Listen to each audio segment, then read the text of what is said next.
let us start recording. YouTube can see you now, so be on your worst behavior as usual. Start talking about piss, as you do.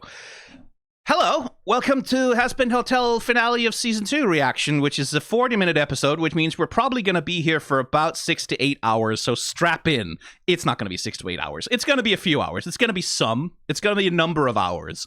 You can find out what number of hours it is by checking the runtime down below. And let me know in the No, don't let me know in the comments. That I think YouTube would just consider that spam. Anyway, it's the end of Has Been Hotel Season 2. Some shit is happening. And we're going to react to it in my casual style of being very normal about things. I'm sorry, I'm a little discombobulated. While I was setting up this recording stream for Discord, my server disappeared briefly. It disappeared, like, completely for a second. And it was just gone. And I was like, oh, Jesus fucking Christ, did I just lose a 14,000 member Discord server? And no, it's back. It's back. I think I still have it. But that was a scary thing. Freaked me out for a second. Anyway, welcome along to a Has Been Hotel reaction. If you haven't belonged to one of these before, they work a little bit differently than a lot of the other reactions on YouTube because I want to do as little editing work as humanly possible on these things. So I'm offloading that problem to you, which is to say, I'm not going to be putting the whole episode of the whole thing up on screen. I'm going to be using a little boop, censoring things so that you can't see what the hell is going on for the most part. And if you want to watch along with me, you're going to have it on your own. Imagine you and I are on a couch next to each other. We each have our own laptop. We're each watching our own copy, completely legal, of course, of Has Been Hotel Season 2 Episode 8. And we each have our own headphones in. And every once in a while, I'll get yappy and I'll be like, oh shit, I need to talk about this. And I'll say 3, 2, 1, pause, and we'll pause at the same time. And then once I'm done yapping, I'm never done yapping, but once I cease yapping for a moment, I'll say 3, 2, 1, go, and we'll stay in sync. That way there's going to be subtitles on screen to help you navigate, as well as a timestamp that's mostly accurate usually.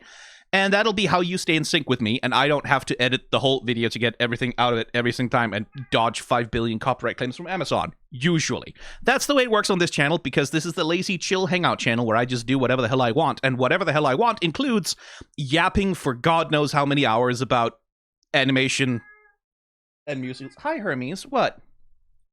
He wants... Okay, it's been snowing outside, and Hermes is very curious about it. It's his first winter. Actually want to go out? Or do you just want to sit in the window looking at the snow and meowing at it?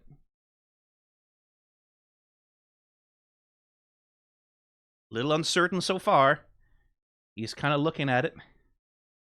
What is the strange stuff on the ground?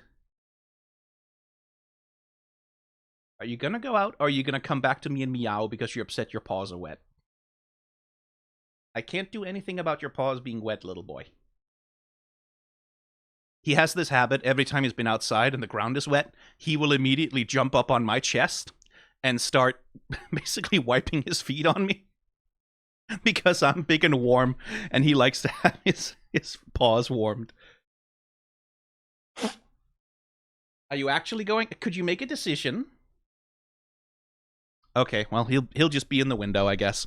Right. Let's have a little yap. Before I started all of this, someone asked me what I think Alastor's plan is, and I'm pretty much on board, and certainly that's what it seems to have been signaling in episode 7, right? Alastor's taunting Vox, oh, you're not the most powerful sinner in hell at all. You haven't achieved any of that power yet. And so I'm sort of on the train with a theory that I've seen going around that Alastor's plan is to make Vox the single most powerful sinner in hell, so that his deal with Lilith is broken, right? So that he, like, that's his gambit to try and get out of his deal with, not with Lilith, with Rosie. Again, Rosie and Lilith. Rosie, though, like, the thing about Rosie, I don't have the other episodes on deck right now, but the thing about Rosie is when she pops her arms out of the radio for Alastor, those arms are white, and they're made of, like, light magic, essentially.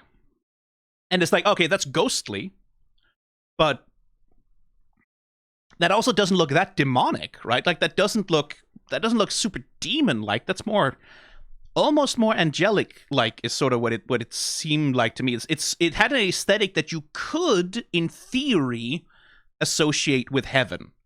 And I've been pondering about that because, like, if Rosie has the power to make Alastor the most powerful sinner in hell, then either she has somehow made him more powerful than her, or else she's not a sinner. And I could see either way, right? But it seems to me that Rosie then is not a sinner? But if she's not a sinner, then what is she? Right? Like, if she's not a sinner, then what the hell is she? And that's where the theories go wild, right? Like, that she's working with Lilith, that she's Lilith in disguise, that she might be Eve, actually. And I'm curious about Eve, by the way, also, because, like, Lucifer has mentioned that he seems to have fucked Eve, or at least he implied that to Adam. So there's some kind of threesome going on there. But where the hell is Eve? And what is her nature? Because, like, Lilith, the whole thing about Lilith in pop Christian understandings of the Bible is that Lilith was Adam's first wife, and she was rebellious and did not want to submit to him. And so Adam was like, hey, God, get me a bitch who doesn't talk back. And God took a rib from Adam or something other thing and made a subservient wife for Adam who's like Eve, right? And that was specifically a thing about establishing gender dynamics in Christianity. And like, this is why wives should be submissive to their husbands because God, blah, blah, blah. Like that shit, right? It's, again, how much of that is biblically accurate is a job for Dr. Dan McClellan and not for me. But I know it's generally a pop cultural sort of misunderstanding of a bunch of it. But Eve has been mentioned obliquely, but she's never shown up. And it seems like if Adam is an archangel in heaven, and he mostly just surrounds himself with his harem of exterminator wives, where the hell is Eve? We know about Lilith. She's still around. What happened to Eve? And, like, I'd say that Rosie would be a decent enough candidate to have a reveal that she, like Lilith, has, like, the power to empower demons, but in a different, like, I would take that as a theory. But we don't know. Anyway, my point is, Rosie has the ability to make Alastor the most powerful sinner in hell, which means either he's more powerful than her, or she's lying. She could also just be lying that she didn't actually make him. But that's the deal she has with Alastor, is to be the most powerful sinner in hell. So if she hasn't made him that, then the deal was never valid to begin with, which would be very funny if Alastor just never questioned whether the deal was valid. Like, if she just told him, oh, no, yeah, you're the most powerful demon in hell, honey. Of course you are. And he just bought it. That would be so fucking funny. So there's something going on with Rosie, right? But my read on Alastor is that he's trying to provoke Vox into doing two things, right? Number one, make himself the most powerful sinner in hell so that Alastor's deal is broken and he's free. And number two, he's trying to make Vox, like, he's giving Vox a noose to hang himself with, right? Like, he's giving him the rope to hang himself with. So he's both setting him up to become the most powerful sinner and setting it up to make sure that he gets taken down and destroyed so that Alastor, once he's free, can't become the most powerful sinner in hell once again. Like, that seems to me to be the shape of the plan that he has so far. Like, that's why he's taken so much pleasure and fun in manipulating Vox into overplaying his hand. So I guess let's find out. 3, 2, 1, go.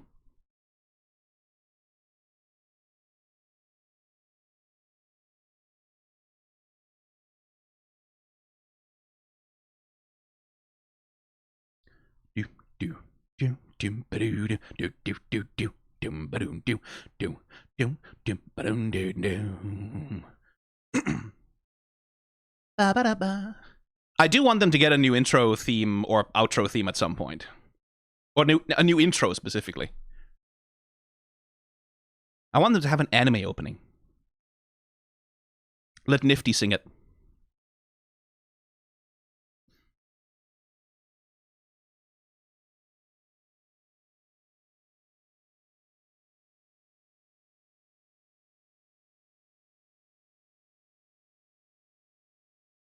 Okay, so they do understand that he's mind-controlled. Good.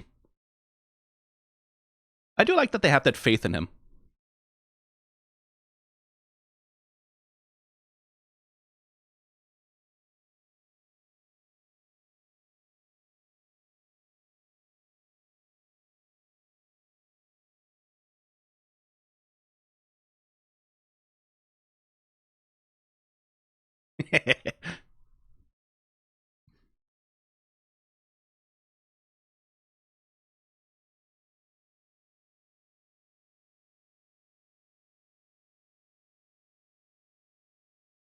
This time. That's a good qualifier.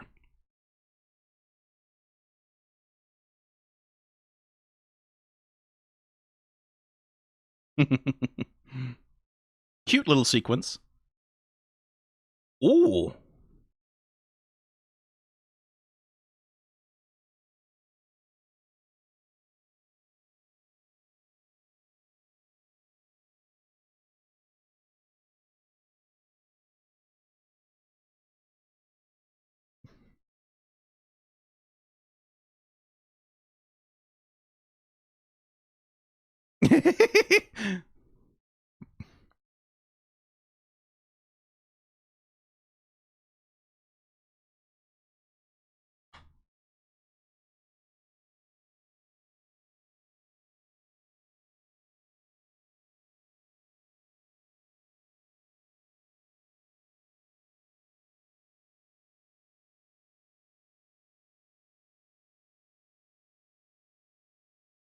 You're really not, Vox. Like, the power levels that you're operating at.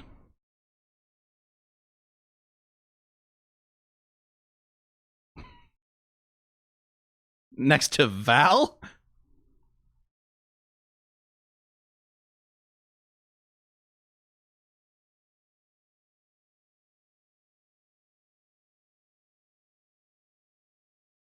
Hi, Hermes. Please do not step on me. You have wet paws.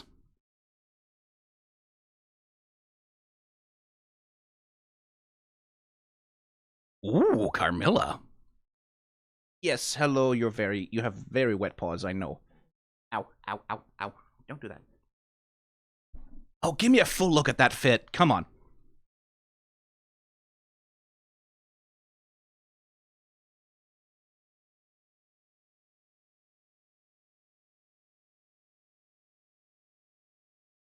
Oh, get me a look at that fit, though.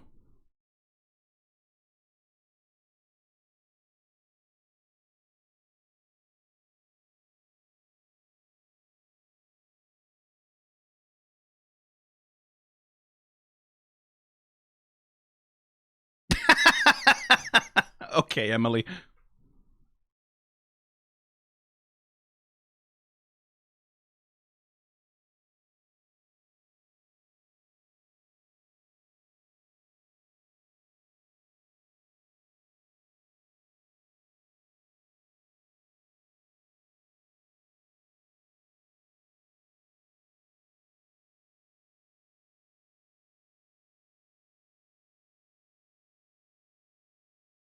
Love the music.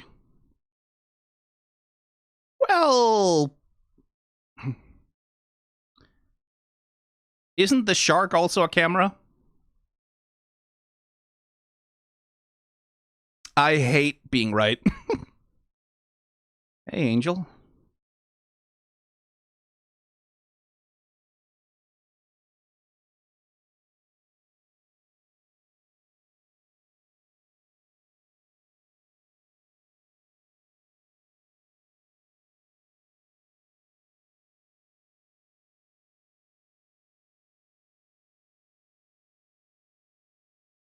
I don't think he cried.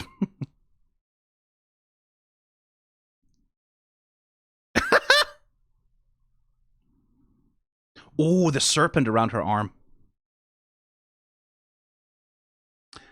You don't have your crew. Ooh, nasty. Oh, fuck me.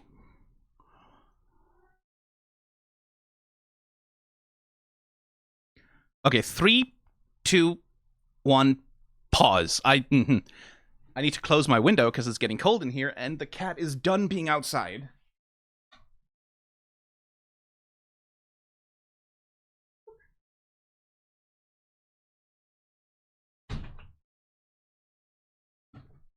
And also, we need to talk about that fucking... that little animation flat. We need to talk about a bunch of things, but let's start from the beginning. Very cute little paper sequence with the paper texture. This is like a classic thing that we all know these kinds of sequences, right? We've seen them a million times before. But the thing that they're emulating is specifically the idea that, oh, you're drawing these crinkly little sketches on crumbled up paper, right? And you're taking a picture of each piece of paper, and it's like, it's very sort of raggedy and stuff like that. The emulation, though, is distinctly imperfect. Like this style of crumpled paper animation was like a thing for a while in like sort of underground indie animation and stuff like that. And it became a sort of visual signifier.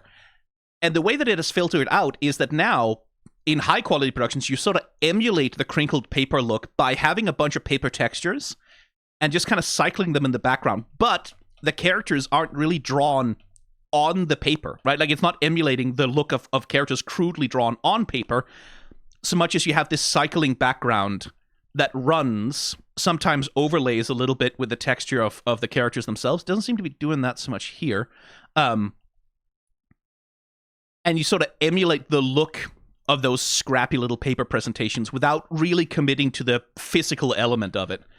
And that's fine. Like, it's still very cute. I like the caricatures of them. I like the very simplified character designs of them.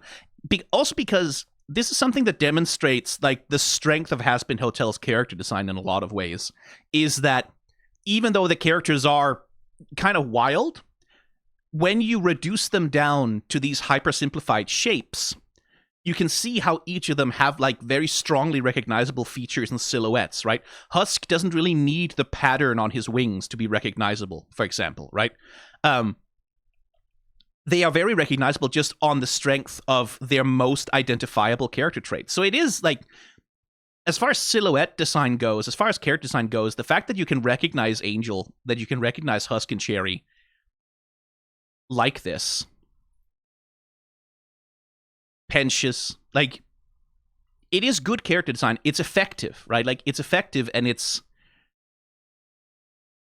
distinctive, right? And that doesn't mean you have to like it, right? Like, that doesn't mean you have to think it's enjoyable character design or character design that you vibe with, but it means that the design fundamentals are there, right? Like, you have a character that is distinct enough that you can reduce them to very, very stylized form and they still look separable from one another.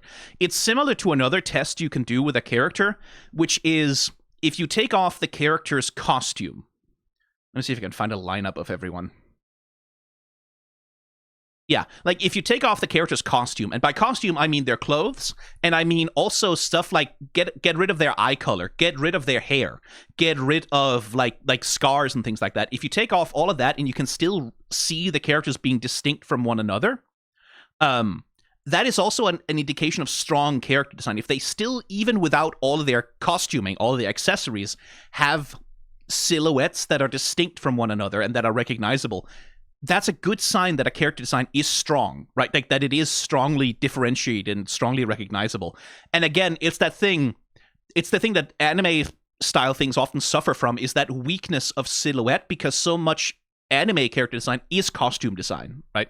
And that's a stylistic trade-off. That's a choice that is made in that style. But, like, half of Genshin Impact characters, if you took away all of their accessories and clothes and their hair, they would all just be the same body, right? Again and again and again, because that's the style of character design that's used in a lot of gacha, is costume design primarily, rather than full body design. And that's also a game design thing. There's also a game design thing in that when you are designing environments in video games, it's a lot easier if you don't have to design them for every possible body type that anything could ever conceivably have, but you can always count on every character is about the same height, right? Or within the same delta of height limits, or they're within the same delta of how wide they are, how big their hitboxes are.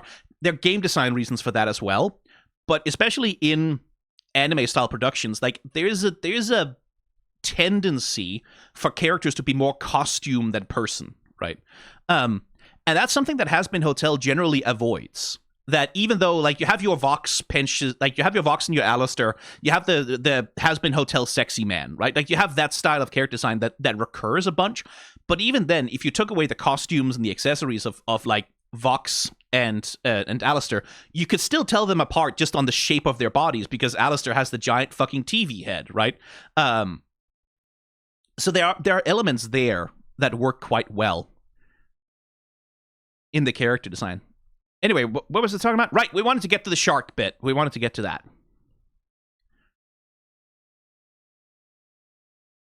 Oh, poor Valentino. I mean, I say poor Valentino. I have no sympathy for him, but it is sad still.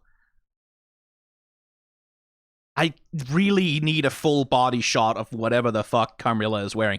I need to see that woman in motion, please. Thank you. But it is sad that, like, Vox shows up, talks to ZZ, completely ignores Val, and he's so upset by it. Poor dipshit. Poor little dipshit. You got in bed with a shit-ass man, and he's mistreating you. Wonder how that feels, huh, Val?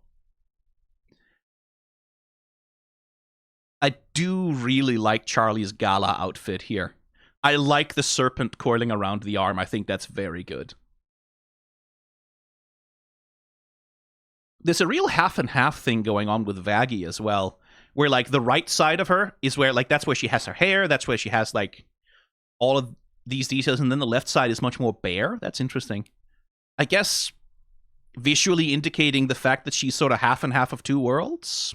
Maybe? Something along those lines? I wonder.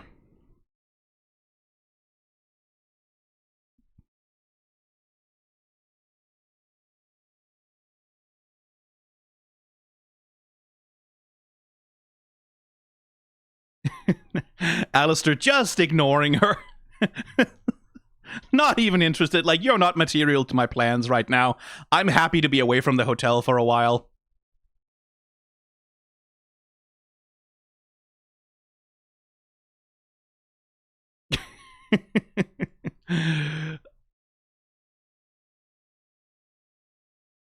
Vox just cannot help being a piece of shit to his allies. It's amazing. Again, it wouldn't have taken Alastor's interference to make the Vees partnership fall apart, but it's definitely falling apart faster because of him.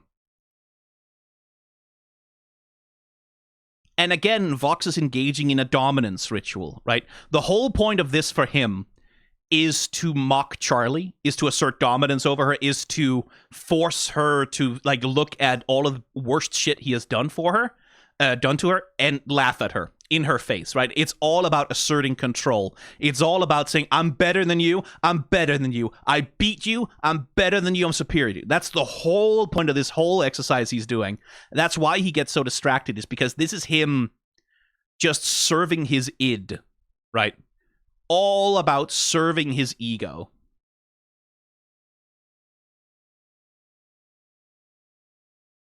Oh, did one of the animators post, like, a full body model sheet on what Carmilla looks like? I need to see it. I need, like, she, with her hair up, with the hornet thing she's got going on, she's like, she's okay, she's cool. The moment she puts her hair down, I swear to God, like, the moment there's any other hairstyle than the devil horns, whew.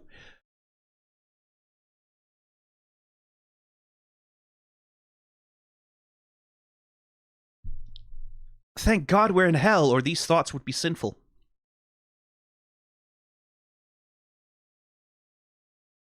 It's also interesting that these seem to all be manipulated images, right? Like, I don't think there was a moment when Charlie was crying with her mascara out in front of microphones like that, right? There wasn't a moment when Lucifer was bawling his eyes out in front of Vox. He's just kind of made that shit up.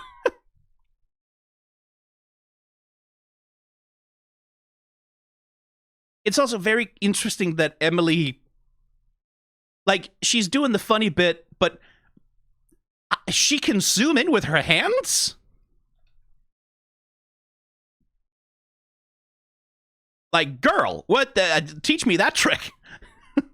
Imaginary binoculars that work. Amazing.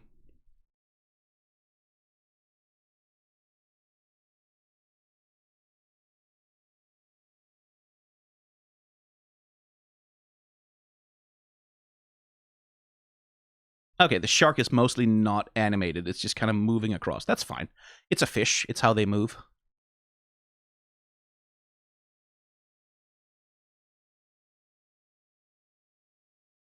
Yeah, poison.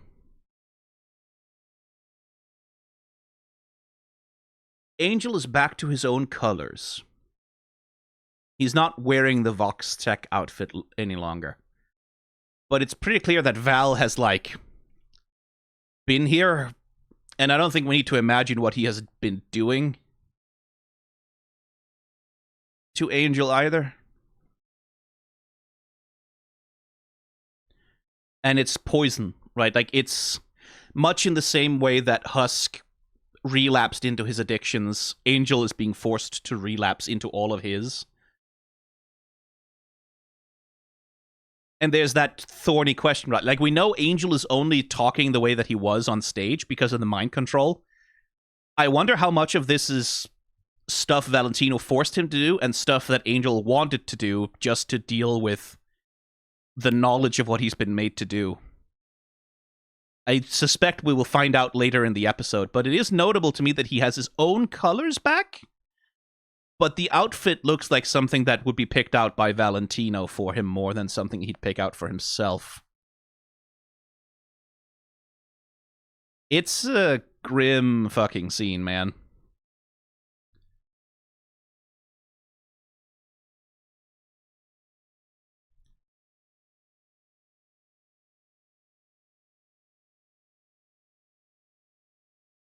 If anyone's gonna kill Valentino, I do kind of want it to be Angel and Husk just together, just. That would be good. But yeah, completely fake images. Alastor just having the time of his life. He knows everything's proceeding exactly according to his plan.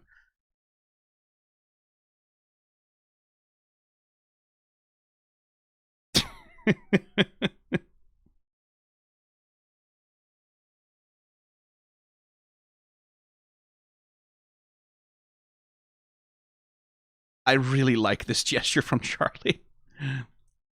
Guess what, fucker?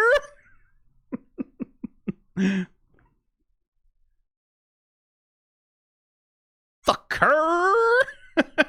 The full forward lip push and like the eyes just, you see, it's classic squash and stretch, right? Squash them down and then booey.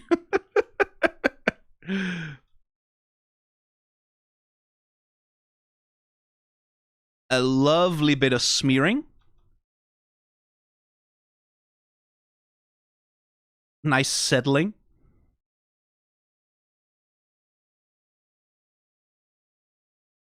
You don't have your crew, dipshit.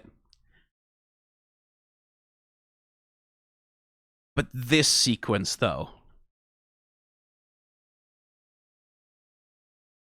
Ooh, fully on some Venom shit with the tentacles here. Look at that. Look at the fucking way they're rendering them.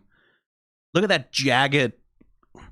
And the lighting team are on point, emphasizing the volume of this thing. Look at that. That's gorgeous. Fucking props to the background animators as well. Look at the crumpling. Look at the way they painted, like, all of the shadow and the crumpling. Just, like, very much emphasizing the penetration of it all.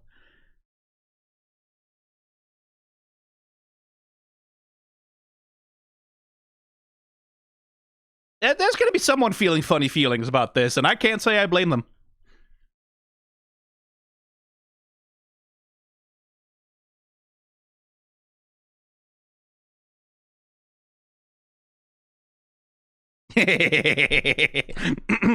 What? I didn't do anything. Shut up. This was the bit. There's going to be a lot of flashing lights here, by the way. This is the bit I wanted to take a closer look at, though, because holy shit, a bunch of effects animation that's happening here. Oh, fuck you. Oh, fuck you. I didn't think that. Oh, I thought I couldn't tell in the moment. But that, okay, what I had, lots of flashy lights. What I had assumed they were doing here is they were just zooming out of a background, right? I had assumed it was just, we have a static background, we're just rotating it and we're just zooming out. No. This pipe, that, they're hand animating that shit. As, like, the lightning shark is swimming up through it. And you can see, again, like, all of these S-curves, all of these, like, tracing the path of it. They're fucking animating that. This is the kind of thing. Again, for this shot, like this is what is it? This is from 39 to 40. It's 1 second. It's a 1 second shot, right? This is the kind of thing I would expect if you want a tracking shot like this, tracing backwards through like a tunnel like this. That's when you would do a 3D asset. That's when you would make a 3D asset. You would put a bunch of shaders on it to make it look sort of like two-dimensional 2D, and then you would just focus on letting the character animator or like the principal animator animate the fucking lightning shark going through it and sort of be like, this is the thing we're doing. That's the thing that's supposed to be impressive. But no, they had someone fucking hand animating the camera pullback through this like cable tunnel, and they're rotating. Like, fuck off. Fuck off. I said in the last one I wanted them to show more tricks. I guess I got what I wanted, because that is fully animated background animation for a tracking shot. God damn.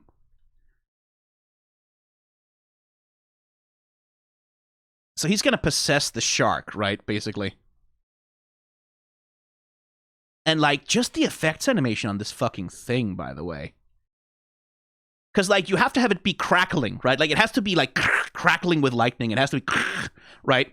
It has to have that affect, right, of being a lightning creature. At the same time, it needs to be clear enough that the audience can identify the shape of it, right? Like, you have to hold frames for long enough that the audience can see, oh, it's a lightning creature, and then you can sort of flash it out of existence and flash it around.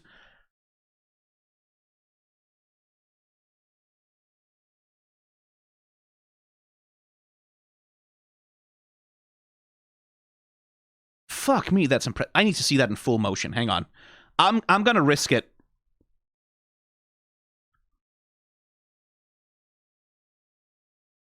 Look at that shit. Fucking hell. There are animated features that take more shortcuts with some of these things than this does. Like, there are animated feature films that would take more shortcuts for a shot like that than Spindlehorse are doing here. That's mad.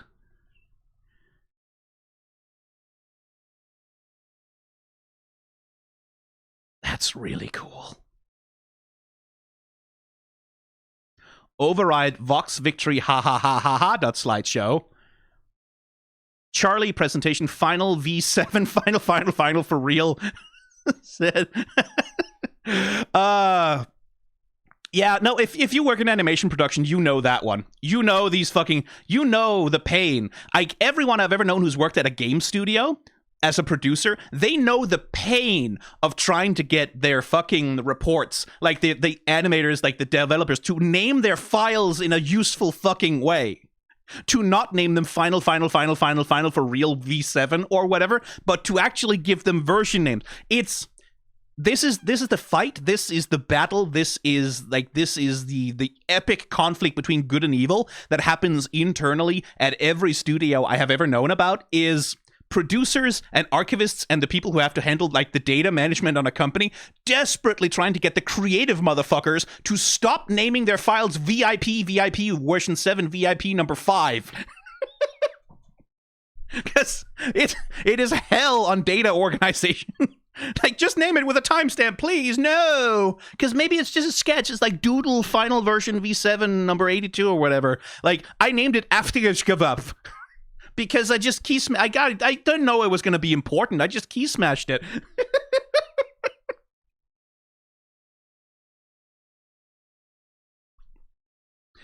I wonder if that was a producer who insisted on that joke. Okay, let's see what happens next. 3, 2, 1, go.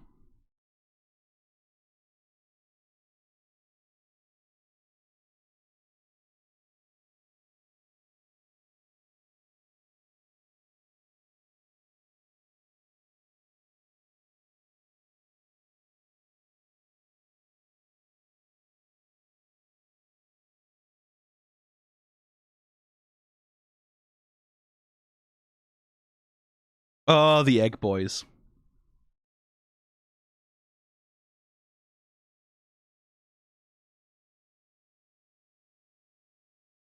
Now, some shit is about to have to go wrong.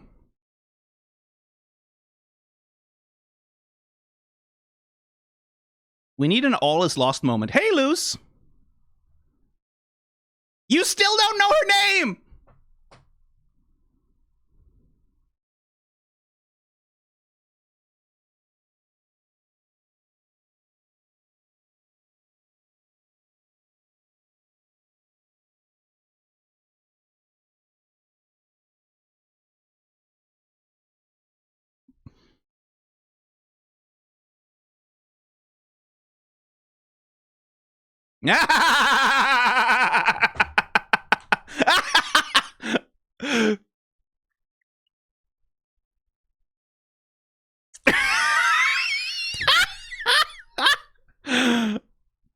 Eat shit!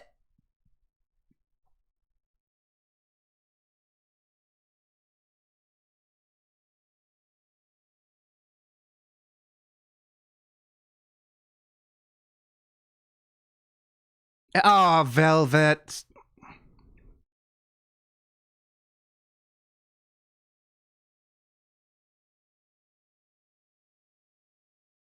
Ooh.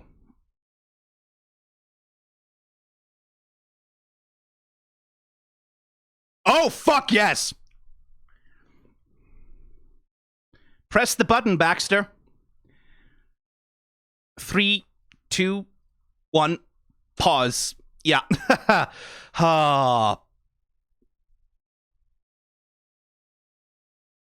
No, but hang on. 2 bad bitches are about to fight. I need to see this in slow motion.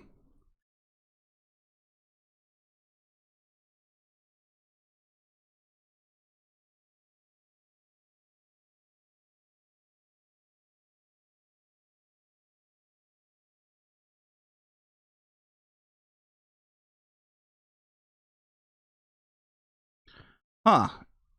Shock.wav. Bark, bark, bark. Right, so it was the shark. The shark took the picture. Yeah. And directly texted it to her with the text, bark, bark, bark. Also, fucking... Velvette's fits have been kind of all over the place, but this one fucking rules. It's the hat, especially. Like, I know it's a witch's hat, but the fact that it's like, it has like the downwards cut like a classic woman's fedora. It's something like, I'm not Mr. Fashion History exactly, but I will remain bitter to my dying day that fedora somehow became a masculine thing, because those hats have such feminine fucking curves.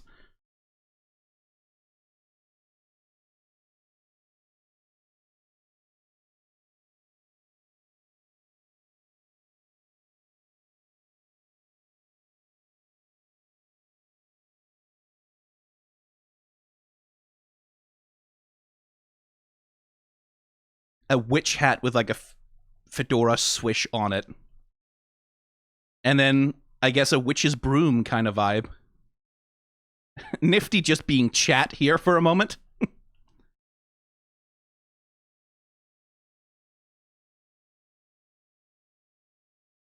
And Niffty activates Toxic Yuri mode. Like, first Yuri mode, then Toxic Yuri mode when she wants to kill her with a sword. This is the lesbian way, as I understand it.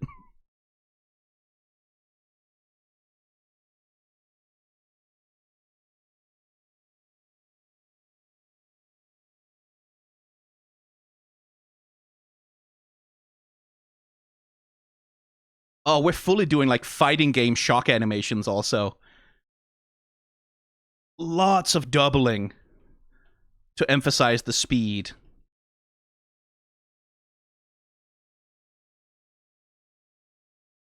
And he's like, these are literally the block animations you'd get in a fighting game, right?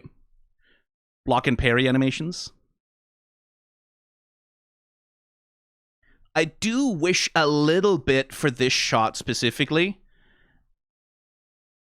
that instead of that computer background, like that background is really, really busy with lots of lines and lights and shit.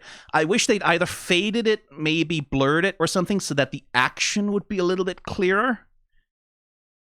Because I do feel like it interferes a little bit with being able to see this shit happen in full motion. Which is where, like one of the things you would often get in an anime is shit, like you would get like one of those like backgrounds of speed lines, right? When characters are doing something like that, in part because it clears the background to make the action read more clearly. I kind of feel like this shot could have benefited from that as well.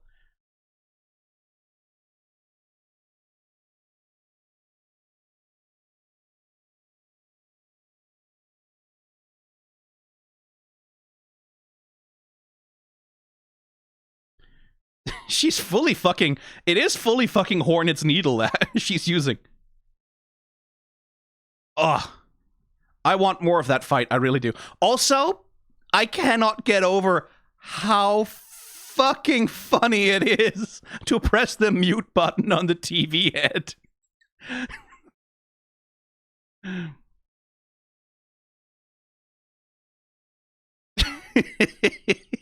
In part because also, as we've talked about, Vox's power is the power to control the narrative, right?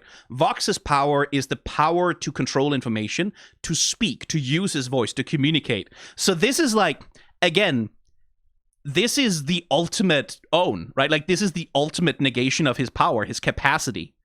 Because to him, being able to speak is the only thing that matters. And you can see him, like, when he's not able to talk over her, when he's not able to interrupt her, when he's not able to put on a show, how quickly he deteriorates immediately, right? Like, immediately the guy fucking blue screens and falls apart. The moment he can't use his voice, he's just done. It's so fucking funny. Just watch him try and like, well, actually, Prince, what? Hey, what? Yep, what?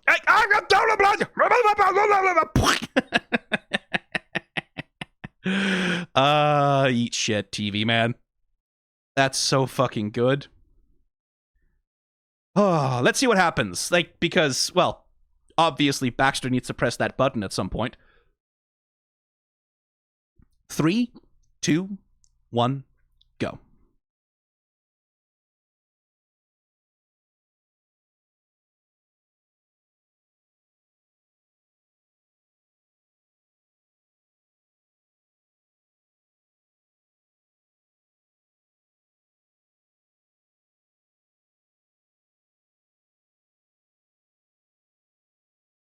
They're going to have to confront Valentino, aren't they?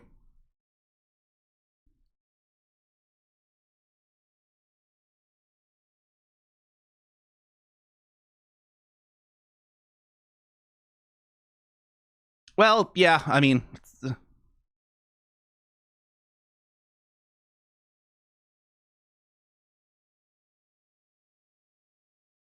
Kick his ass. Kick his ass. Ooh, Fizzbot.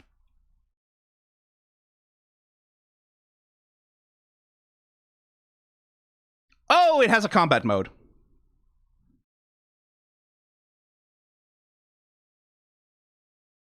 Three, two, one, pause. I do need to see that. Okay.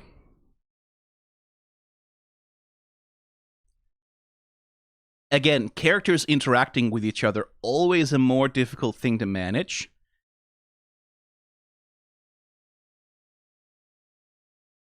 Did Angel always have that lion down? Or is that a piece of an outfit? Can't remember.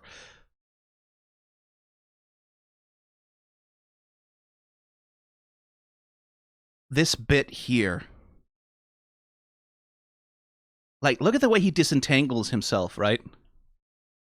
And the way, like, his arm pushes down here. You can see it's pushing down on Husk's arm. And then he sort of flips forward to try and free himself from Cherry. And he pushes her, like, again, using all 4 arms as part of this gesture. So he pushes her, and he's kind of elbowing his way away from Husk as well. That's a complex fucking interaction.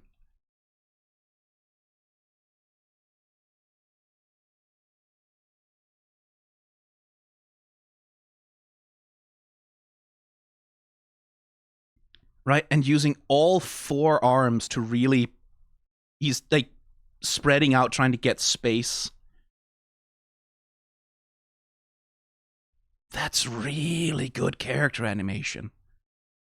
Because you can see how he's feeling, right? Like his unsteadiness, his wobbliness, like that very drunken, sort of like, "Ugh, get away from me. Ugh." Like, you don't really know what's happening. You're just sort of reacting on instinct kind of vibe.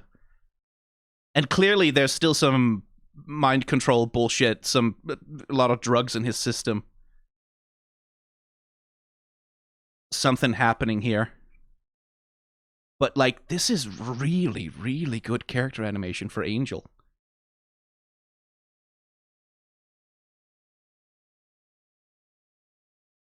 And it's also defensive, right? Like, Angel is afraid of them. And again, there's that question of, is he afraid just because he's drugged out? Or is he afraid because he has a sense of what he's done? So he's flinching away, right? Like, he's holding a hand up protectively, like he's expecting to be attacked. Like, he's expecting physical violence. And, I mean, he is gonna get violently abducted. That's Cherry's immediate solution to the issue, which, interventions aren't always pretty, but try not to abduct people if you can at all help it.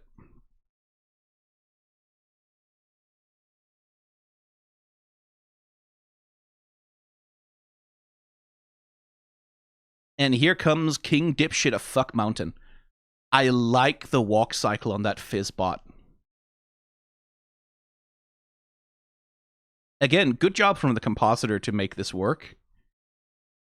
But like the specific, like the poise that the Fizzbot is moving with, right?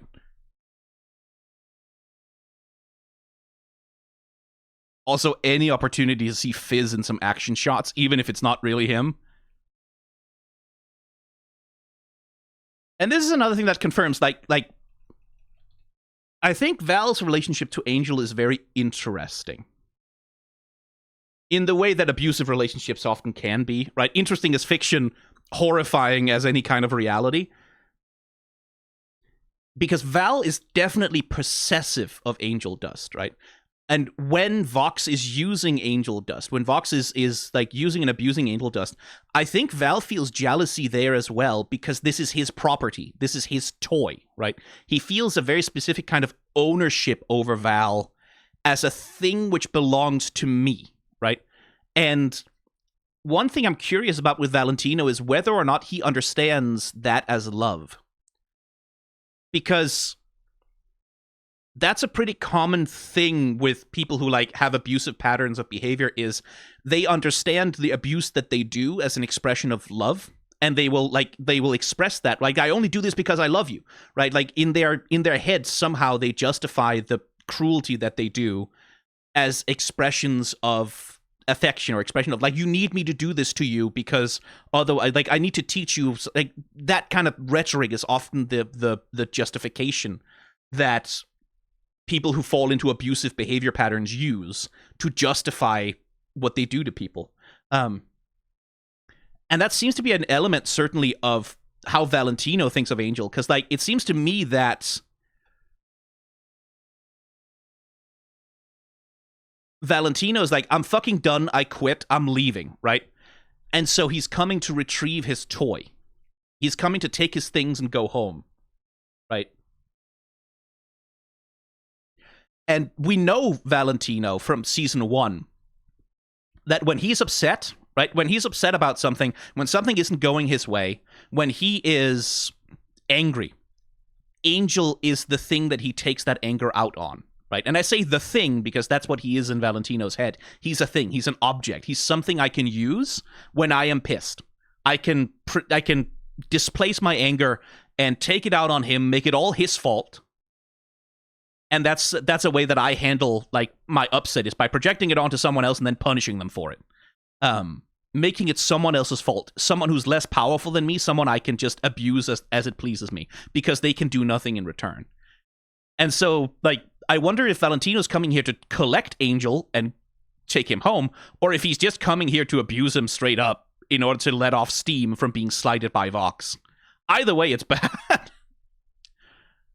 Oh, good detail in the background. A VoxTech camera deactivated. That's good attention to detail from the background team there, I think. And I do wonder if not Vox's use of angel dust is part of what pushed Val to finally sort of have had enough, is that Vox is taking my thing, and this is my thing, and I get upset with someone else is using it. And I wonder if Val understands that as love, right? Like, if in his mind he thinks he loves angel dust, right? Because that would make sense as a piece of characterization for him. Anyway, I do love a chance to see a Fizz in action. Because certainly in Hell of a Boss, the animators, yeah, they have a lot of fun with the spindly limbs.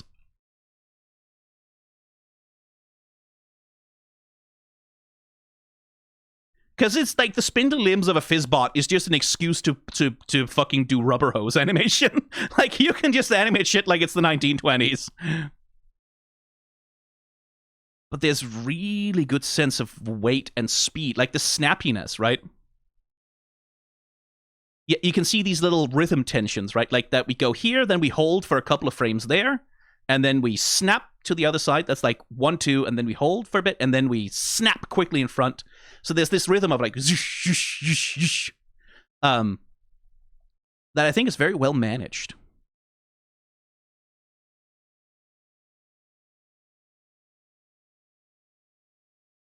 Yeah, the secondary motion on this bot is like gorgeous. Good match cut too on the claw swipe, or cut on move, I guess it would be. Anyway, let's see what happens next. 3, 2, 1, go.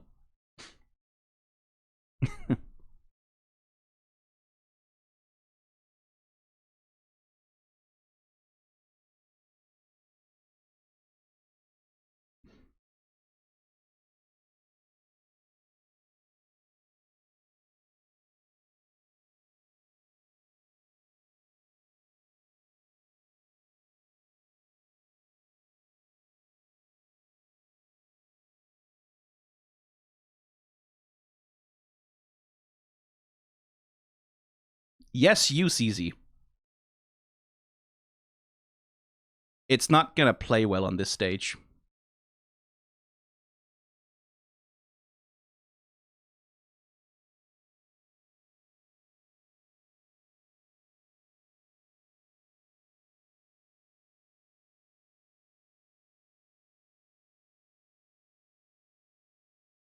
Baxter!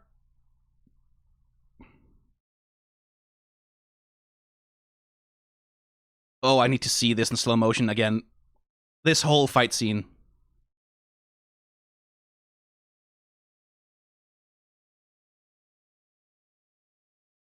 Combat made. Okay, 3, 2, 1, pause. We'll do the Fizzbot separate from this, but...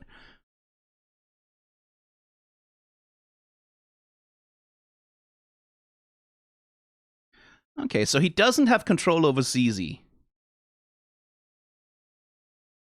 And ZZ's expression is interesting here.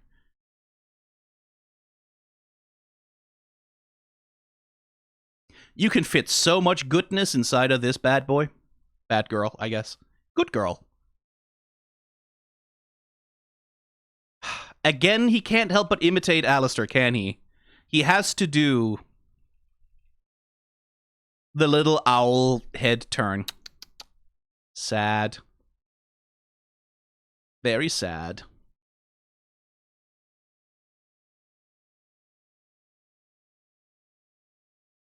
I do like that the reason Baxter hasn't pressed the fucking button is because he's just so... He's just, like, I mean, he's me in this moment. Like, I would say like, relatable. I forgive him for everything. I would be exactly the same way. He's probably never seen anything quite this exciting before.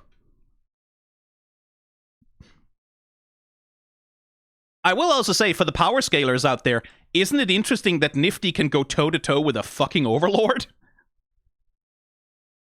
And clearly Velvette is not having an easy time of it. Certainly, like, the combat choreography that we get to see is one of Velvette constantly retreating and constantly trying to get the fuck away from the knife-wielding gremlin.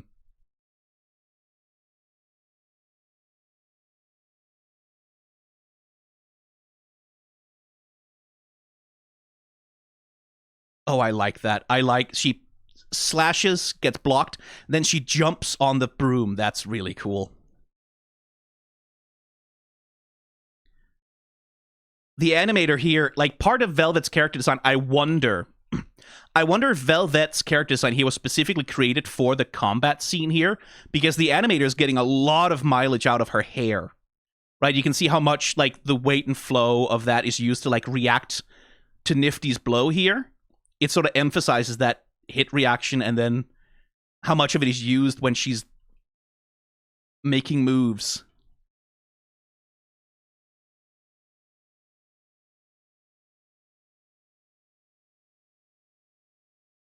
And we're doing coyote time here as well, you can see. Fully just floating in the air. We build up tension for the slash, and then we land the hit. It does look like maybe they were supposed to keep that effect going, because as we cut into the next shot, the effect is back, and there was like, it feels like that was maybe supposed to still be on there. That might be a little animation mistake from the effects animators, but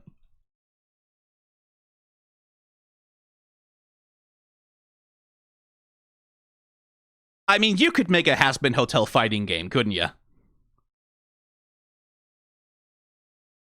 Get Arxes on the horn. Like, let's fucking make it happen. Can you imagine a fucking Guilty Gear Strive ass Has-Been Hotel fighting game? What that would do? Can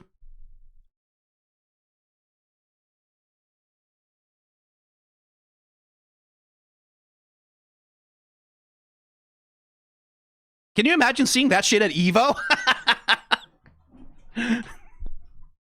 I mean, fucking, if Ruby can do it, if Ruby can show up, Has-Been Hotel on the main stage at EVO, Sonic Fox undisputed champion 4 years in a row. Absolutely. I'd tune in for that.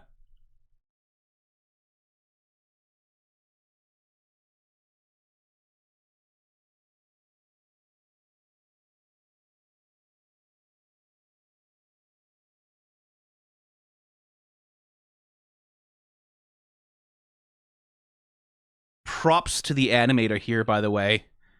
Because the move here is she's spinning the staff, or she's spinning the broom, as she's leaning over to the left in order to set up for, like, you can see she follows this curve around here and then down, and then she's going to push into the camera. Right? And so while she's doing this slow curve of, like, grabbing the broom over, she's laughing at the same time. And that's, getting that to come across is hard. And you can see the animator is definitely exaggerating the head pop on the laugh to get it to come across, but like that's a difficult fucking thing to combine, like the convulsive of the bouncing of a laugh with like a slow athletic movement like that. That is fucking hard. That's impressive. Okay, let's Fizzbot next. Okay, let's just watch that fight scene through, and then we'll go back and look at it more directly. 3, 2, 1, go. Fuck him up, Husk! Fuck him up!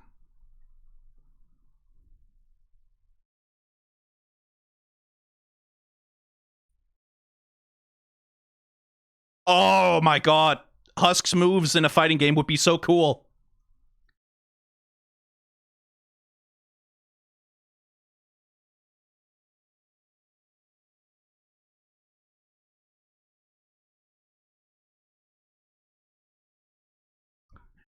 Three, 2, 1, pause. Hey, Vox, have you forgotten how powerful Emily is? If you give her cause to defend herself, I'm just saying. Anyway.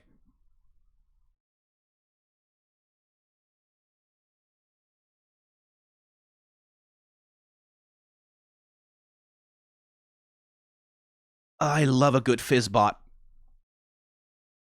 Again, character interaction. I do like that Husk is like helping hold Angel and like balance the weight, and that Cherry has to navigate. Poor Angel is just getting fucking bashed on the floor. He's gonna come out of this with as many bruises as the rest of them.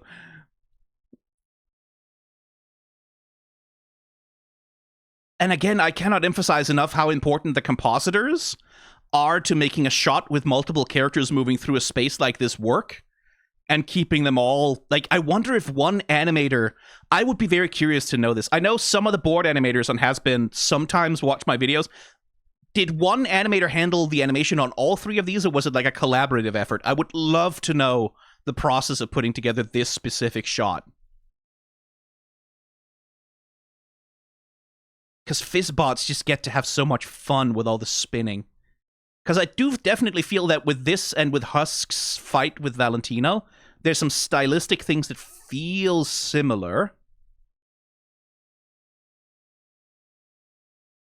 And I remember we've seen Fizz, the Fizzbot in Hell of a Boss, do this exact spinning move. Render it the same way, which is cool. It's nice to see that consistency.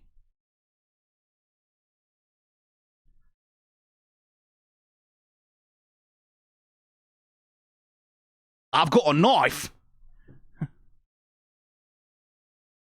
Oh, look at my boy Husk in action! Fuck him up, Keith David!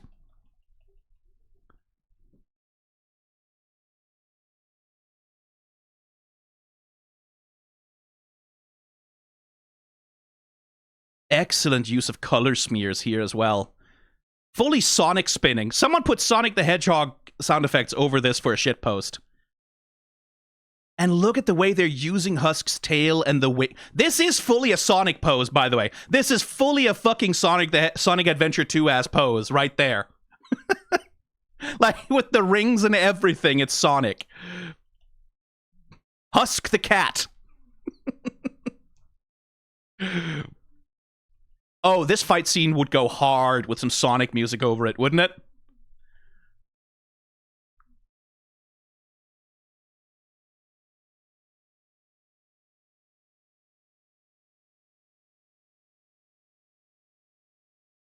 Ooh. Someone knows their fucking sakuga. Again, I'm so impressed with the use of the tail in these key poses. Look how much the tail just emphasizes like the spin and the throw of it all. The way that he's throwing himself at Val. And like classic anime clash. Even to the point of like the groundbreaking... Oh... this is why the power scalers are here. This is why Agenda Hotel started. It's because the power scalers saw this sakuga shit, and they were like, I need to get in on this. And I love this, like, the twitching and, like, the shaking of, like, you can see the strength of the clash happening between the two of them while Valentino is giving his dialogue performance. And it's not just lip flaps. Like, he's actually, like, doing head gestures and things like that. And you can see him, you come to my house and touch my things, and he pushes on that. Like, my things. More good spins. And again, the magic trick of animation. Because there's really not that much being drawn here. They're using motion blur, by the way, my old enemy. I would have liked to see this done with smears instead. I understand the use of motion blur, it's fine, but still. But they're really not doing very much. They're just letting the effects do the work of implying the speed of it.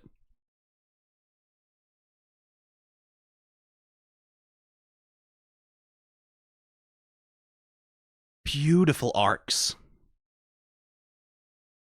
And again, the rings make perfect sense because they are stage magicians. Like, it's the linking rings, right? It's a stage magician's tools. But they look fucking lethal, don't they? Also, Val, you can't aim for shit, dude. In fairness, I think the point here is that Husk's rings are deflecting the bullets also, but... Why are you using guns in close combat? And also, why are you so bad at aiming?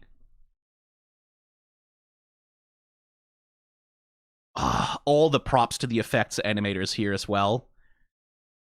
Because they're doing so much of the work of smoothing out the motion of the rings with those effects animations. Like the trailing links on the rings. And like the animator themselves are also doing a great job deforming the rings to really emphasize the speed of the rotation. But like, especially when you get to like here, look at that. Look at the way like he jumps up, and then like he grabs, like they sort of follow the curl of his legs, and you get this zhoosh.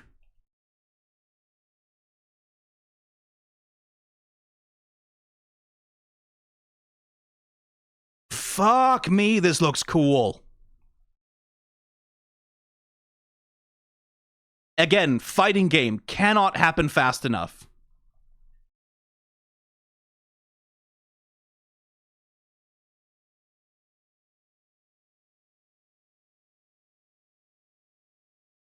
So much good use of the tail. Like, again, we've talked about this before. Medrano's penchant for characters that are long and lanky with long tails, it does pay off in the animation because animators can get so extra and they can draw such long, swooping, curving lines, and they can really fuck around with it.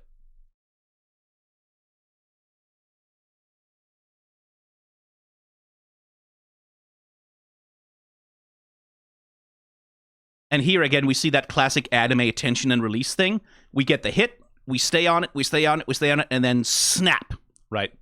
In order to emphasize the power and the strength of it and how much it hurts. Snap, and then stay, and then, yeah. Unfortunately, Val, you've committed the greatest mistake you could do. You have thrown Husk into his domain expansion. Domain expansion. Bartender. Bonk. I'm from fucking Florida.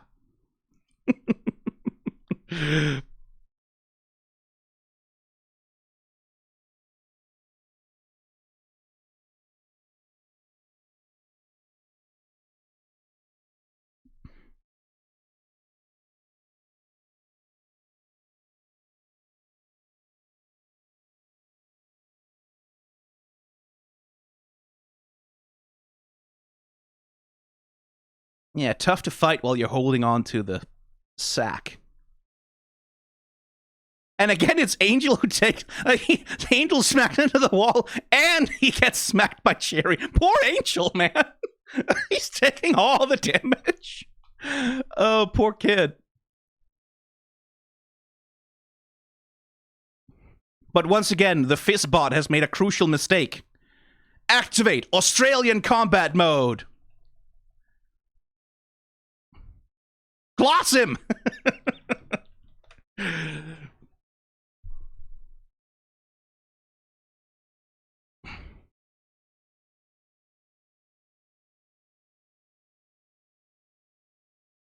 And just for the fun of it, lots of spinning. Because it's a Fizzbot, and that's what they're made for. Spinning and curves and shit. Ah, so cool.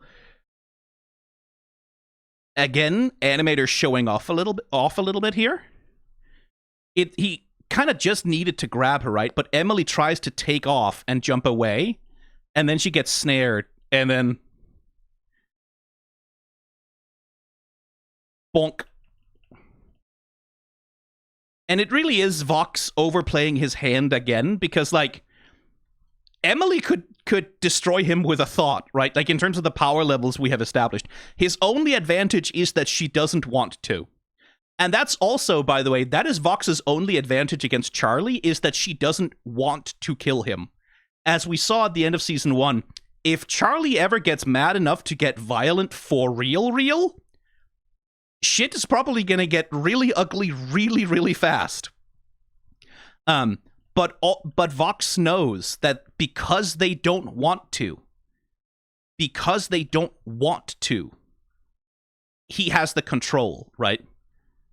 And it's not that he's more powerful in terms of power, it's that he's more powerful in terms of his situation, like his ability to control the narrative. The narrative of the situation right now is that they can't touch him without proving that heaven wants to harm the sinners, right?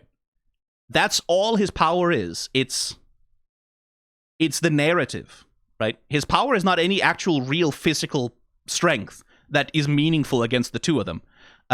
It's all about the narrative. It's all about controlling the story. And that's a good power system for a villain like him. Anyway, Let's see what happens next. 3, 2, 1, go.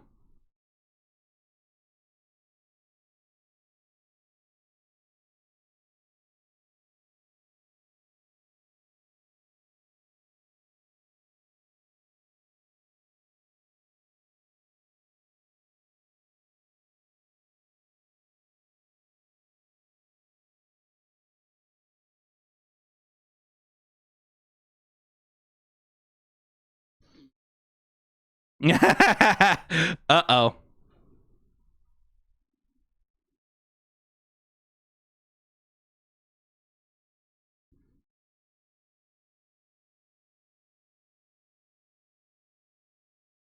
He's having so much fun.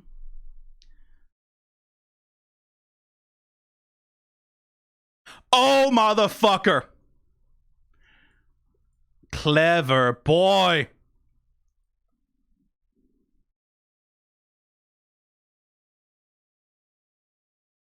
Clever boy. 3, 2, 1, pause. That was his plan, huh? He's having so much fucking fun. Again, emoting with the legs. Hello, Carmilla. I want to see your fit. Stand up, I'm begging you. Emoting with the legs. Having such a good time. And again, he has that remarkable freedom of movement in the chair. Because he's not trapped, right? Like, that's the whole point of his whole situation with Vox.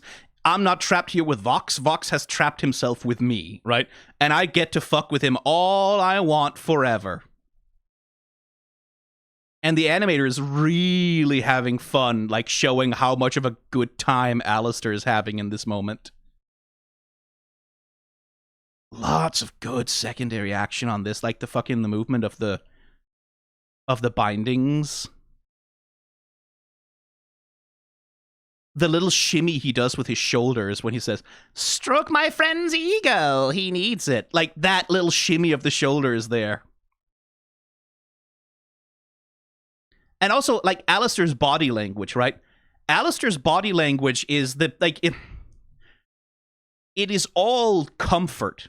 It's all comfort, it's all ease, it's all leisure, it's all play, right? There's no tension here. There's no uncertainty. There's no fear. There's no worry. He's laid back.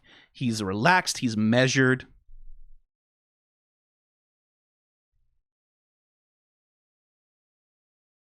It's very appealing. It's very fun to look at. He's having such a good time, and you can't help but kind of laugh with him and root for him, even though he's, like, the worst son of a bitch.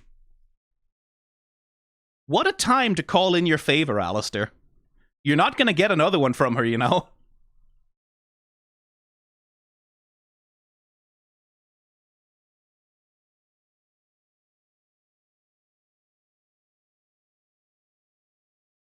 I like that it proceeds from the hand that made the deal. That's a good detail. That it starts there and then progresses up the body. Good animation on Charlie resisting as well. You can see the twitching.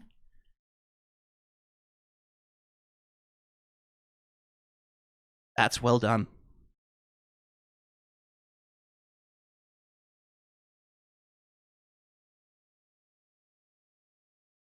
Again, this is fully fucking feature film animation. The like, it's because it's not just the number of frames. It's the extent to which it's full animation on every frame. It's the extent to which the whole body, the whole character is being activated to give his acting performance, right? It's every little bit of secondary motion on the hair. It's the twisting. It's the use of the ears. It's the lean. It's the whole body being activated for the acting performance. That's the thing that gives it the quality, is that it's not just lip flaps. It's not just facial expressions. It's a whole acting performance.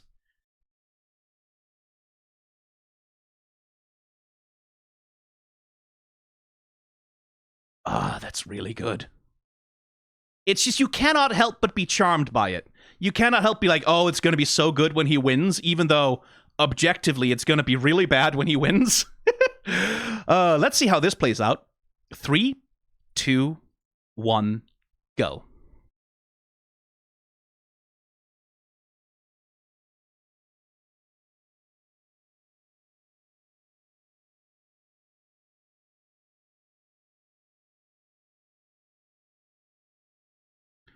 Oh, Rosie's gonna be upset.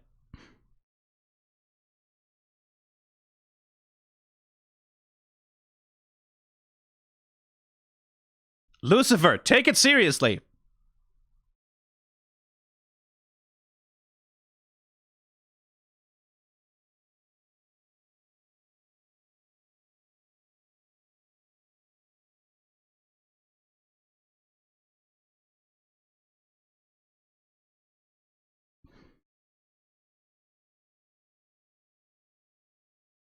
Don't lay a hand on Charlie Morningstar, you moron!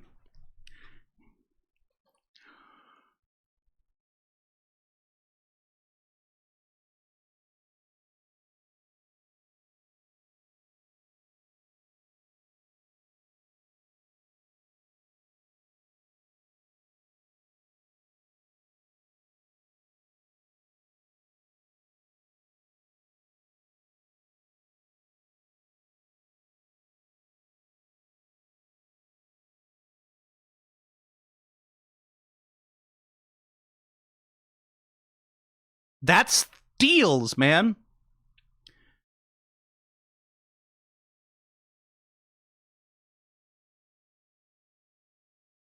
Oh, Alastor's having so much fun.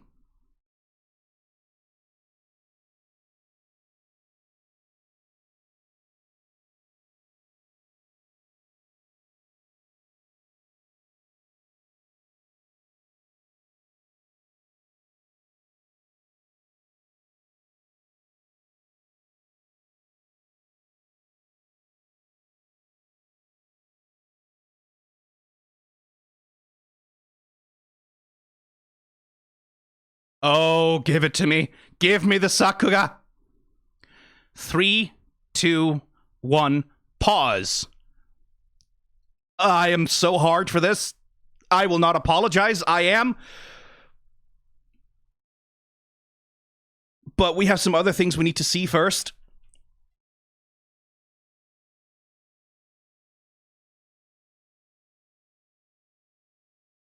Like Vox's little ascension ritual here, like fully on some fucking studio trigger shit with this background. I need to see that shit in slow motion.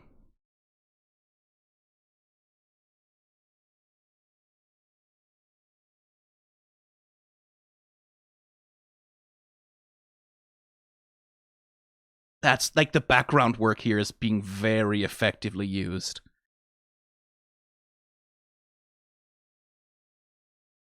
Again, props for the key poses that they're using, the way they're using the little TV tendrils. So that was the plan. Just make Vox the most powerful sinner in hell. And then I guess Alastor is just confident enough that he can take him, which, okay, fair enough. And again, look at Rosie's power. It looks a little golden. It looks a little not so demonic, doesn't it? I wonder what she's gonna do now that he's free. I think she's gonna be somewhat displeased by that.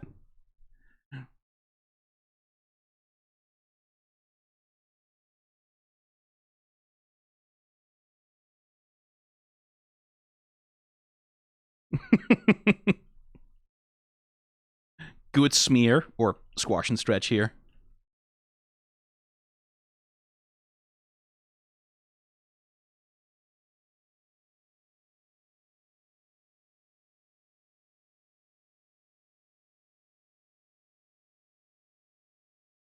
Really Dr. Octopusing with him here. Like, using the tendrils as, like, legs. And, like, dangling him down. Again, really good key poses to get that vibe across. But it is very Dr. Octopus. Like, it's very that same style of motion and movement.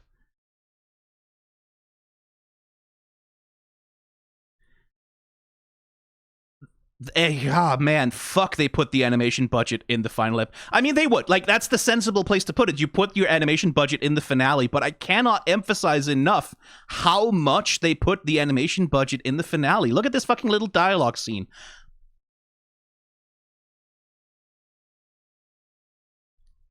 Look how much Vox is just rotating his fucking box-ass TV head. It's a Milt Kahl head swaggle, basically. Not, maybe, I mean, it's not quite as much as when he does it with Shere Khan, right? But it's a Milt Kahl head swaggle. And a lot of, like, moving his head, animating him, like, doing a bunch of laughing. Thank you for sucking at everything you try to do. Laughing while he's talking. It's very well animated. It's really good TV animation. And he can't resist, right? Alastor knows him. And this was the thing we saw in the flashback, right? We saw in the flashback that Alastor, one of the things that Alastor got upset by was when Vox started really sort of physically putting his hands on him and touching him. So he knows that this is a thing that Vox can't help but do. It's a habit of his.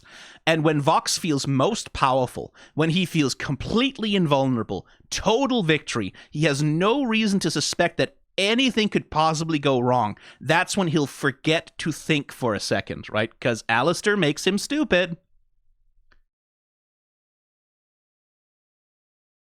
And it is very funny to me that Vox, of all people, doesn't realize that he could lose to a word game. He doesn't realize he could lose to someone twisting the literal meaning of his words. Right? It's like, it's very funny. And again, it's appropriate. Like, Vox is vulnerable to all of the manipulation he does to other people.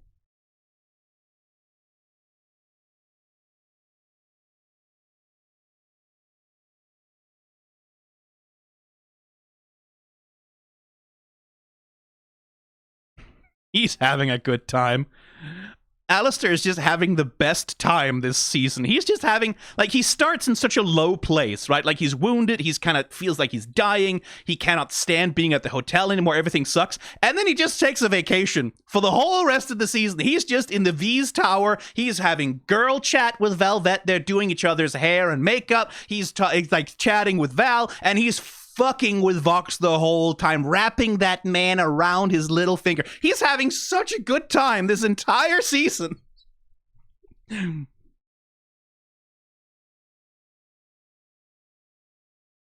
at the end, he finds the back door to the constraints of his deal. And again, the animators are really doing the performance of it. Right? Alastor loves nothing more than the game of power. Right? There's nothing he loves more than winning a power struggle, than manipulating someone, than getting one over on them because he's smarter, because he's more clever, because he's better at keeping a poker face, because he's better at talking. He loves it so much.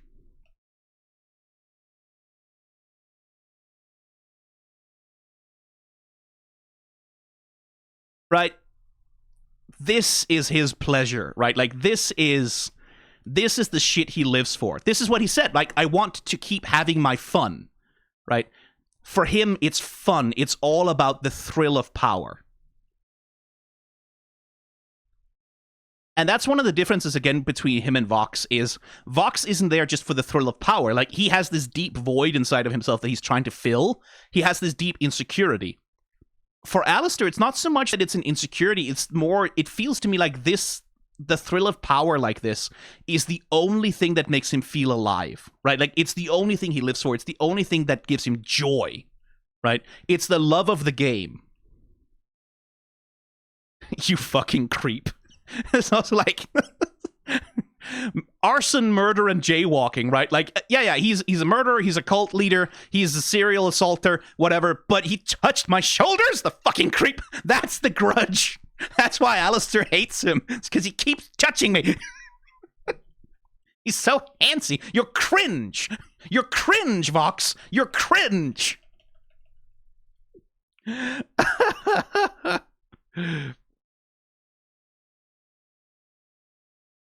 I didn't say not to hurt her, you moron. Moron.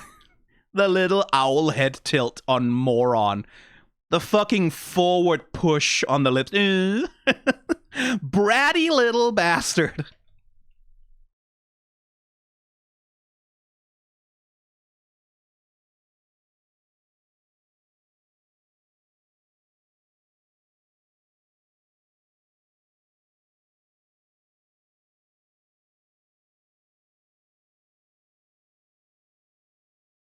Look at him dancing.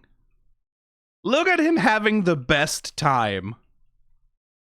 And again, compare and contrast how Alastor is animated, how fluid, how rubbery, how bouncy and springy he is in Season 2, versus with how stiff he was relative to this in Season 1. The animation has really, really upgraded, and not always in like the super obvious ways, but just in the freedom that the animators clearly have to break model, to be expressive in so much of what's going on. And it really, we get into cartooning, right? Look at how fucking long Alastor's neck is, how far out it's pushing. There's such a cartoony freedom. There's so much, I mean, it is Disney. Like, there is a lot of Disney in here. A lot of that style of squash and stretch based, like the principles of animation, classic Disney style is in here, along with the anime, along with like a whole bunch of other influences.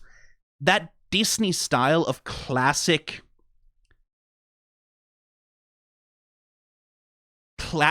weighty animation is in here so much.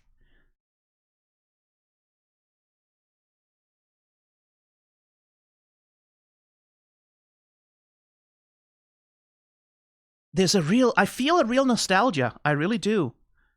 I feel a real nostalgia. Because I'm seeing Disney, I'm seeing Don Bluth in here as well. Like, I'm seeing a bunch of, like, the Don Bluth style, like, that late 70s, 80s, crunchy Xerox Disney style is in here as well.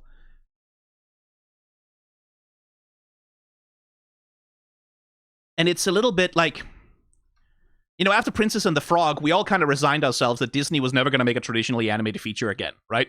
Because they were all in on 3D because it was cheaper, and because a lot of the 3D animation, like, it allowed them to outsource a bunch of shit. It was cheaper, and they didn't have to deal with the old animators unions, and they could get rid of a bunch of troublesome staff, and they could, like, cut down a bunch. And it wasn't profitable enough anymore, and who cares, right? We all kind of resigned ourselves to the disappearance of a lot of that style of animation. And this is not the same as, like, a Disney feature film, obviously. But I do feel a lot of joy seeing the craftsmanship of it is not dead, right? The art of it is not dead. And that does make me very happy.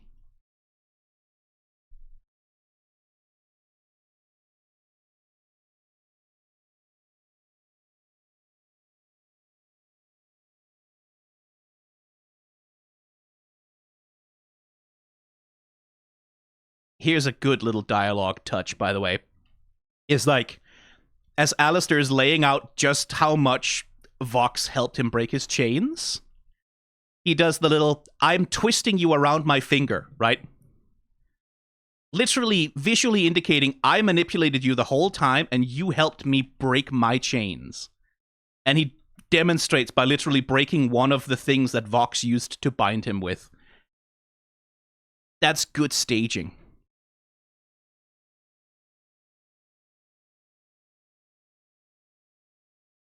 Now, Alastor's staff is still broken. He still has the wound across his chest.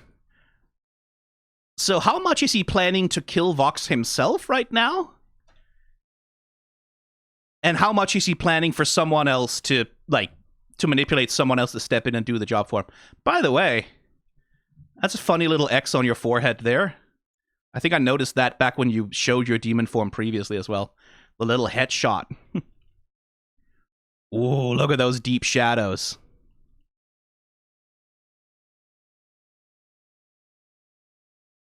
Huh, I wonder if Alastor lost a leg at some point as well. And a couple of arms. Like, how many limbs has he lost, actually? If all of these are indications of injury. Fucking wallpaper right here, by the way. Yeah, like that. That's a fucking wallpaper.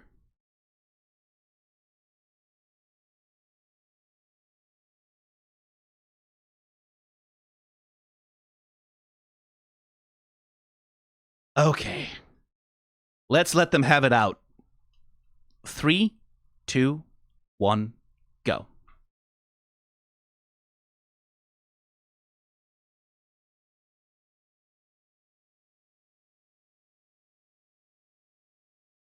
Oh, is he going full demon?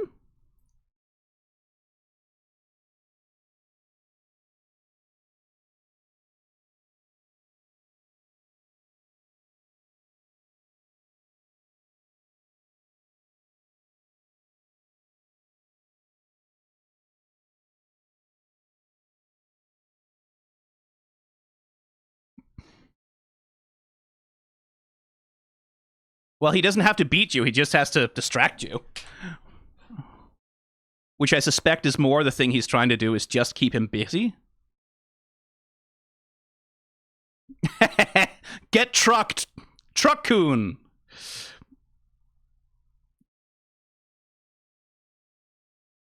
Oh! 3, 2, 1, pause. Jesus Christ, they're just all out on the fucking sakuga. Fuck me running, man. All of the animation budget. All of it.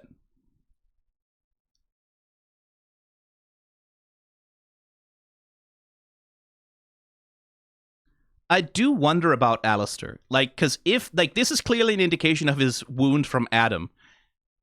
I do wonder if this is evidence that he has, like, he's done this shit before. He's been in some fights where he was nearly fucking torn apart before. And that's part of why he has so much guts going up against Vox at his most powerful, is because he knows, like, he's been in this shit before. And I don't think Vox has ever really had to fight for his life.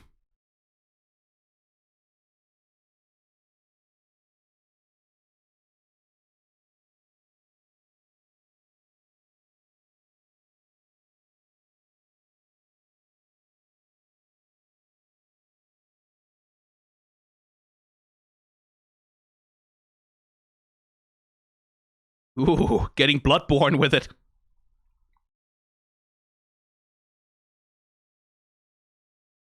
Literally getting Bloodborne with it. Like, this is kind of a Bloodborne-ass character design all of a sudden. With the ribcage on the outside, very Cleric Beast. Which is ironic, given that Alastor is the one who looks more like the Cleric Beast, really. Consuming mouths that are also TVs at the same time. Very effective.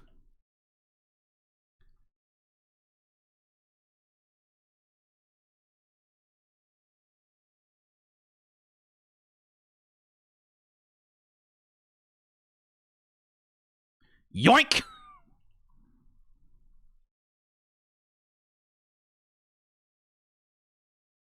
Interesting that he takes on more of a spider aspect here. Because, like, I know these are supposed to be gills, right? Like, they're supposed to be gills, like, on a shark. But it's interesting that he takes on... I guess maybe it's a Junji Ito reference if you've ever read that manga with the shark that have the spider legs.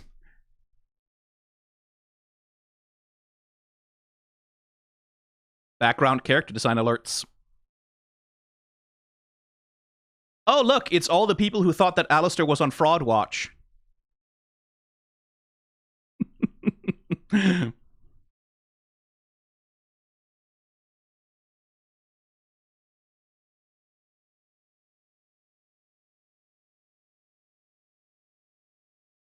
I like this flash frame a lot.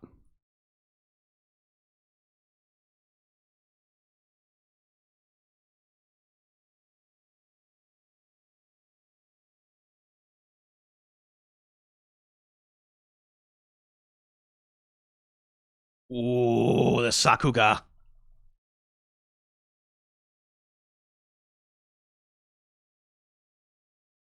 With the differential animation timings and everything to really smooth it out.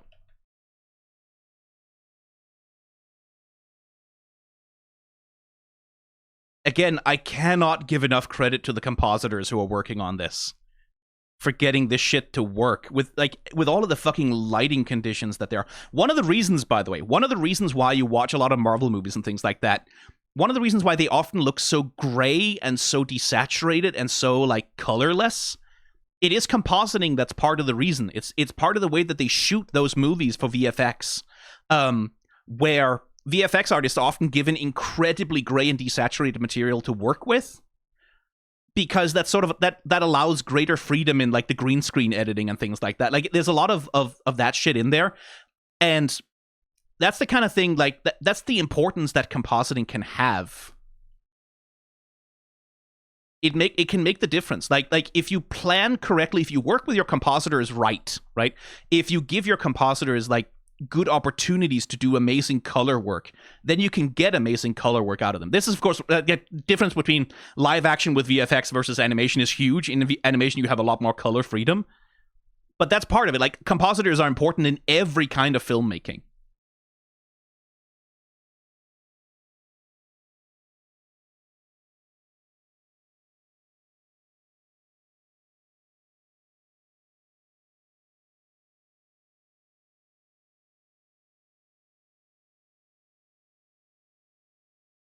Right? This little move here, getting Vox from there to there, compositors. Like, it's moving the character through the scene properly. The compositor is so invaluable for that. The editors are so invaluable for making this shit flow. It's not just the animator. It's never just the animator. Never. Everything you see on screen all the time is collaboration. All of it. And I've talked about this before, like even productions where it's like one superstar lone animator doing all of the work and like being the compositor, being the lighting artist, being the VFX guy. Even then, like so much of that work is only possible because of resources that are made available by other animators and other like professionals who work on this shit, who make those resources available for people. Asset generation. How many fucking backgrounds? Like, we could count the number of background in this episode, and God, there'd be so many. How many backgrounds has someone had to draw? This whole background is for this shot only, right? This shot, this background shot right here, this bit here. It's never going to get reused. Someone had to put in all the time and effort for all of these.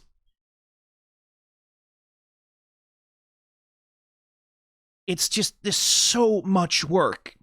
I cannot this is why animation, like, this is part of why 2D animation is, like, why Disney got out of the game, is that it takes so much time and labor and so much specialized knowledge and institutional knowledge and so much time, and it's expensive. And it's hard to get right.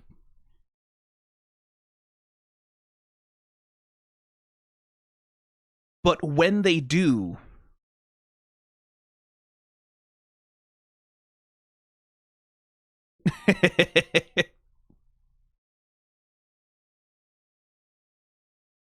you get fucking sakuga.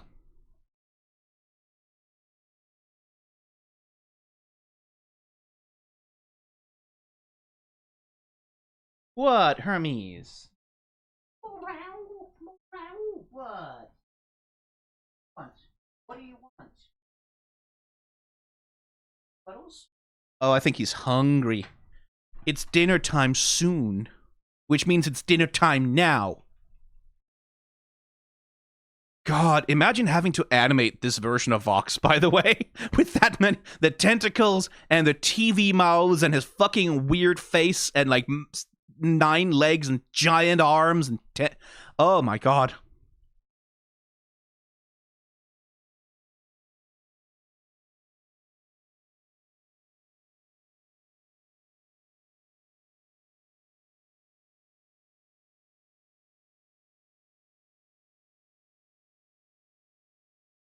Literally an Alastor shadow.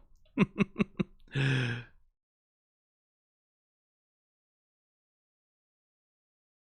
I guess this is what Alastor is counting on. He's just a more experienced fighter. He's just more used to being up against someone who's theoretically...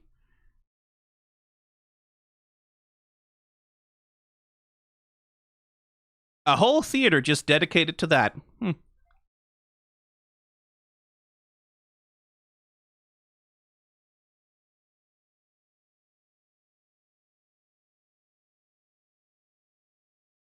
Ba-da-da-da-da, Truck Coon!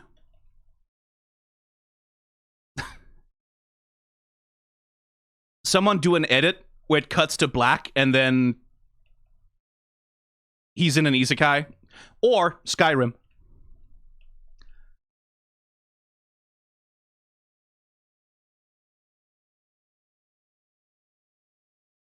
Ooh, look at the weight. Like, Alastor's tentacle here.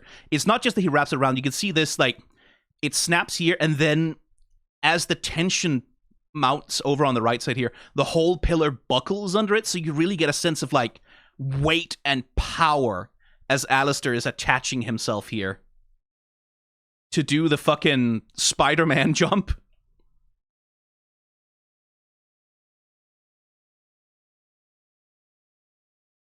I do like that he has cloven hooves in his demon form. That's very good.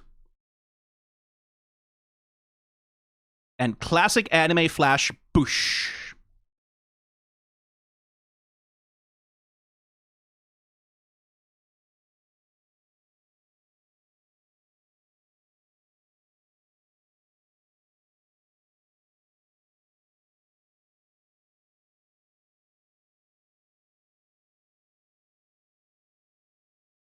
He cut him in half, but don't worry, he got better immediately.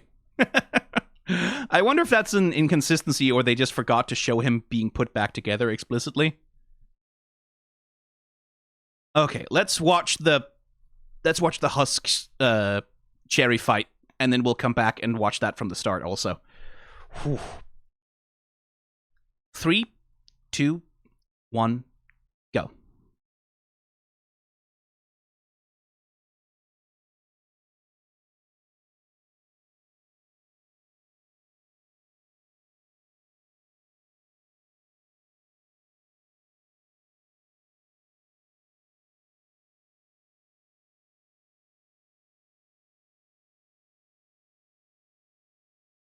Yeah.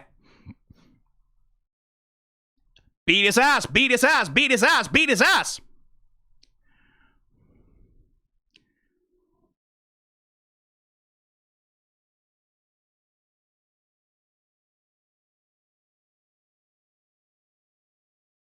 Yeah, no, still mind controlled.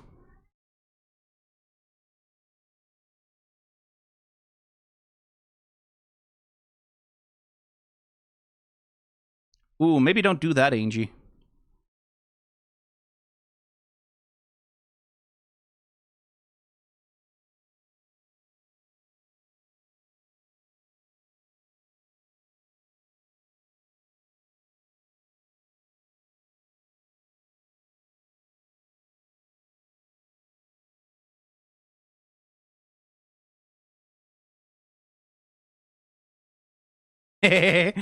Magician.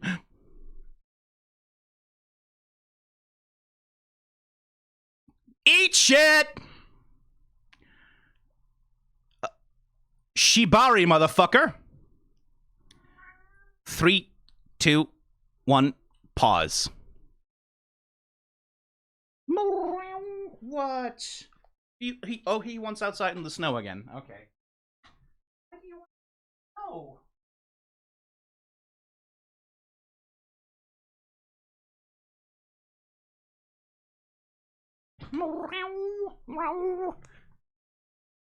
Honestly, baby boy. Little sweetling.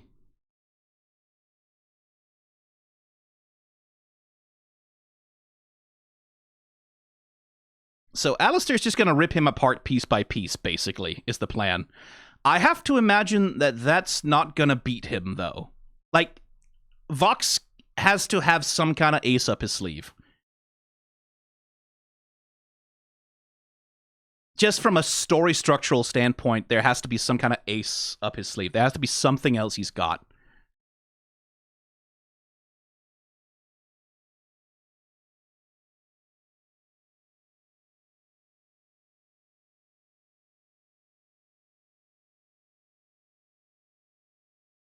Youch.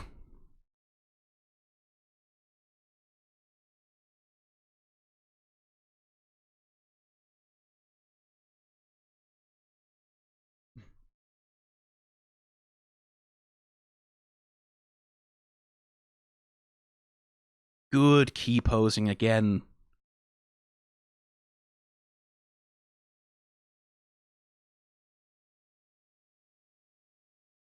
Really winding up for a baseball throw here. La da la da da da. Ba ba ba ba ba ba ba ba. Woo.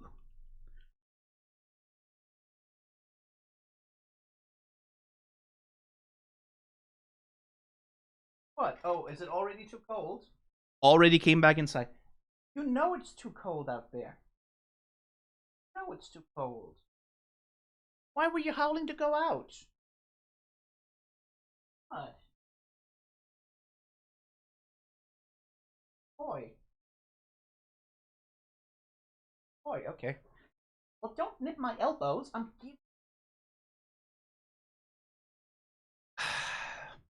What? What? You want to climb on me with your cold paws. That's what you want. Yes. Say something to the people.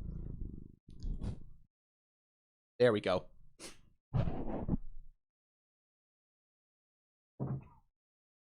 Silly man. He keeps going over to the window and almost going outside, and then he walks back to me again. It's like, I can't do anything about the cold. I can't make it not cold. Silly boy. Okay. I think he's doing what he's doing.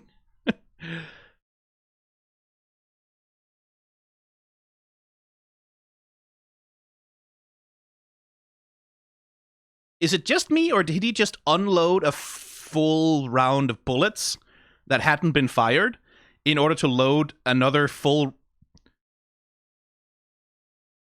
round of bullets that okay. Why do you even need to reload the gun? Okay. I guess just as a flourish, just as like a revolver ocelot kind of fuck. God damn it. As a kind of revolver ocelot little flex or whatever.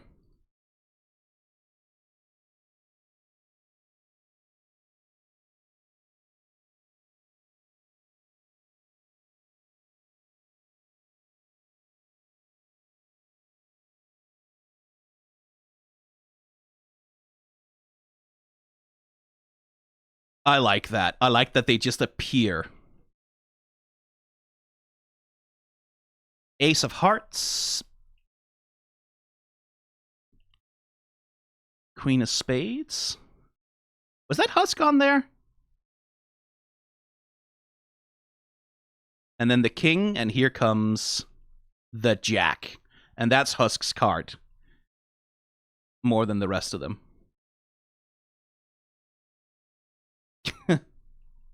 Fuck your stupid gun, Val. Learn to fight.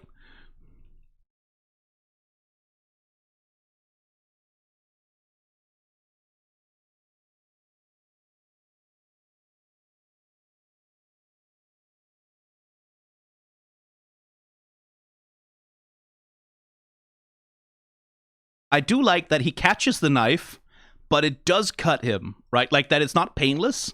And I do like that Val can take it, right? Like I like that Val isn't soft-skinned. He can take the beating if he needs to. he can be scary, right? Like, he can be someone who can take it in a fight. Which is good, because he's gonna.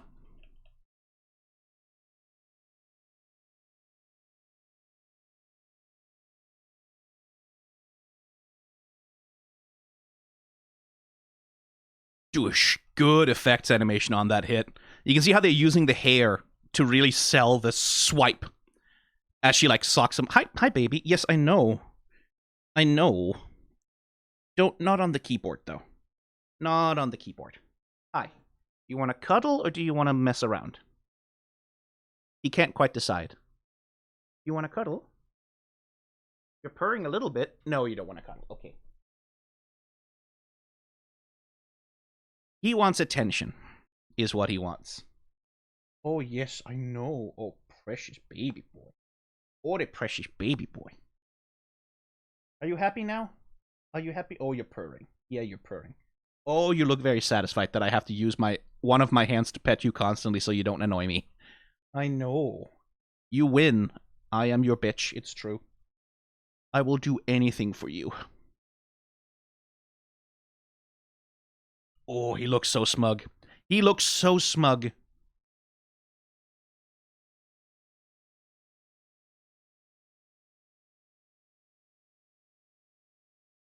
Again, Angel, stop it with a gun in close combat. Whee! Ooh, clotheslined. Cherry with a steel chair! Boo!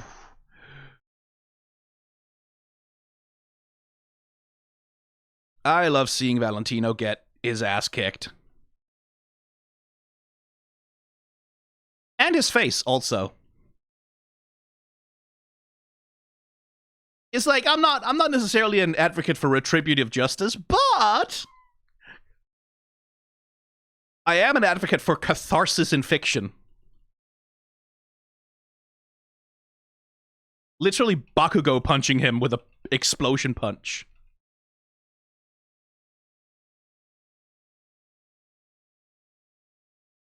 And this is very anime style, like this extreme foreshortening into the pull and then gadonk.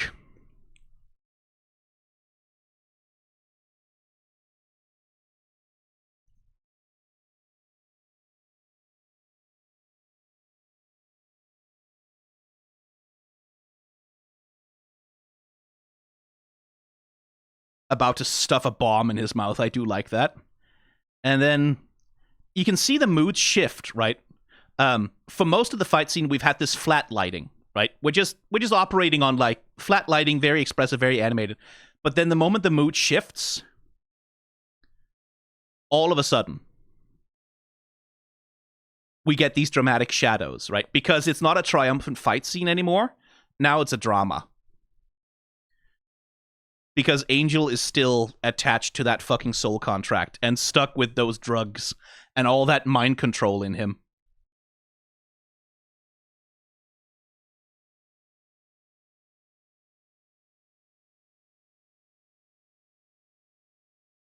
And I wonder the extent to which he knows what he's even doing. Because he doesn't seem to really be conscious, right? I think it takes Husk smacking him in order to knock him out of it.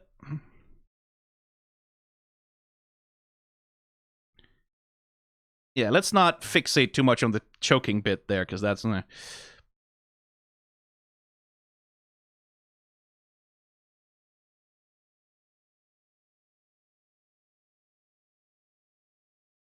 you can see Husk is immediately horrified, right? Horrified at what he had to do there.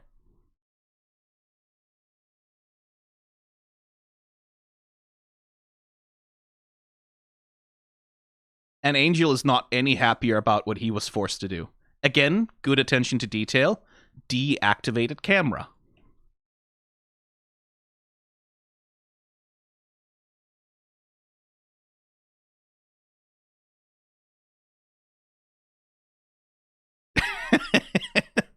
What? Oh, you want out of the office again? Okay, now he wants out of the office.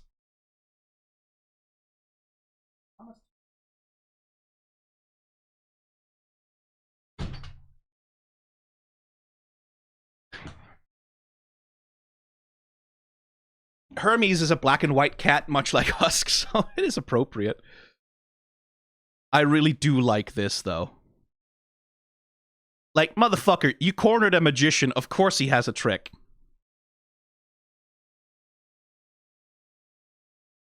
Why, I'm the cat in the hat! Popping out of there like Mike Myers. Terrifying Valentino so hard he jumps out of the window himself.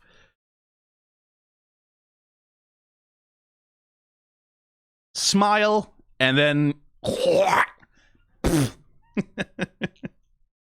Classic cartooning, this hat, by the way.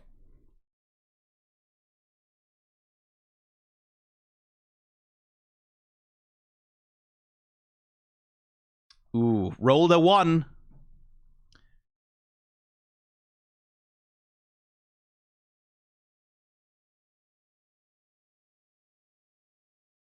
I like that we get the dice blasted at us. Like, good flash frames, these. And then we see Valentino's face for just a second, and then... yoink! Boosh.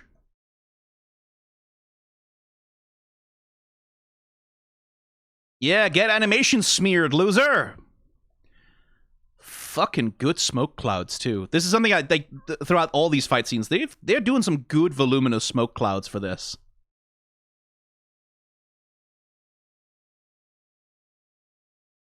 Fully in some shibari.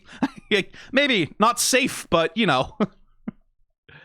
A bit of suspension BDSM never hurt anyone, Val. Except for all the people it did hurt. You have to be very careful about that stuff.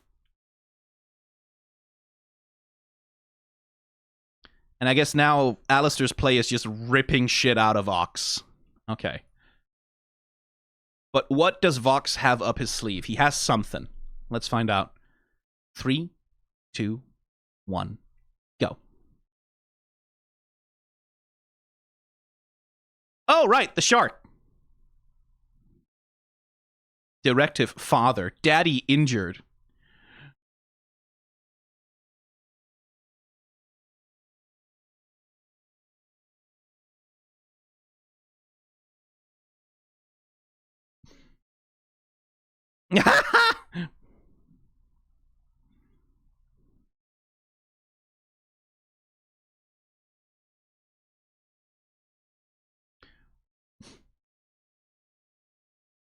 Oh, that would work.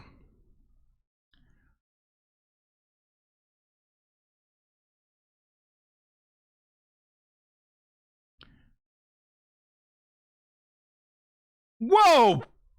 Jesus!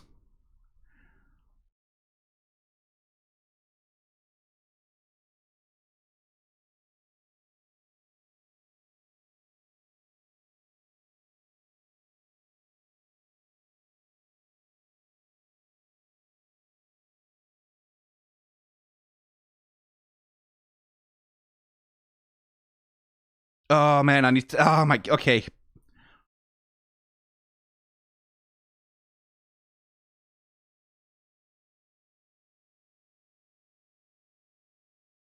Cut her hair off. That's hilarious.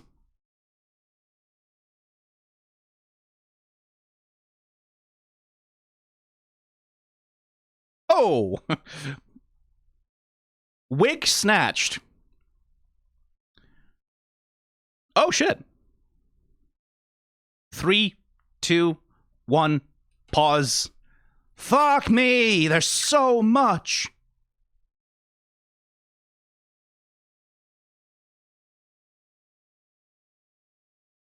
Oh, Alastor's just having fun with this, too.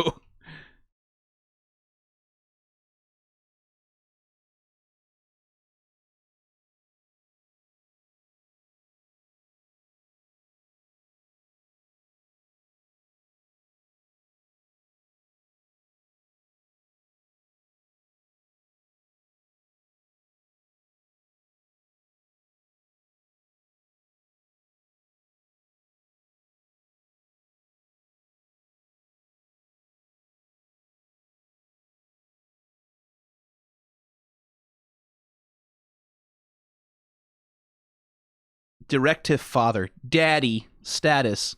Injured. Slap.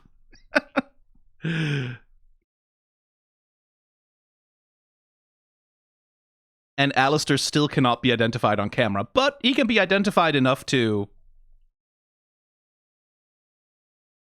Ooh, classic Flash. Fucking instant transmission ass.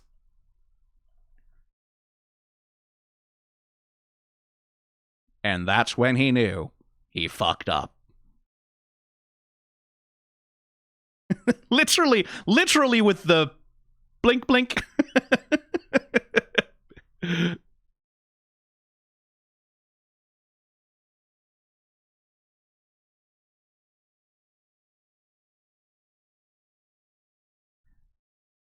And I do like that, for all that the shark seems to love his daddy, Vox still has to dive for safety.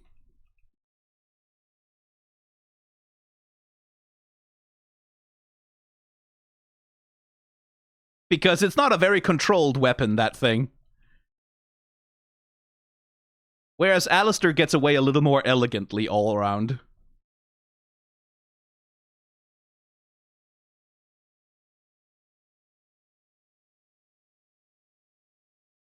What, are you meowing again? What?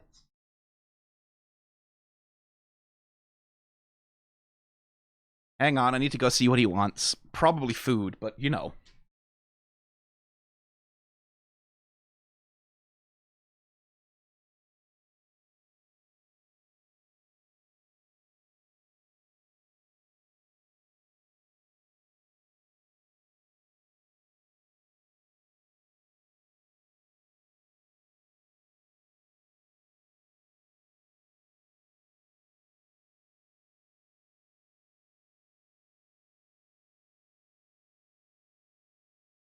Yeah, they just want food. It is not their dinner time yet. But they want food and they're letting me know about it.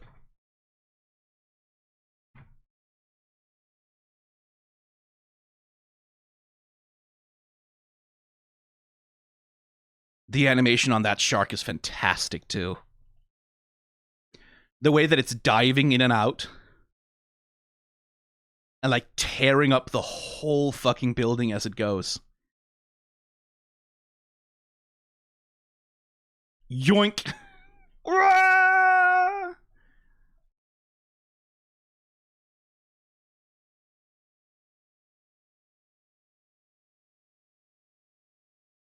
Yeah, look at the fucking animation on that shark, man.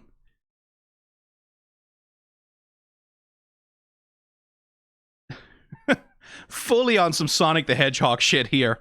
Follow me, set me free, trust me and we will escape from the...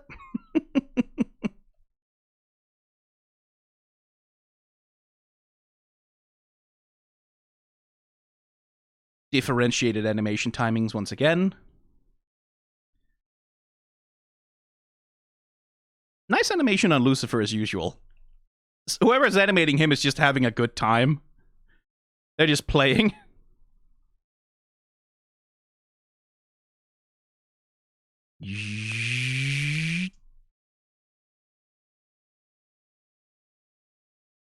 And the thing is, Vox would have incinerated Shockwave. Pretty much without hesitation, right? Like, he called him, and then he immediately was willing to sacrifice him.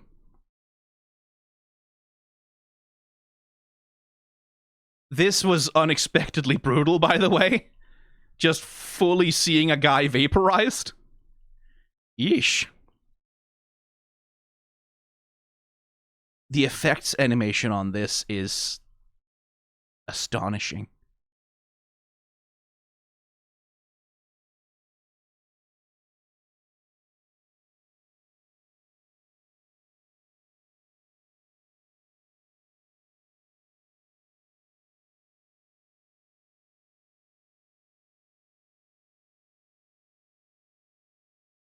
And I do like that Charlie and Emily, like,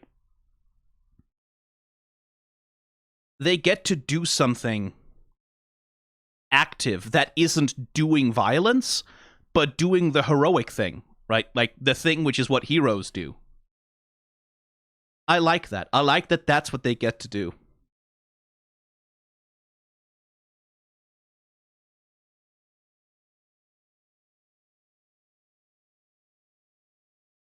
What? Sorry?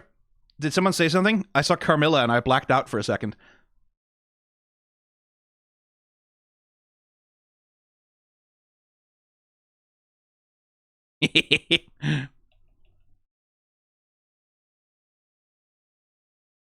Good little blob.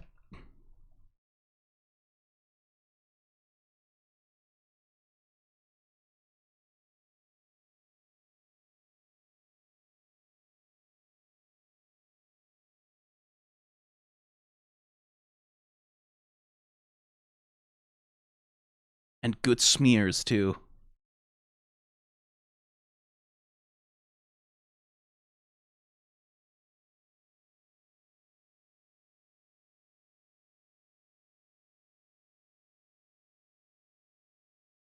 This is just kind of a pleasure to watch.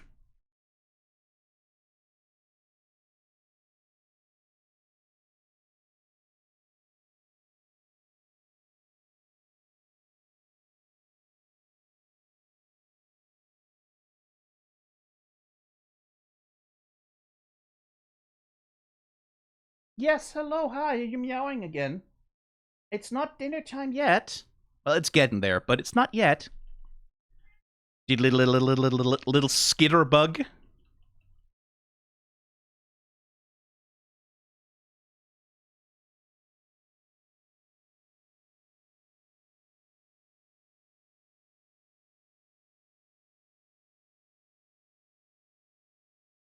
What?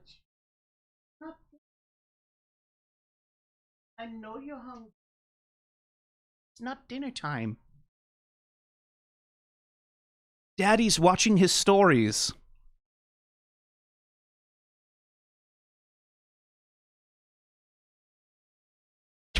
He's ripping the hair out of her head.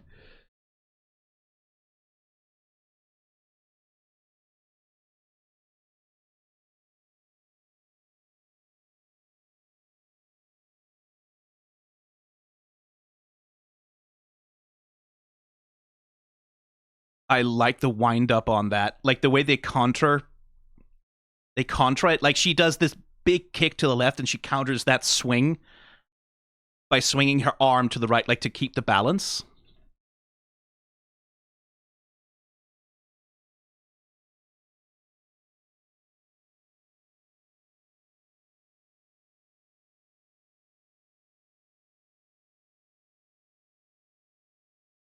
$24,000 likes within 5 seconds. Rookie numbers.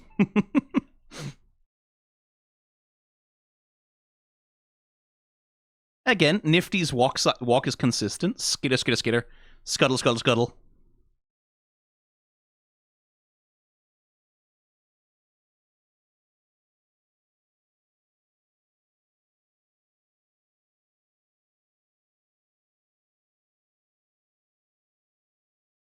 What? Yeah, I know, baby, but it's not dinner time. There's no amount of meowing that'll make it dinner time. Hard counter to Velvette, by the way. Little hacker gremlin.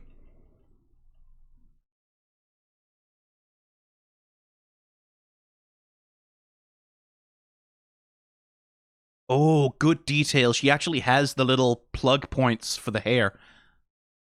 I like that as a detail for her. Yeah. Wind up. Oh boy, Niffty shaped missile.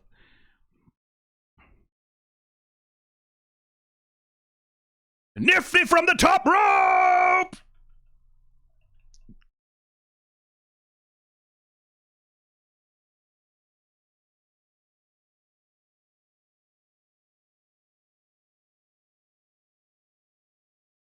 Oosh. Amazing that Niffty didn't go out the window as well, but you know, momentum is fake. I do like that she falls like a doll as well. Right? There's a certain ball jointedness to the way that, like, puppetness to the way that she falls. I mean, girl, I've been there. I know that feeling.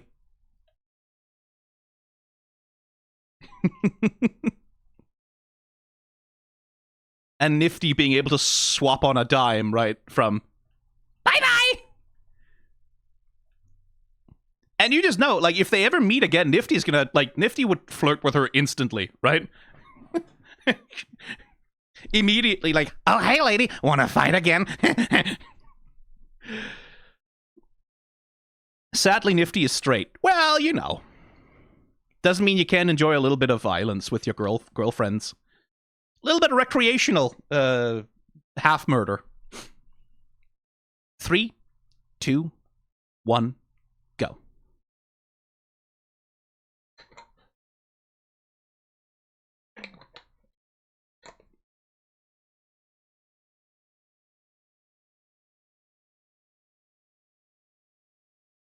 Well, okay then.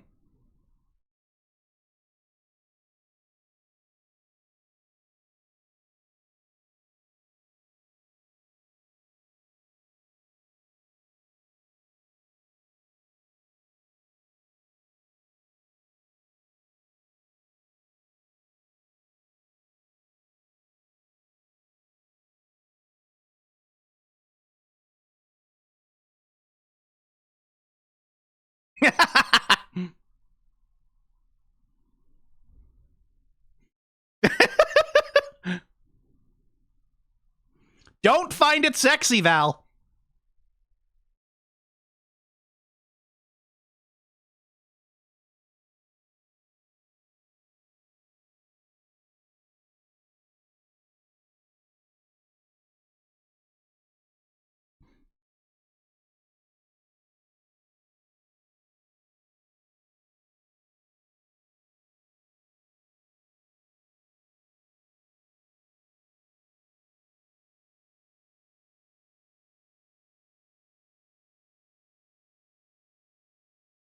Oh, dear.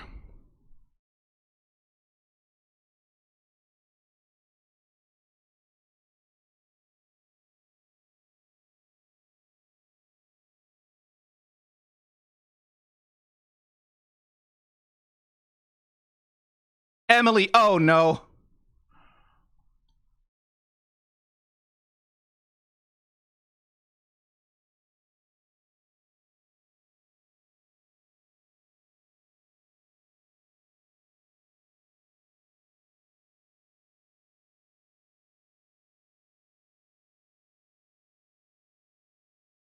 Okay, not dead, not dead.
Oh, fuck.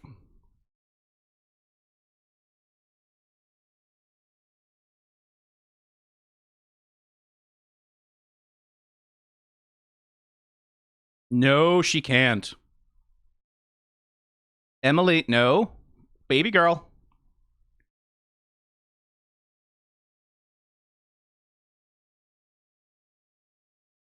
Whatever you're setting up to do, Emily, maybe don't do that.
crash out boy.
Oh, fuck you!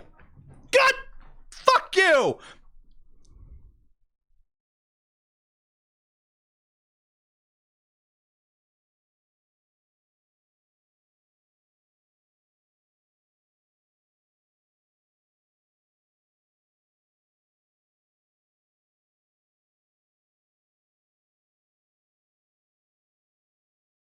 Hey, Lucifer was inside that, right?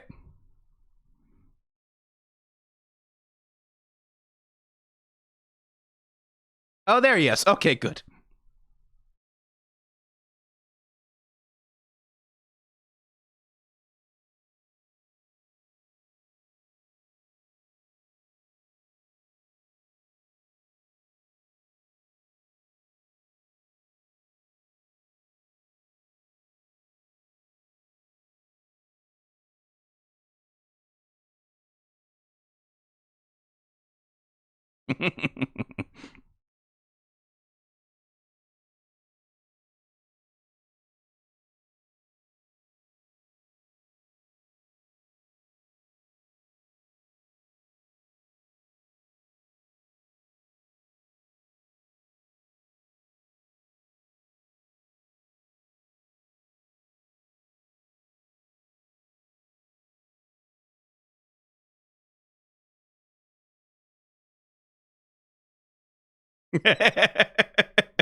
How's it going?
Still stuck on the deal.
Three, two, one, pause.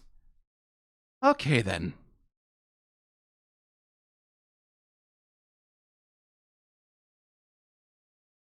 Everybody okay? Is everyone okay? You're all right out of there? I'm fine. I'm fine. Fuck you. I'm fine.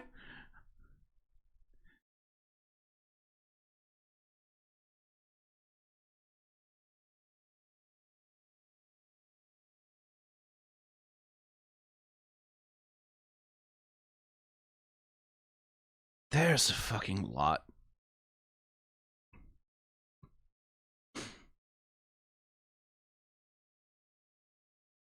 Who's saying I'll be back for season 3? Who's saying that? Is that Rooster guy? Oh, man. Ugh.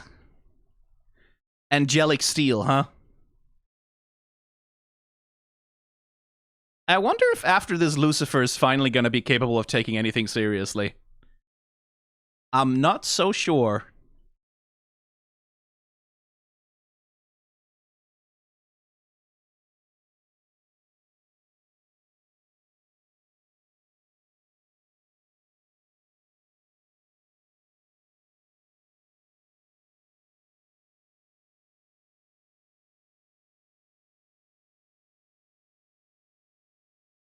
That's a hell of a shot, that one.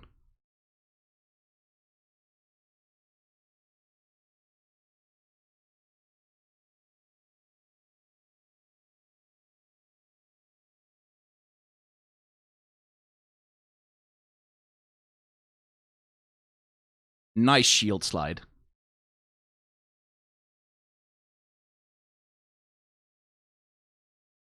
Someone is having so much fun animating that fucking shark, though. God damn.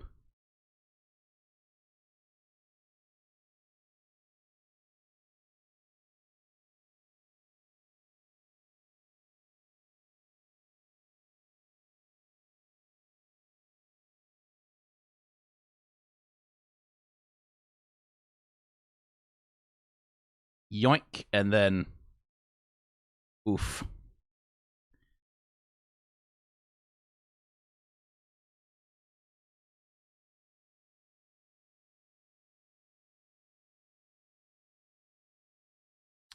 I wonder how Alastor feels about owing his life to an angel.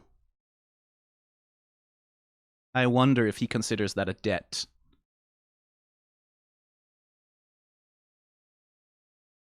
I'm not so sure he would. Like, he doesn't seem particularly pleased about being saved, right? The shot leading into the hit.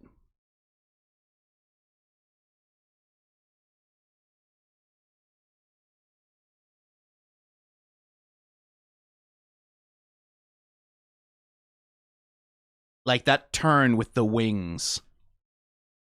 Look at that. God, that's pretty.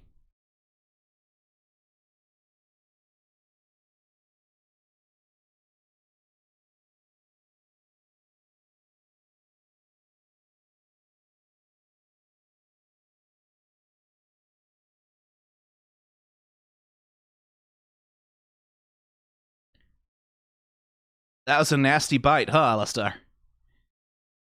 Having some trouble holding on to the smile there, I see. Yeesh.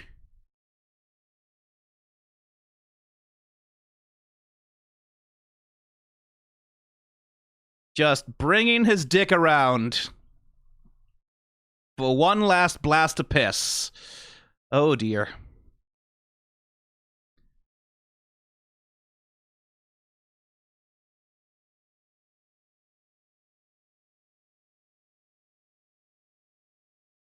Really hamming it up on the animation on him here.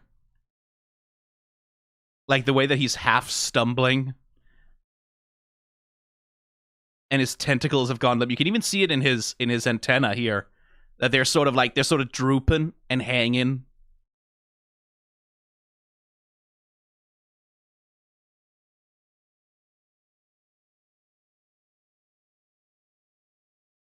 Also, Lucifer just got like 4 to 5 times hotter for a lot of people because he's weak and panting and bleeding. And I suspect the animator who worked on this knows that.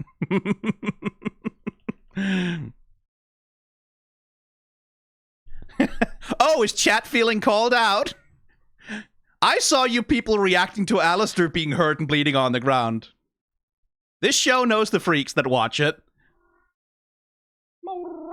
What?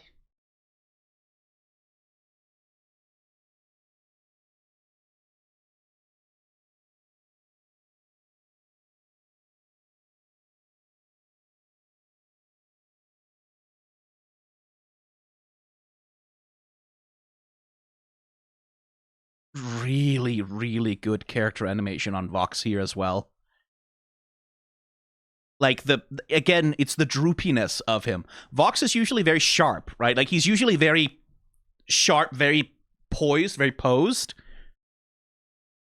And here, like, with the suit torn off, he first of all looks the most human that he's ever looked, right? Like, he really doesn't have the Tumblr sexy man proportions that we're used to from him. There's a deliberate change in his presentation, where his anatomy now and the way that he handles himself, the way that he moves, is much more weighty.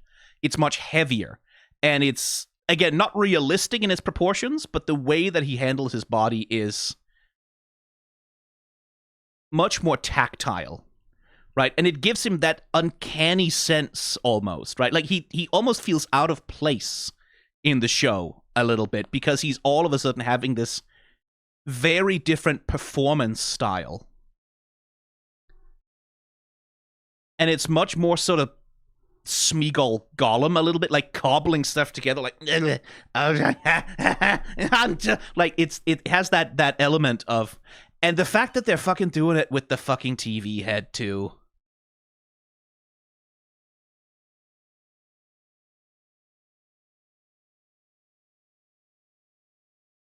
You want out of the office? I'll sit outside the office and yell at me.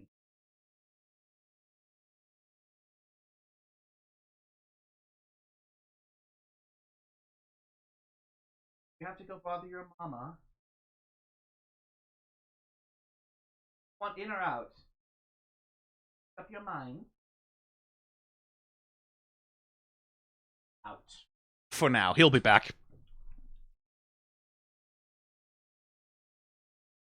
Right? You can see it in the way that he's carrying himself. Like, he has to drag himself up, and his shoulders are sagging, and he's sort of stooped and drooped.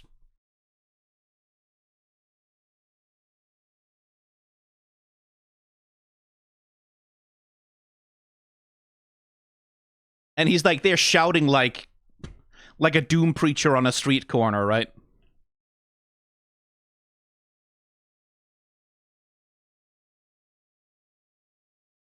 And I think that is partly a smile of satisfaction from Alastor, that even still, Vox is his bitch, right? Like, Vox cannot get out from under his desperate need to win against Al. Right? It's literally the only thing he has left, to the point that he's crying.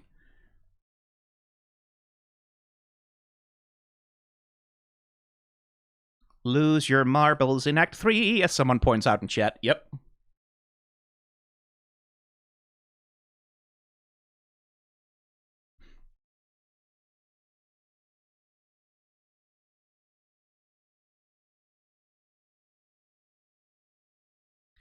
A well-deserved flying kick from Velvette there, though.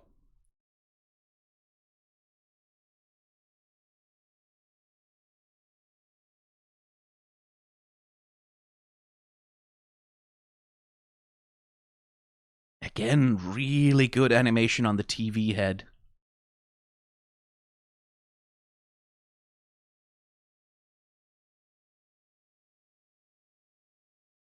And again, good use of all four arms for the emoting.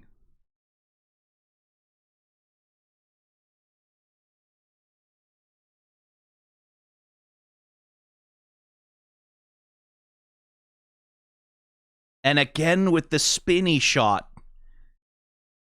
A little bit. A real complex one, because, like, Val is shaking him back and forth. Another really complex bit of animation to do.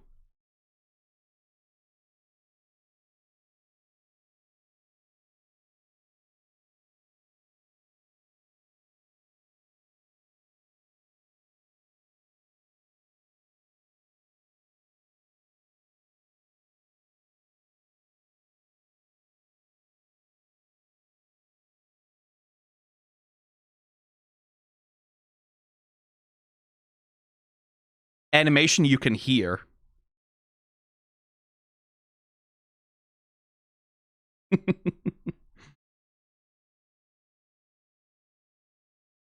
With his little droopy, oh, can't keep it erect anymore, can ya, Vox?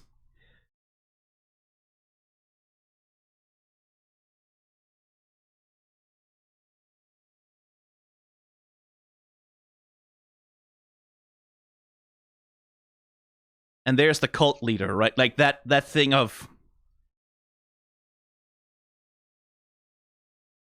he cannot conceive of him as of himself as anything other than, right? He cannot be wrong. He cannot lose. He cannot be a loser. These things are simply not possible in his head.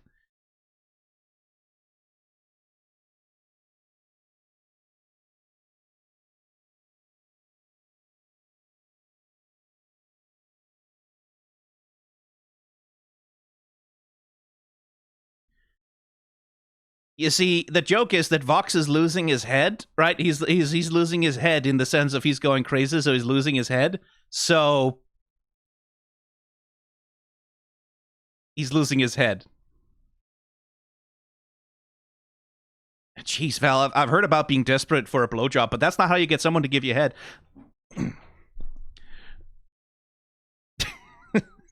Sorry. No, actually, I'm not. The show would make the same joke. It's a brutal decapitation, though. Like, it's...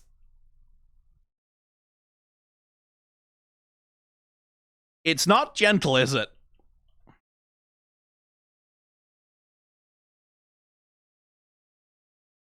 And again, using all four of Val's arms, holding onto his arms, and really just ripping that shit off.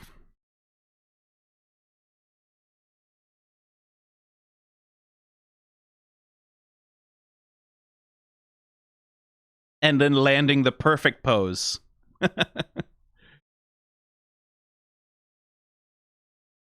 Honestly, you should really dump him, Val. You really should.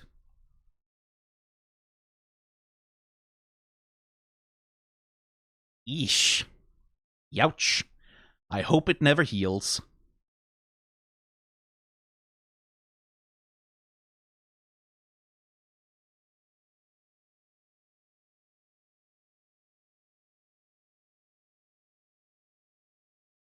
The number of death flags that just popped up here, though. Like, the number of self-sacrifice. Like, no. Whatever you're doing, don't do it. Whatever's about to happen, right? Like, you can kind of... The show is definitely faking us out with that one. I think that's a very deliberate manipulation. With the focus on, like, her tiny against this overwhelming force. Alone. Stealing herself and pushing back on it, right? It's all the tropes, but they're doing something else. They're doing a fucking spirit bomb, right? So we're gonna be okay, but... Whoa. Between the injury and the... Like, they knew what they were doing, the fuckers. And Emily's character animation here, too, is...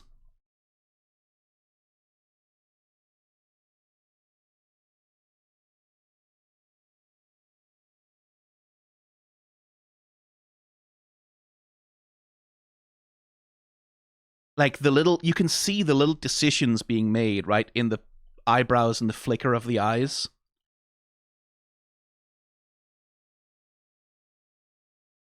Right? That trembling and uncertainty that then resolves in this. And then she's steady.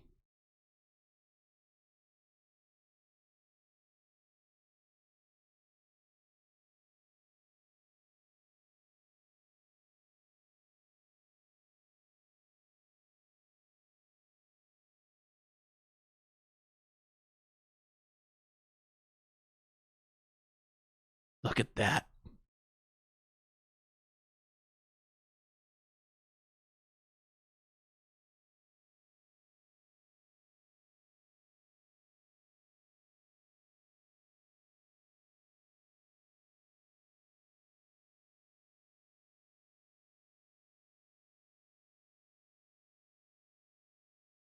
Like we talked about with Live Another Day, or what Live Again, Live Tomorrow, whatever, the Pensia's song from last time.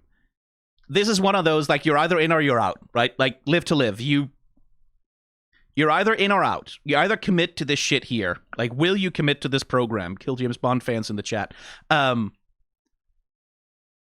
Because what we're doing here is we're making literal the theme that we've talked about, like, that runs throughout season 2, which is the power system here, right?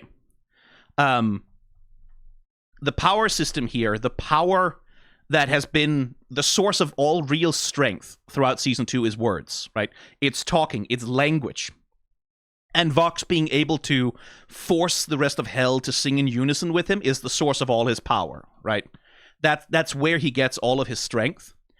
And so this song is basically the counterpoint to that, right? And again, the counterpoint to the Tower of Babel thing. This idea of everyone singing in one voice.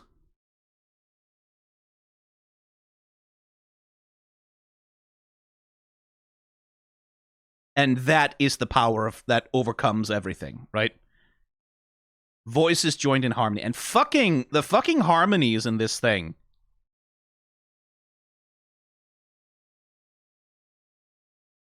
The harmonies in this composition are very, very pretty.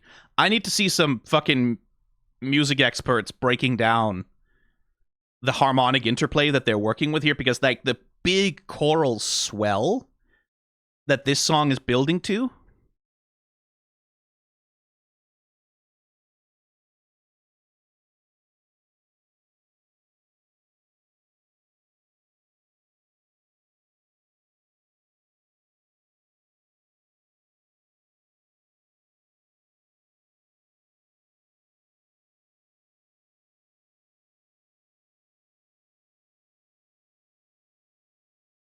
And I do like that Husk is the first to join. Velvette's assistant over here. You again. And of course, Ethan.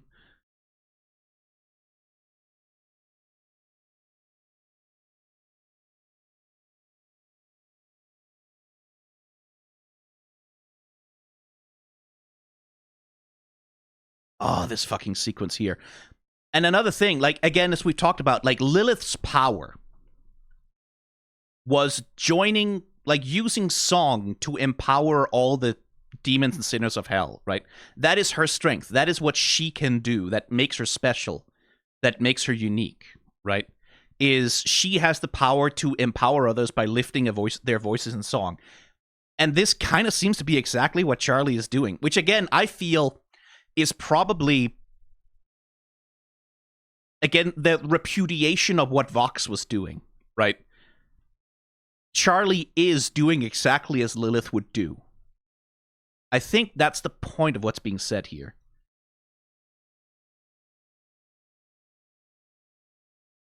And, like, the character animation on these three here.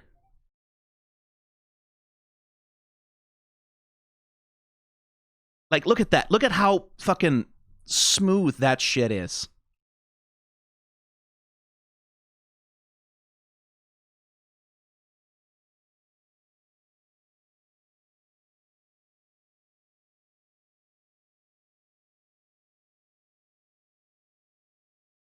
Look how pretty that is. Jesus fucking Christ.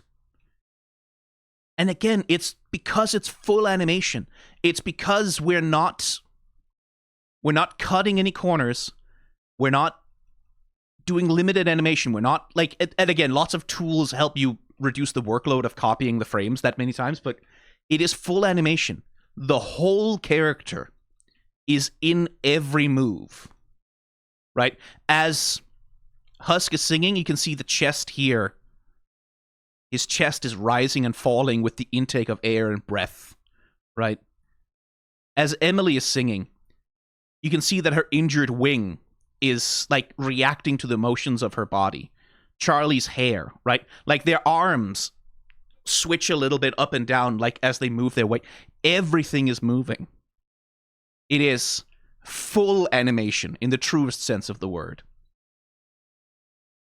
And that's why it looks... This fucking shot here. Like, we'll get to the rotation shot. We'll fucking get to it. Samantha, is this you? Or am I getting Samantha by you again? Is that what's happening here? But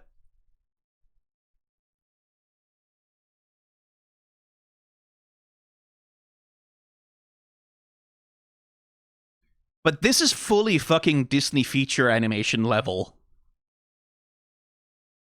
In terms of just the character acting and the animation that's happening here. This is a really, like, just look at the movement on Husk's chest as he's singing, right? Like, emphasizing and...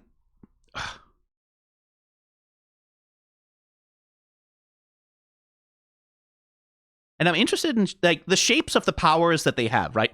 Obviously reflect who they are as people. So Husk has all of his little playing card things. Charlie has music notes. Emily has her bubbles. And then Niffty has...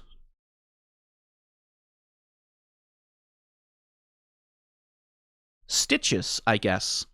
I guess because of the scissors and the whole thing, like, she... almost like a seamstress kind of vibe. Something like that. I wonder what that is. Yeah, it's needles, right? It's seamstressing, although she's a maid, which is... And that's interesting, like, because we know her as a maid who likes to stab things and stitch things and, like, not stitch things together, cut things apart and, like, kill rats and revel in dirt and clean things up. I wonder about the stitch thing.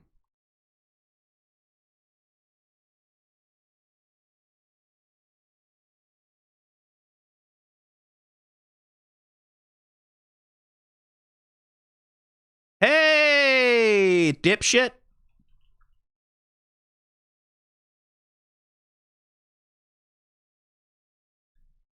Little disappointed that Lute didn't actually get to play major villain role in this season, I will say. I was kind of hoping, given how big Gravity is, I was kind of hoping she'd get to do more now. But I guess she still feels constrained by orders, right? She's still not willing to defy orders completely.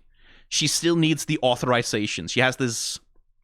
She still respects hierarchy too much, which is what Abel eventually is able to sort of assert himself. And musically, again, I'm not really Mr. Music Man in terms of music theory, but I like the way that Lute's music...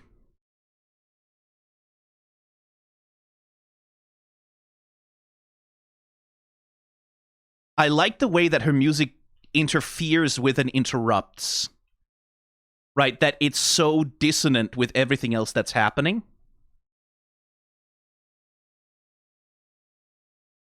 And it's fucking with the song, right? Like, it's fucking with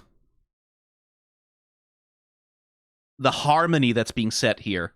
Is this, because the thing that Sarah and Emily are, like, the things that Charlie and Emily are trying to do is create a harmony in hell, and Lute is the antithesis to that, right? No harmony, just violence, right? Like, this disruptive, disturbing discordance.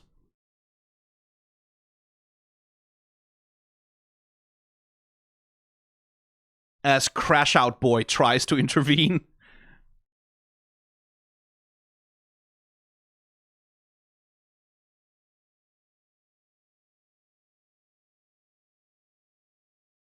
And finally gets to assert himself. Again, he's a little bit of a Baxter, right? In that his main function is clearly to be set up for this moment to happen at the end. And whatever character development he's gonna get, like, whatever he's gonna do that actually matters, right? On, like, most of the plot level, rather than just resolving a conflict at the end. That's being deferred to some other time, clearly. And that's a little...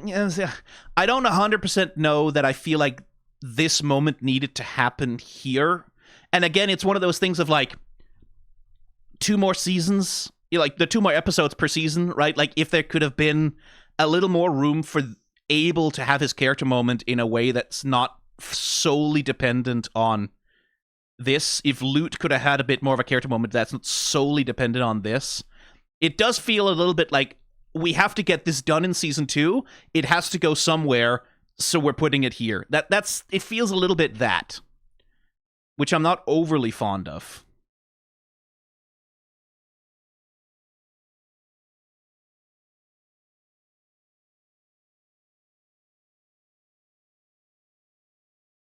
But at least he gets to finally, assert himself and fucking do something.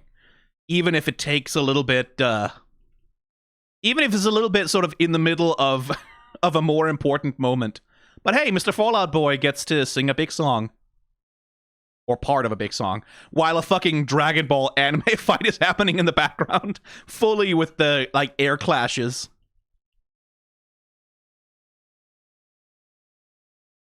And again, it's hard. I struggle to be very invested in Abel here, right? I struggle to be very interested in him resolving his character insecurity because he hasn't done anything all season. He's not been a character. He's been this secondary NPC voice in the background who's not really asserted himself or displayed any interesting internal conflict.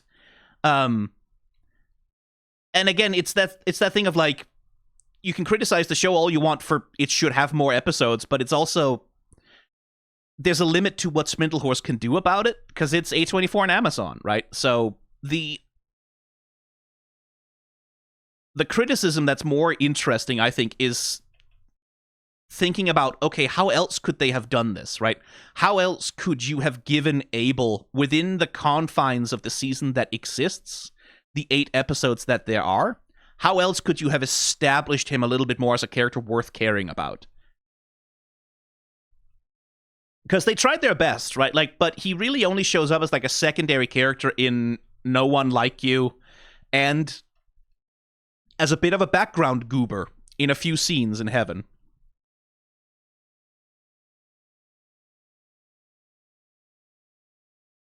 And so I do struggle a lot to sort of care that much about him at this point.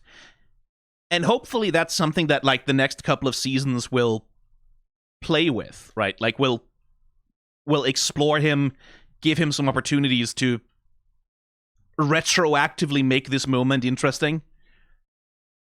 But we can't really give the show credit for that right now, right? Like, there's not a lot the show can do right now to make this good, so you sort of have to defer a little bit to, okay, maybe with some time, Maybe with some more character development later, this will become good, but yeah. At the moment, I'm just not that interested in Abel. I would much rather spend more time watching Lute and Vaggie fight, frankly. There is the interesting detail that we are bringing up Cain, right? Too bad I'm not your braver son, who, much like Eve, is rather missing. And I'm wondering if they're missing together. I can't help but wonder. Because Cain, if you recall, is the first murderer, right? In the Bible, there are some different things about that specific story, but theoretically, he's often called the first murderer, right? Like, because Cain and Abel were both sacrificing to the Lord, and the Lord favored Abel, and Cain got jealous, and then he murdered his brother, and the Lord said, well, fuck you, you are banished. I'm gonna put my mark on you so no one may harm you, and you go into the land of Nod, wherever the fuck that is. And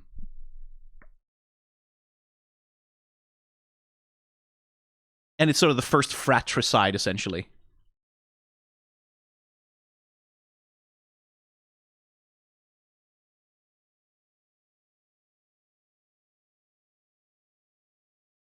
And, like, the thematic element here, right, like, he's expressing is, like, why did it have to be me, right? Like, why do I have to be the one in charge of dealing with this shit?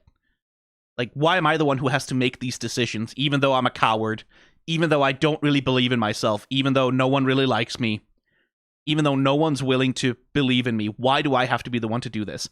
And that's an interesting thing to explore relative to this question of, like, authority taking responsibility, right? Like, the responsibility that you have, even though you are a little privileged rich white boy, like, who's never had to face a hardship in your life, you kind of have a fucking responsibility to step up and do something when bad shit is happening. That is, like, a relevant theme to explore, and again, would love for the show to do more with that later. And would have been very interesting as a counterpoint to, like, Sarah, who's, like, all too eager to take on control, right? Like, who would never be like, why did it have to be me, so much as she's agonizing over, like how hard it is, but she doesn't want to let go of the burden, right? Like, Sarah is like, she's desperate to hold on to that burden, where Abel is desperate not to have it. And that's an interesting character contrast that something interesting could have been done with that.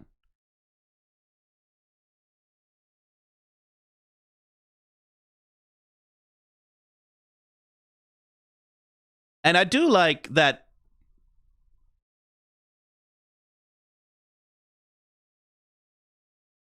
Right, that when he finally asserts himself and steps into Adam's authority, let me stop you right there, which I believe is also the first line that Adam sings in season 1, right?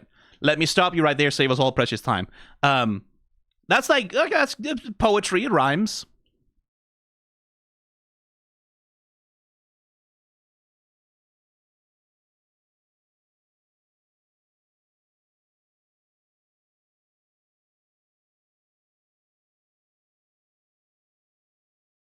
And he takes on, like, the authority and the assertiveness of his father. And that's the thing that Lute respects, right? She doesn't respect reason. She doesn't respect pleading. She doesn't respect mercy. She respects authority because she's an authoritarian, right?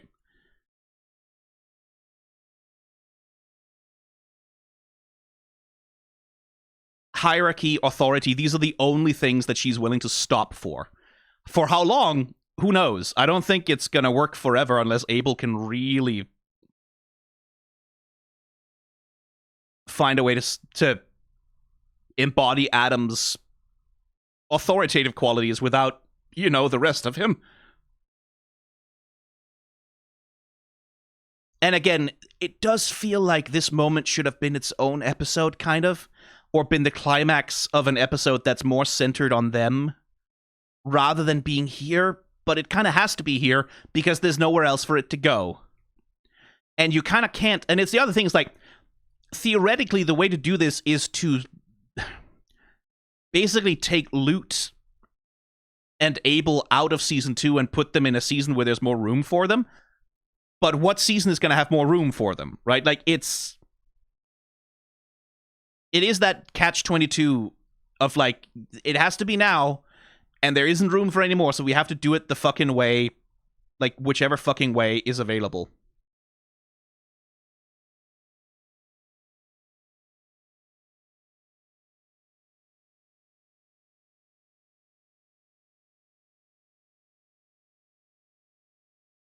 Hello, Rosie.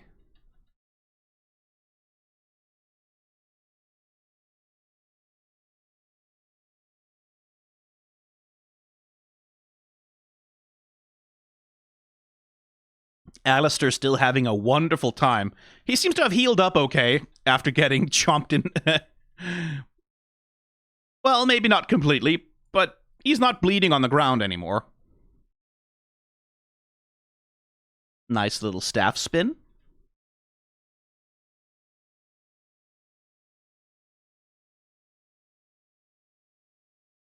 Ooh, look at that little shoulder move for Rosie.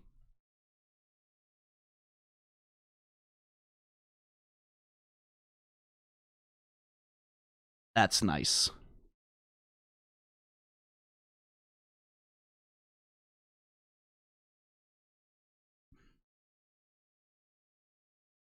And Alastor seems to have correctly guessed that Rosie is invested in the denizens of the hotel. She's invested in Emily, Charlie, Pentious, Angel, Husk, Niffty. Because that's the threat that Alastor's leveraging, right? Like, they're all gonna die. He's not saying hell is gonna get blown up. He's saying these specific people. And Rosie seems to have some interest in that.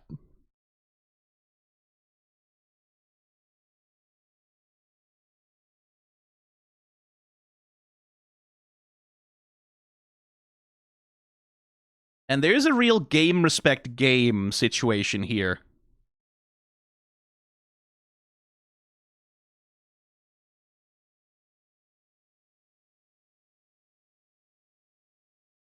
And I do like that Alastor is not, like, unlike Vox, Alastor isn't really overplaying his hand, right?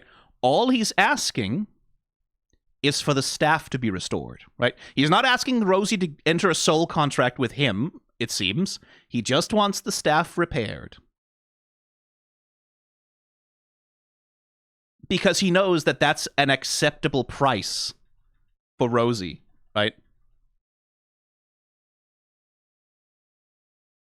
Rather than, like, I own your soul, which he might not be able to get her agree to. He just asks for what he knows he can get.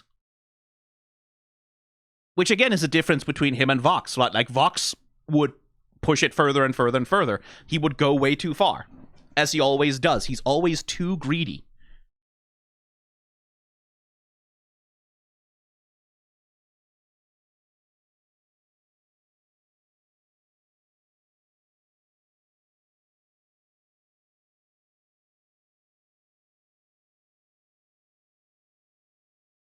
Oh, go to hell. Go to hell in a handcart. Okay, so what's happening here? It looks to me like elements of the background are 3D objects. If I had to take a guess, the background is a projected 3D scene with a few 3D objects and then some skyboxes. And then as the camera rotates through, the characters are hand animated over. That would be my best guess. Oh, go to hell. And there's definitely some cheating to camera happening here, right? Like, it's... But, like, this fucking camera swoop, right? In under Zestial arms, past ZZ. Like, rotating fully around her volume. And the background elements. Yeah, the background is definitely 3D for this one. But go to hell.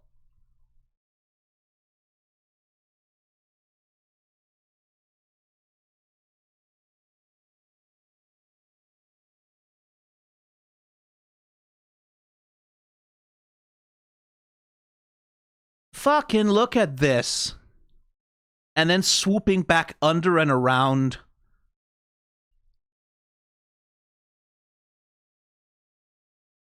Again, the compositors on this.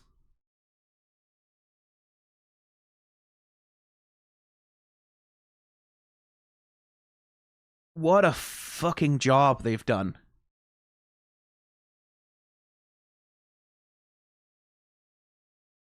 Putting this shit together in a 3D scene is crazy work.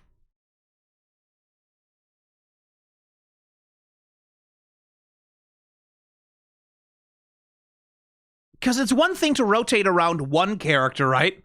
It's one thing to rotate around, like, one fucking guy. Even if that person is interacting with stuff. It's one thing to do it around two. It's another thing entirely to get a crouch shot like this working.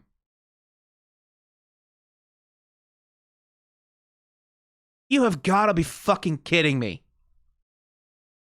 Look how smooth that is! And again, the compositors are gonna be so fucking crucial to... Because, like, you can see, as the camera swoops by, right? You can see that Carmilla is getting shunted out of frame a little bit.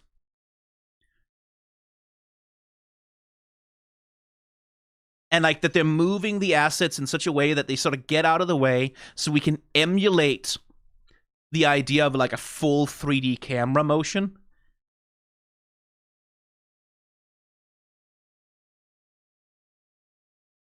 Oh, God, the cleavage on that dress.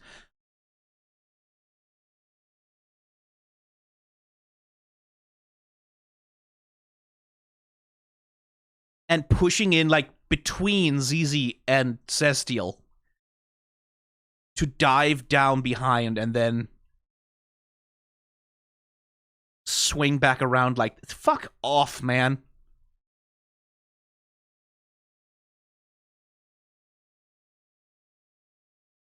How do you even, like, it, like, the only way I could imagine doing this would be you have to set up the camera shot first, right? You have to have the background scene and all that shit. You have to have that built first.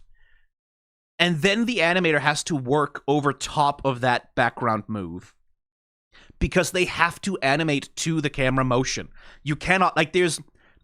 I cannot imagine that it would be remotely possible to animate first and then try and composite a camera motion around the animation. That feels blatantly insane.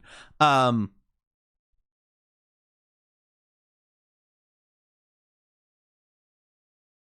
again, this is the kind of thing that's only possible if management, if the producers, if the lead animation coordinators, if they are all on the fucking ball setting up the assets and making sure that this is coordinated between animators and background designers and whoever the fuck is handling the 3D.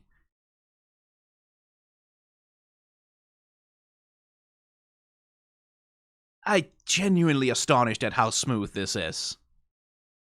At how well the... Like, especially considering this is from the same studio that, like, have that one shot of Luna in the pilot of Hell of a Boss. Which is an example of what happens when compositing is not done very well. Like, you can see them develop over time and come into their powers, and this is like, Jesus fucking Christ.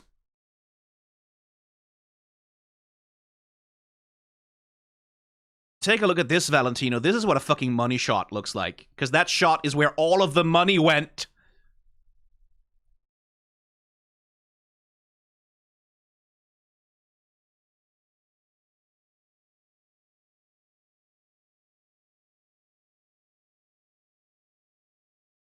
I could watch this for hours. Fucking hell.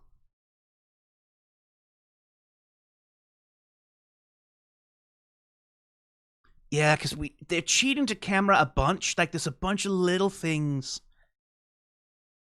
that help sell this. Just like in resizing and moving the assets with, like, keyframes, but...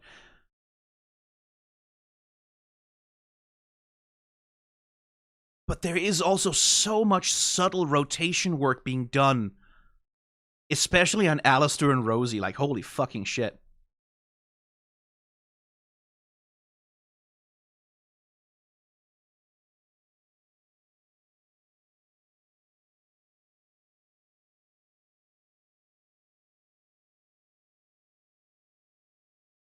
And they're not just static either. Like, it would be one thing if they were just like static characters, maybe lip flapping.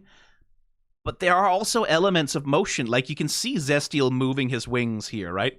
As we're rotating around him, he's like bringing the wings up. There's secondary action happening in ZZ's hair, on the ears of the fucking that guy and the other one. Rosie and Alastor have like pretty complex singing animation.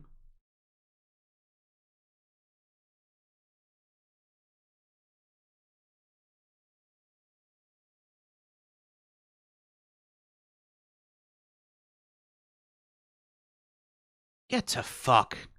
How many people worked on this? I swear to God, if I get a fucking Blue Sky reply from Samantha Ames again being like, oh no, yeah, I did that on my lunch break or fucking whatever.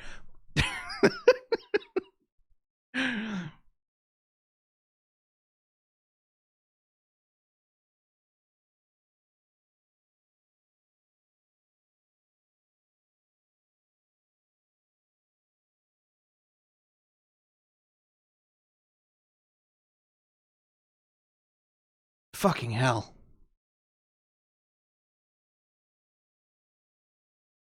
And it is like, and all of this fully to support what is effectively a Care Bear stare.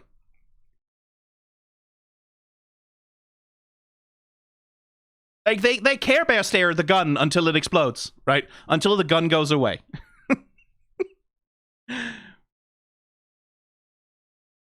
Because in this moment, like, again, cynicism is not useful to what the story is trying to say, right?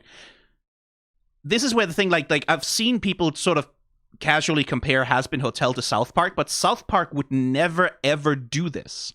Or rather, like, South Park would do this, but then they would undercut it or make it not work, right? Because the ethos of South Park is that caring is stupid, right? That caring doesn't work, and caring is a waste of time, and anyone who cares is kind of a dumb loser, and they're setting themselves up for total failure. And the safe emotional position to be in is one of disengagement and leave me alone disinterest, right? Like, that's the fundamental ethos of South Park. But this show has to care, right? And it has to care very, very, very, very sincerely. And essentially, the argument it has to make in the end is that the power of love and friendship can overcome genocide, right? Can overcome murder and abuse and torture. And like that, ultimately, in the final analysis, the power of friendship and love and kindness will win out. That is the position that Has Been Hotel kind of has to take. And you can't take that position casually. Like, you can't take it ironically. You can't do it. It doesn't work. It only works if you're willing to Care Bear stare a bomb to death. With a huge, like, choral crescendo.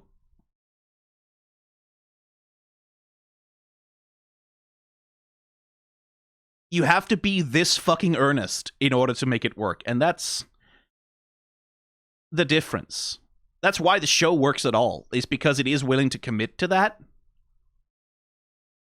And not for nothing, like, with the My Little Pony comparison, that's part of why My Little Pony was able to become as successful as it was with an adult audience. It wasn't all just horny furries. It was because the show had an earnest commitment to the sincerity of its premise. And especially in the context and period where My Little Pony emerged, the irony poisoning that was prevalent at that time and place. Like, it's not a surprise that a lot of people found it very appealing, right? For better and for worse. The My Little Pony fandom is a story for another day, a never day, actually.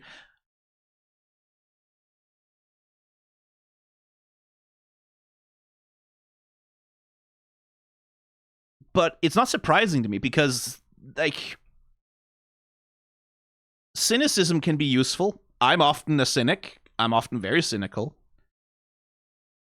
But it is not the only useful lens through which to see the world, right? And if you don't, like, if your cynicism isn't at some point in service of an ideal, then, you know, what good is it?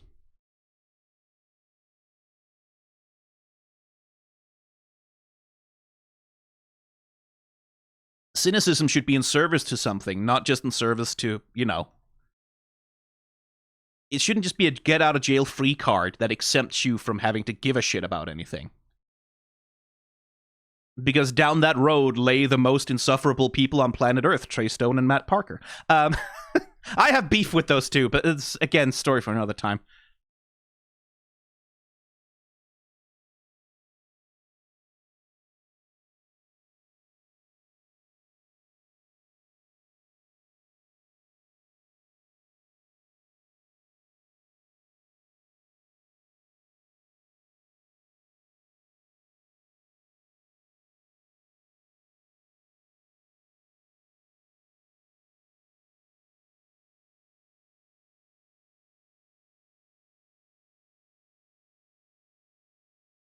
Who are you, Rosie, that you care that much about the folks in the hotel?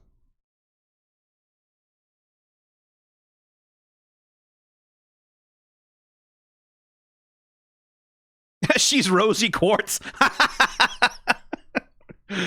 Oh my god. Final episode of Has Been Hotel season 5. It turns out it was all part of the Steven universe. All part of the Steven universe backstory. Hell is real in Steven universe.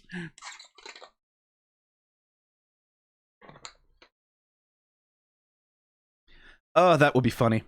Remember when Steven Universe had that crossover episode with Uncle Grandpa for some fucking reason? That, but with Has Been Hotel. I think we're gonna have to kill this guy, Steven, and it's Vox.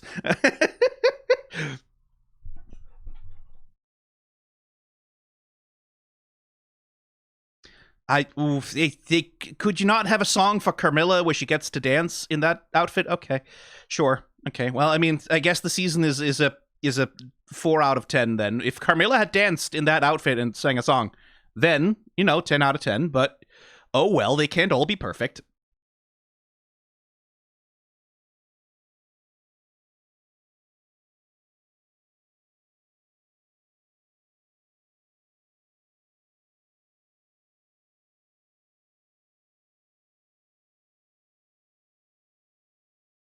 Look at Emily bouncing into life as she realizes that it worked. Oh, so cute.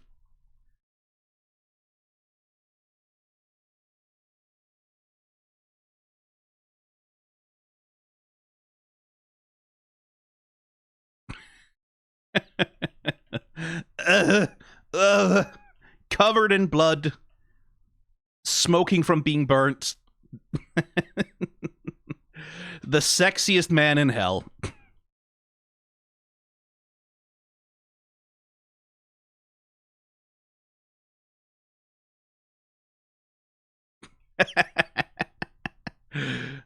Bonk. Nice touch with the hat.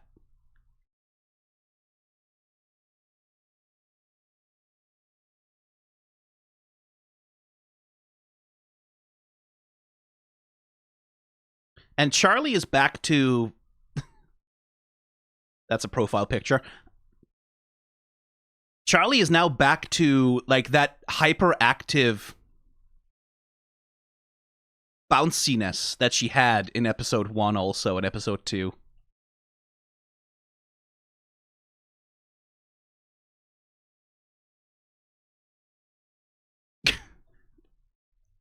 Charlie and Vaggie when they get home. Sorry. Didn't say anything.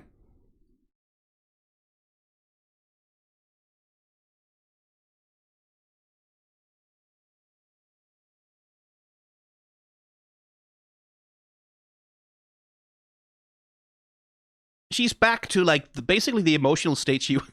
Poor Lucifer. Back to the emotional state she was basically in at the start of the season. Except happy, right? But, like, hyperactive and wildly energetic and deeply enthusiastic. Serpentious. Like, realizing that, like, his whole speech, his whole presentation, the entire PowerPoint slide he was planning to give is like, oh, you have to improvise something on the spot. How are you?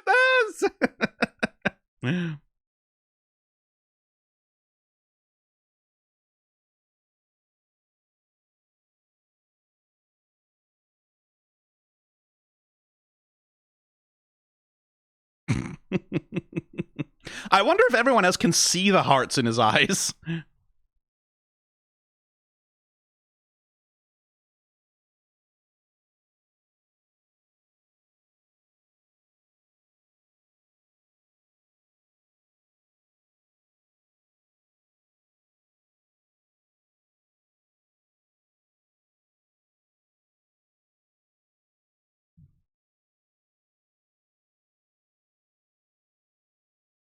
The little experimental cockroaches and stuff. Very cute.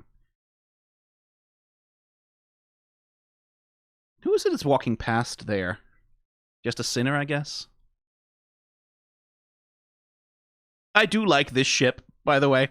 This is very cute.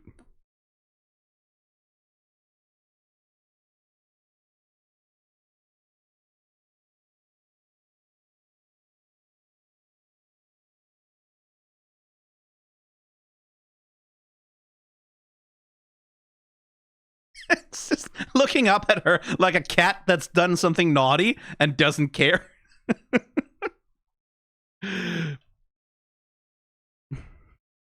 Blink.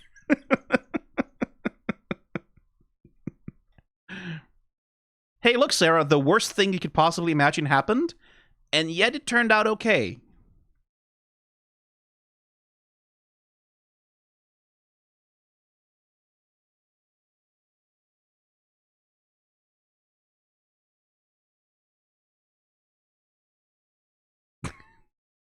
Shrinking and turning into a corn cob.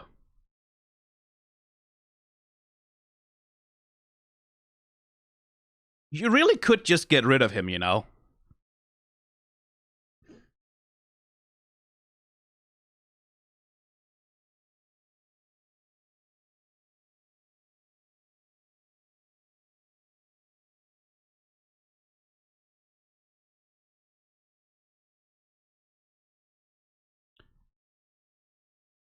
Look at the way he leaves, like the way he's walking here. One step, halt. One step, halt. He's walking like he's got a ball and chain around his legs, right?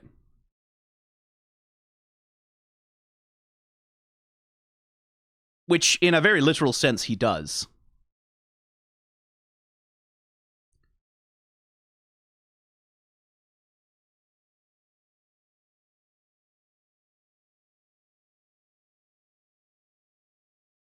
And, like, you can see how he's completely folded in on himself, right? All of his body language. Angel Dust is usually very expressive. He's very out. Like, he's very left, right, arms out. He tends to take wide stances. Here, he's just collapsed, right? He's completely closed in on himself. And closed off, protecting himself from, like, all these emotional appeals from the others. He's trying to, like...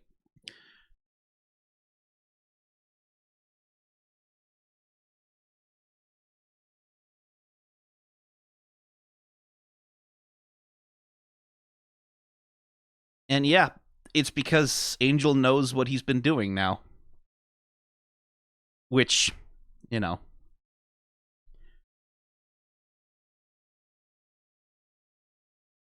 Even if it isn't his fault, right? It's that thing of... It's not necessarily about whether you're rationally at fault for something.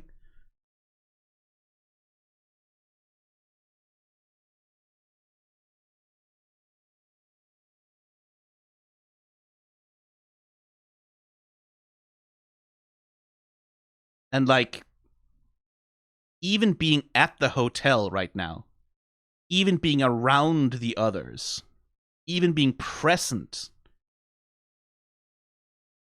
right now for Angel would be torturous, right? Because every moment he would be terrified. He would be terrified that, am I under control right now? Can I know that I'm not under control? How would I know? If I was, what could be done about it? Would they be able to tell? Right? So every moment he's near them, every moment he's with them is just terror. It's just horror that he's going to do something to hurt them. Right? That he's going to be used as a weapon again. that he is poisonous.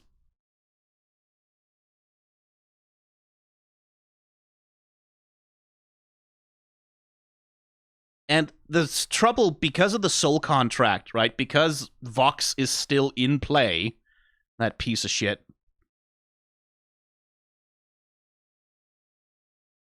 It's not really something that you can reassure him about, right? You can't really say, "Oh, don't worry, we'll protect." No, because he's under a soul contract. Like there isn't a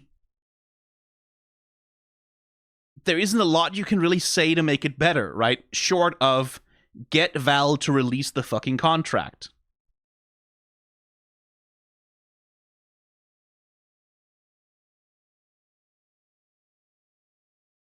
And get him away from the Vees forever, right? Short of that, there really isn't a lot of comfort available to offer him right now, right? And it's horrifying because his best chance at healing is the hotel, right? His best chance at healing is the community that he has with Charlie and Cherry and Husk and the people who care about him. It's the best chance he has, and it's the one chance he can't take. Because taking that chance means exposing them to danger, right? And he's already feeling so guilty about what he did when he had no choice. And so the only control he can take here, right? Like the only agency he can take in this situation is to choose to remove himself from his friends and family. That's the only agency he really has to exercise to try and protect them at all, right? To try and atone for the wrongdoing that he thinks he has done. And it's completely understandable that this is where his head is at, and there really isn't anything anyone can say to make him change his mind. And it's horrible.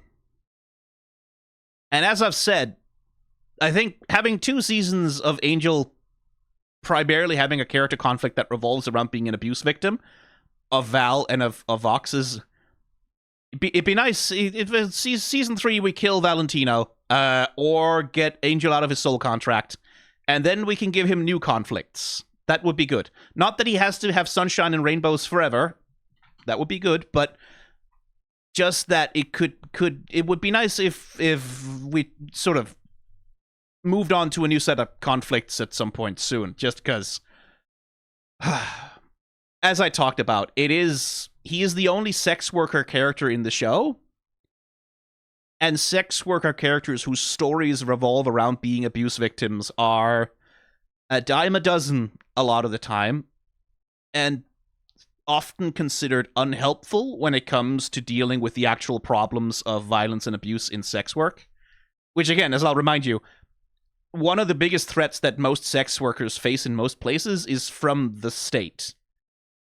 Like, even more than direct abusers and pimps and things like that, the threat is often from the state, because they can't turn to the state for help because prostitution is illegal. So if they turn to the state for help, either they'll be arrested, or they'll have all of their earnings confiscated, which is all of their resources, or they will lose access to their banking, or they will lose access to their housing because their landlord will evict them, or they'll be shamed in front of friends and family, or they'll be unable to find any other kind of work because having a sex work conviction on your record is like, okay, good luck finding a fucking job then, right?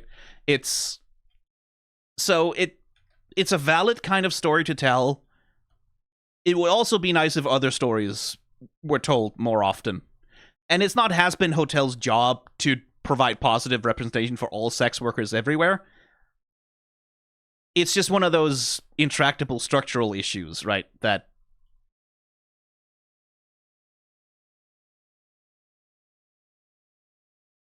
because, like, sex workers have other stories. They have a lot of stories. They write those stories. They publish those stories. And they don't often get listened to because culture generally finds it more comfortable to think of sex workers as victims in need of rescue,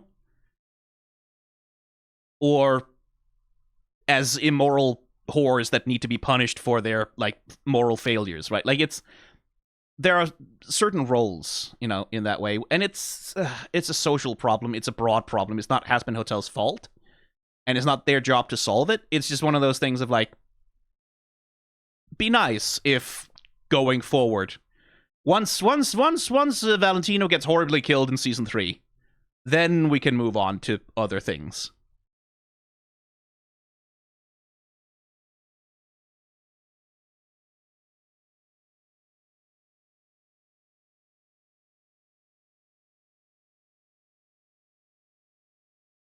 I do wonder about why Angel signed his soul away in the first place, too. Like, because Valentino, to me, doesn't seem like the kind of guy who would care that much about giving Angel full informed consent about that.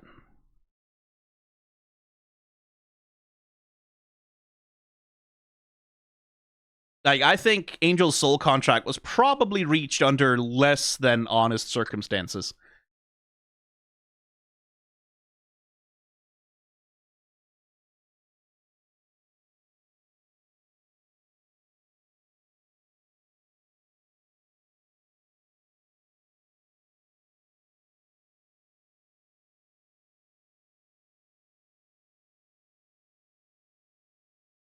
Ooh.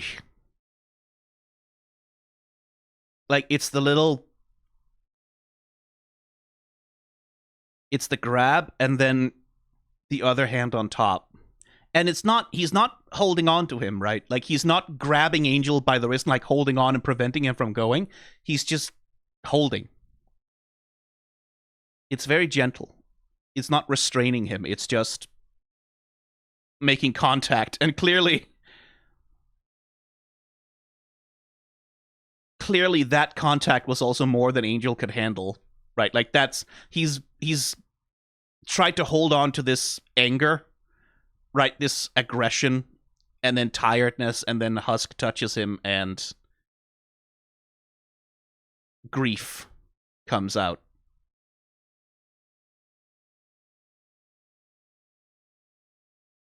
And it is that thing of, like, Angel wants to go back to the hotel in his dreams, right? Like, it's...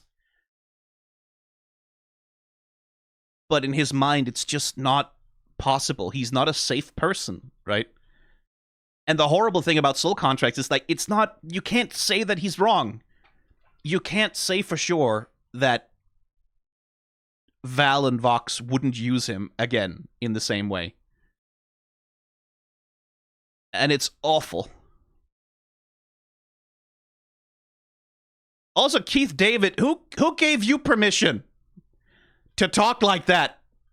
You fucking voice actor?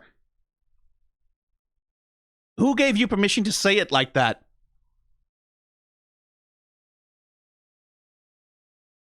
Who gave you permission to do that, Keith? Who? That's a violation of some kind of the Geneva Conventions. Who gave you permission to say it like that? Anyway, I'm gonna worry. So, Lilith, you have about 2 minutes, 3 minutes to go to show up and do something. Let's see what the hell the post-ending scene is gonna do. Christ on a cracker. 3, 2, 1, go.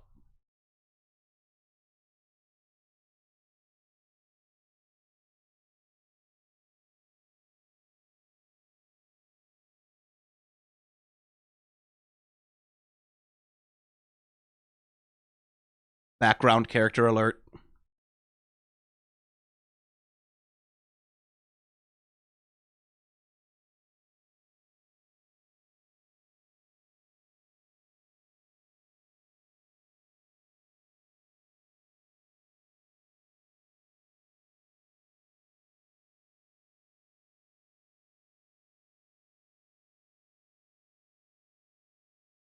Oh.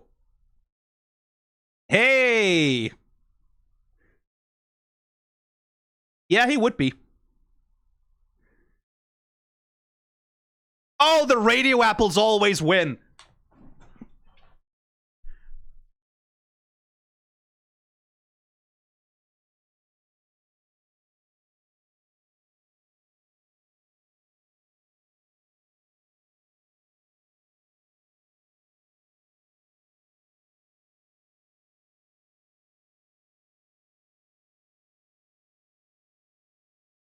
Oh, new fit, huh?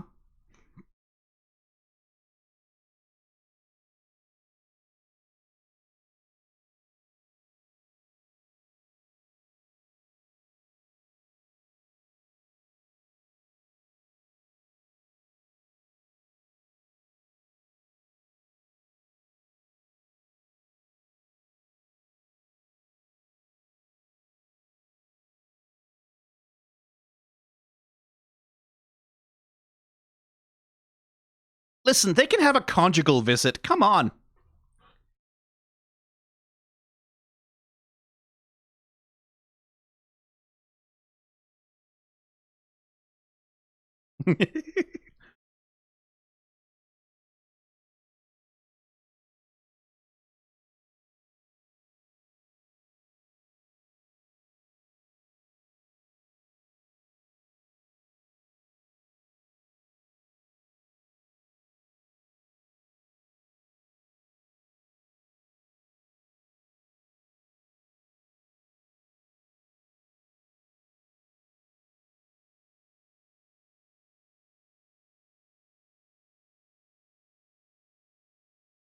Uh-huh.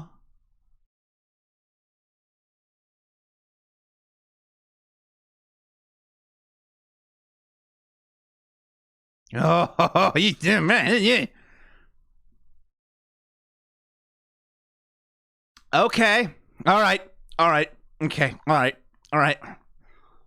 All right. Yeah. Mm-hmm. Of course. She was the cliffhanger once again. I swear to God, Medrano, if you spend the entirety of season 3 edging me about Lilith again, I will explode. That might not have been the right way to phrase that.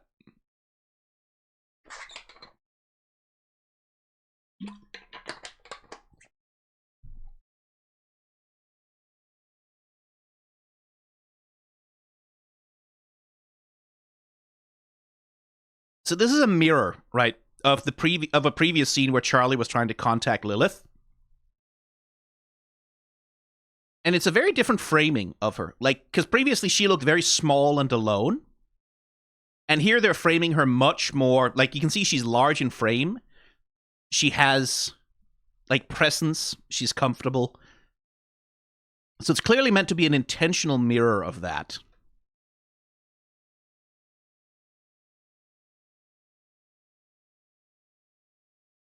Also, cannon bug. What are we calling this shib? Cannon web? Spider bomb? No, because that implies angel and cherry bomb, I guess.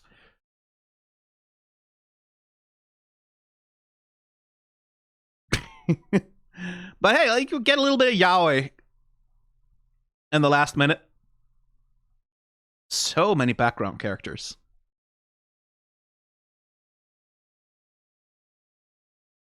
Pinocchio. Huh.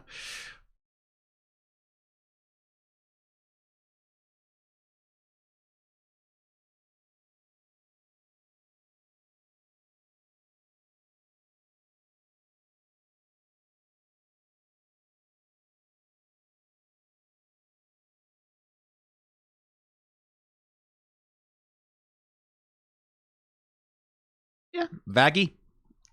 Same name, but different. And that difference does matter. He's in a much better mood. It seems he's found something else to entertain him here. Meaningful framing shot of Lucifer, because Alastor has found something else to entertain him. The radio apples always win. I know there's a lot of radio static this season, but they get the last word. They really do.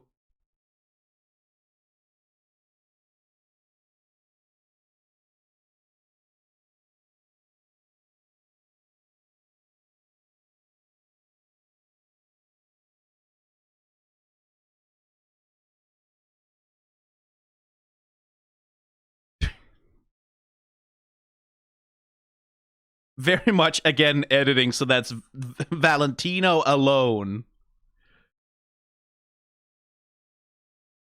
And none of the members of the hotel even visible anywhere. Makes sense.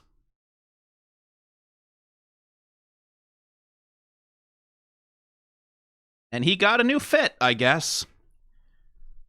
I guess he's gonna be not the main antagonist of season 3, I sincerely doubt it. But he's taking over like that role, antagonistic role in the Vees as the face, right?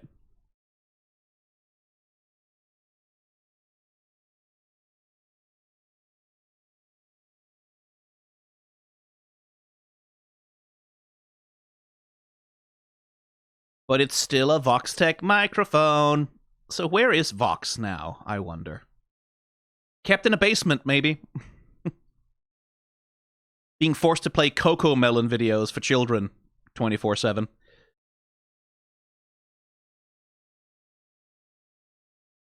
Cherry soda, bombs, popping candy, us fighting. Aw. Cotton candy dreams.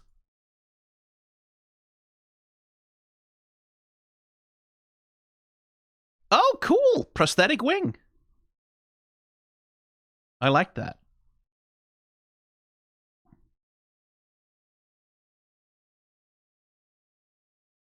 To the snake from Cherry Bomb.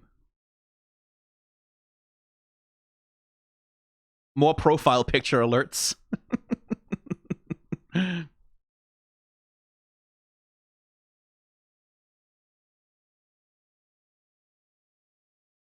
I guess it's easy to let things go when you live in paradise. Salient observation, I would say. That it's probably a lot easier to sort of like forget and forgive when your material needs are met and you aren't suffering all the time. Probably makes it a lot easier. Probably helps a lot.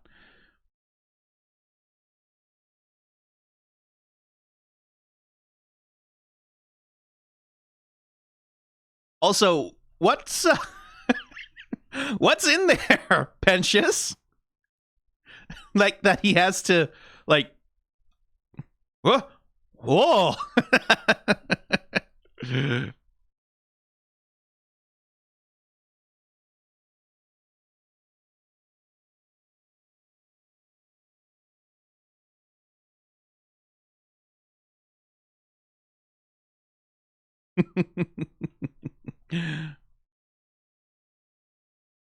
Still hasn't learned to fly properly, has he?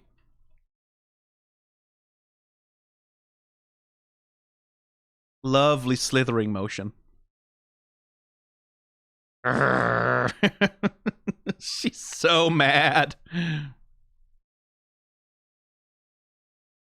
And I guess she still has Adam's ghost hanging over her shoulder, huh?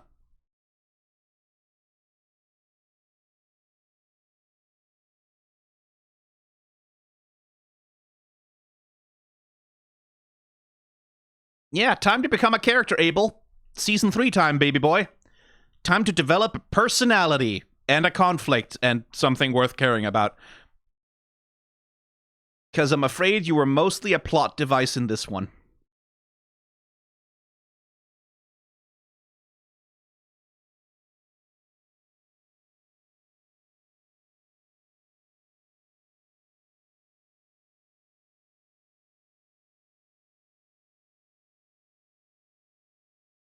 And of course,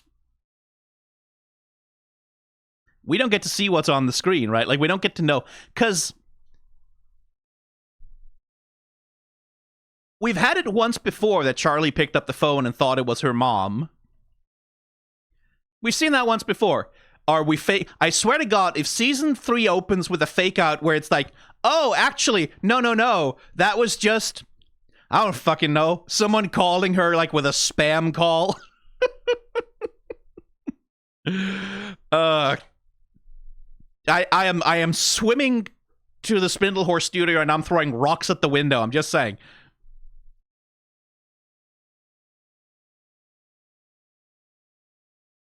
Honestly, I have a little bit of like,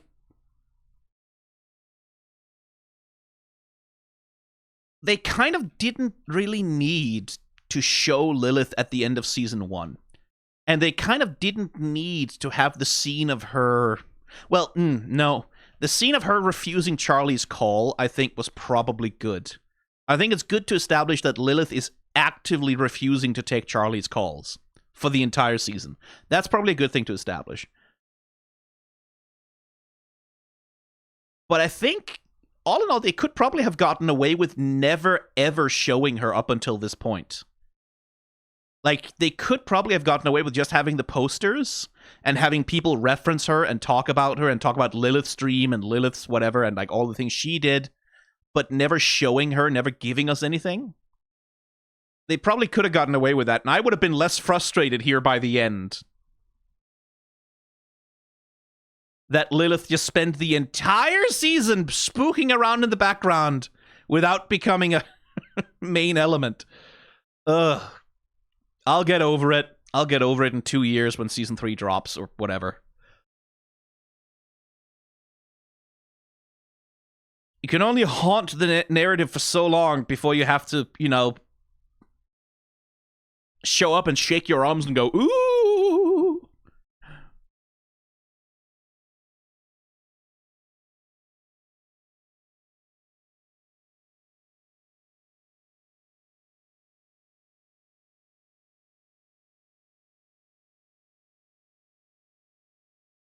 I'm still not really over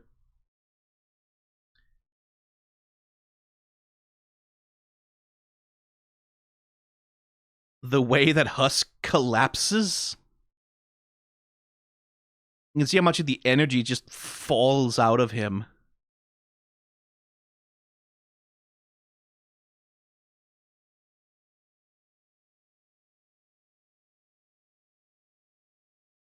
Like, that little move of, like, tugging the tail, not between the legs, but doing that tail between the legs thing, and the wings sort of falling down and hanging limp. Fuck you. And Keith David saying it like that.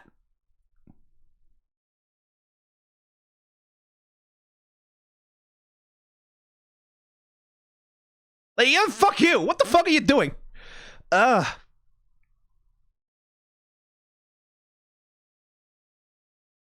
Monstrous. Monstrous is what it is. It's cruel. And that makes it a good storytelling. This is a melodrama, after all. And so it kind of has to be this way.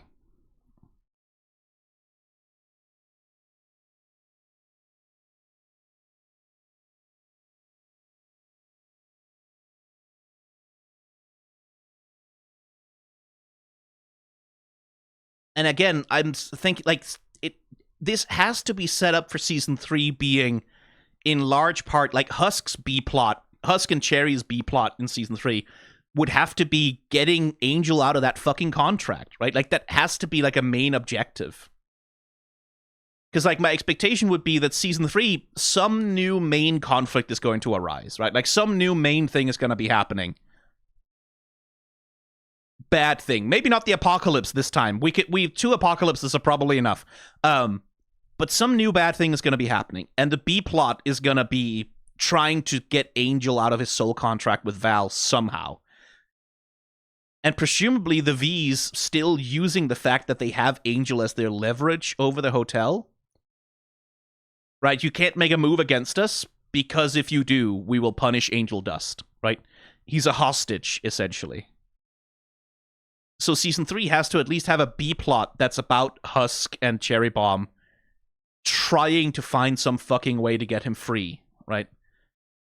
And after that point, right, like, you can start to tell stories about how living with this kind of trauma is, you know,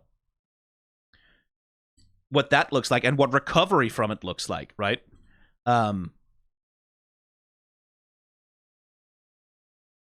But I would just like it if season 3 doesn't entirely revolve around, like, Angel's story doesn't just revolve around being a victim of abuse, because he has other things going on. There's other stuff about Angel that's worth seeing and talking about, I think. And that's, again, this thing of like, this whole show is someone banging their OCs together, right?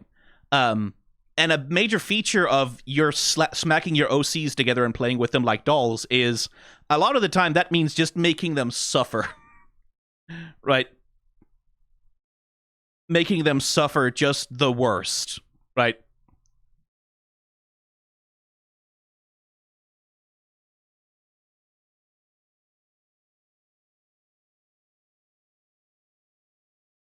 And that's definitely a feature of the show.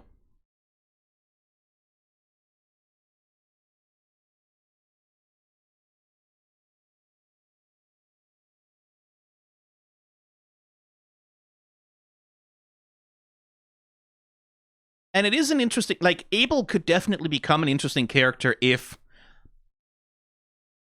his conflict revolves around trying to become like his dad, but then also realizing that maybe he has learned a little bit more from his father than he ought to have, right? That, like, trying to become more like Adam without becoming Adam, right? And I would imagine if Lute's part in that would be one of trying to push him to be Adam, right? I think Lute seeing an opportunity to make another Adam happen will be pushing him in that direction, or would, if she's interested in him at all, right? Like, if she's willing to engage with him at all, it would be to try to force him more and more into the mold of his father. And Abel's story would be about trying to find a balance of being himself in there, maintaining his selfhood, right?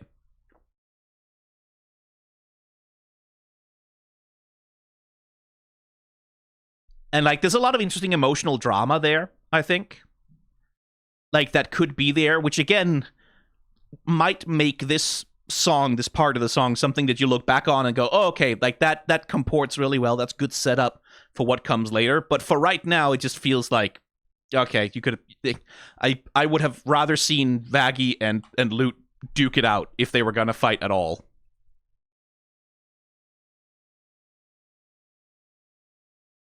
Jesus fucking Christ. Like, I'm just scrolling back through the episode.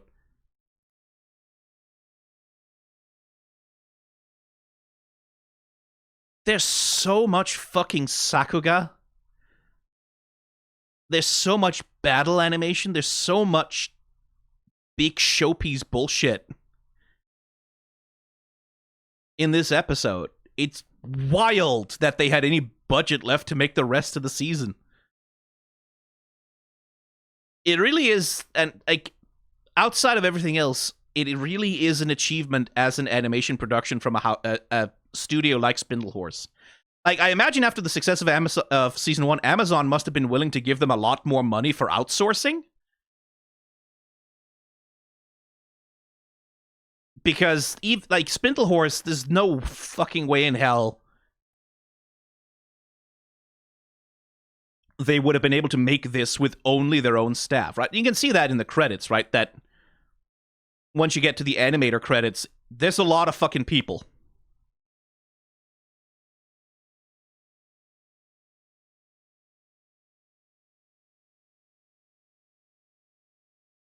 Like Toon City, Bento Box.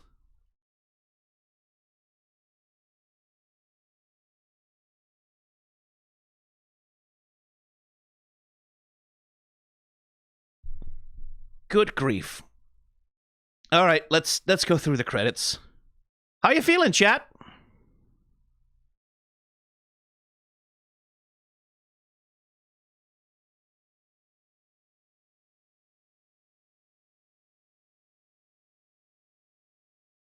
Tired, and I need more. I'm good. I'm fine. I'm happy to take a break for a couple of years now. I'm like, you can let the next season, like, give me a couple of years to process this shit. We'll come back in 2 years and do this again.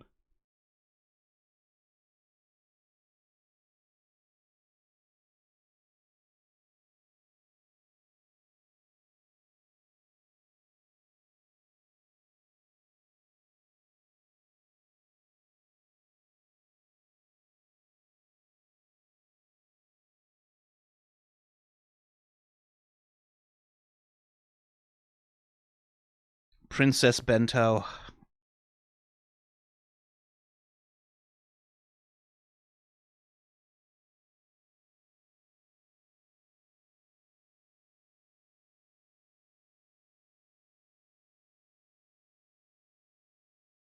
From Bento Box.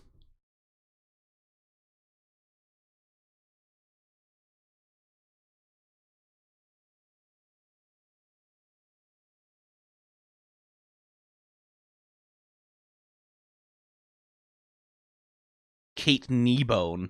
That's a cool name.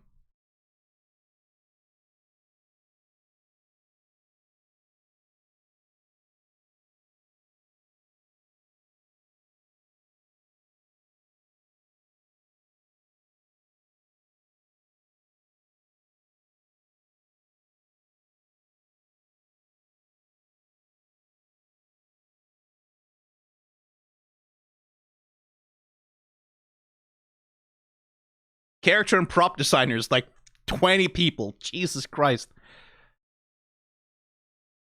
But you would need that, wouldn't you?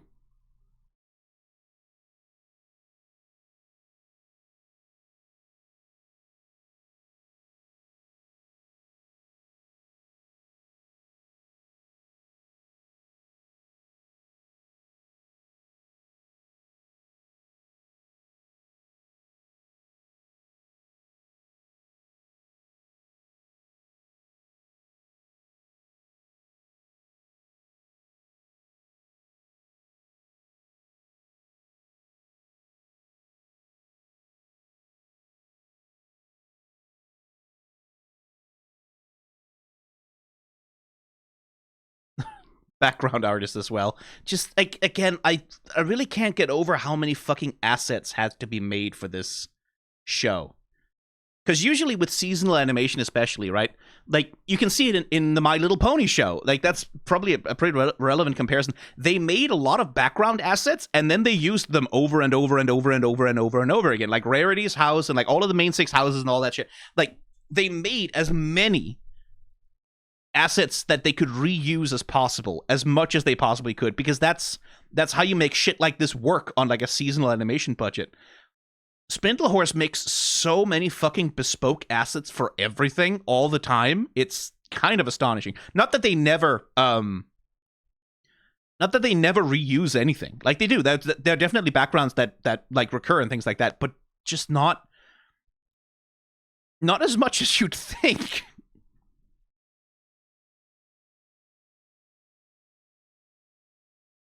And I really just, the only hope my dearest hope is that like the animators and all the outsourcing studios unionize, and that the union at Spindlehorse remains strong and has like strong institutional support from all of the workers there, because it's the only way to protect something like this.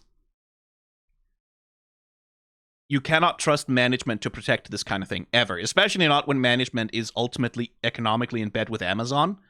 Right? Like even if they don't have bad intentions in mind, once you take the Bezos money, is like there has to be a level of like institutional adversarial distance between the workers and the management. Like that's just how it has to be.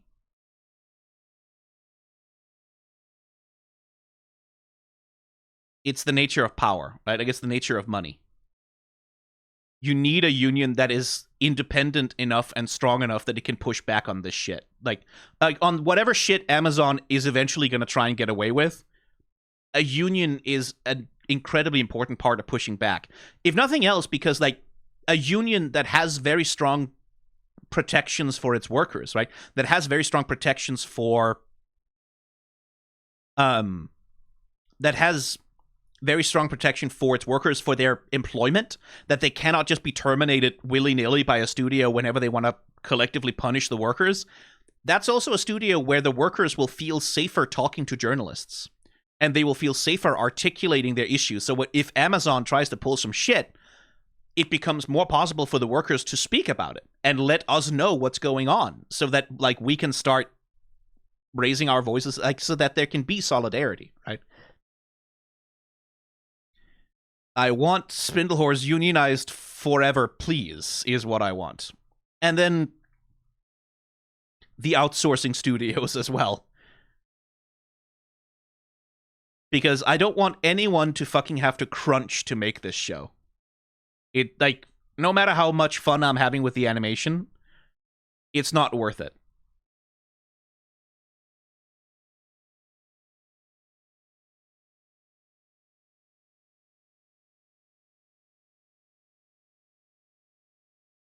Okay, then.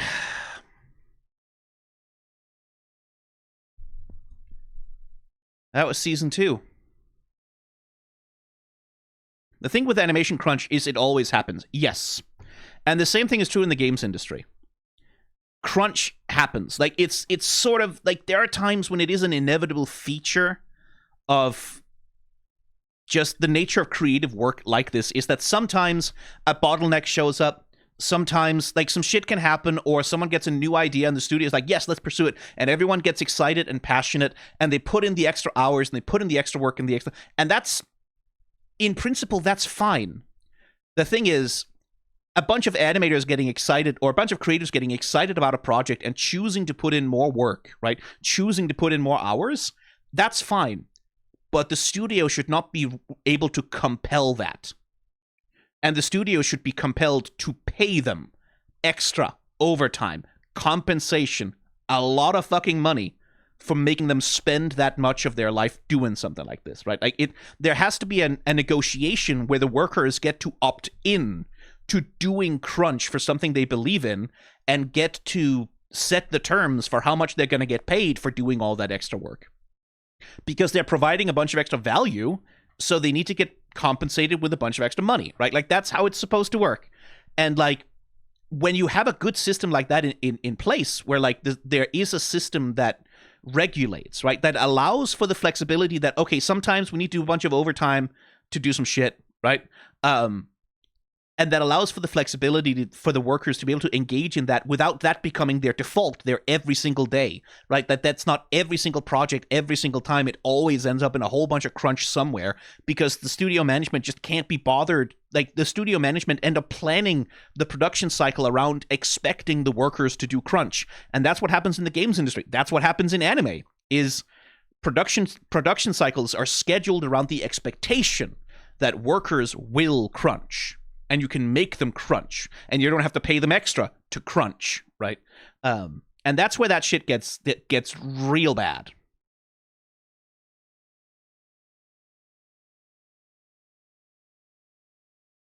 The anime industry is a hellhole. It's not great, yeah. I mean, there are studios that are trying to change it. There are studios that are trying to establish better working conditions. It's slow going, but it's. Any closing thoughts on the season?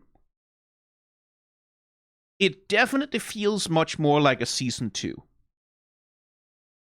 By which I mean season 1 was kind of, that was their one shot, right? Like, that was Spindlehorse getting one shot to do an original animated series musical with a bunch of Broadway talent and shit. We got 8 episodes, and you can sort of tell that they were cramming everything in there, right?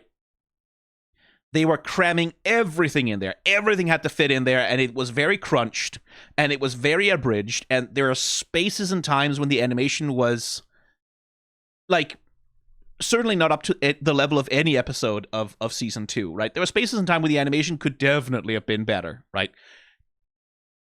And Season 2 feels like a Season 2 that you make when you know you've got a Season 3 coming, right? And now they know we have Season 3, we have Season 4, we can space things out a little bit. We don't have to rush to cram absolutely everything into every nook and cranny of this fucking thing. We can set things up and we can expect with some certainty that we'll be able to follow up on them. Like Abel, like Angel Dust not really resolving his storyline, right? And it feels in that way much more like a Season 2. It feels much more like a second season from a studio that knows they're gonna get a third. Which is like, that is not always a fucking given, right?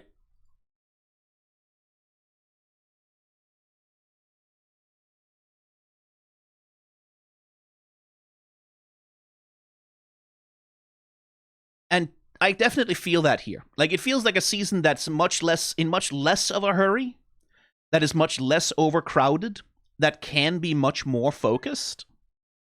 And yet, as we talked about, it still also feels like a show that needs 2 extra episodes per season, right? It still feels like a show that should be maybe a 12 or 14 episode season to me, because there is still so much in there, and there are still things that just could do with a bit more breathing room, right? I wouldn't mind a Has-Been Hotel where there isn't a song every episode. I wouldn't mind a Has-Been Hotel where occasionally you get a non-musical episode that's more of just a character drama, right? I wouldn't mind that. It still has some of the problems it had in season 1, but those problems are much better balanced now, right? And there's much it's much less, it has much less of a direct negative impact on the quality of the whole thing. Like, it still causes problems, but they're not as dire. And it's definitely a show that has found its stride, right? Like, season 1, again, a lot of outsourcing going on. Spindlehorse's first sort of TV anime production, in TV animation production in that sense. You can tell it was rough around the edges. You can tell that the production was kind of finding its feet. Season 2, so much of the animation is so much more fluid. So much of it is so much more expressive. So much of it is so much more free. You can see the experience of running Hell of a Boss, like filtering into Has-Been.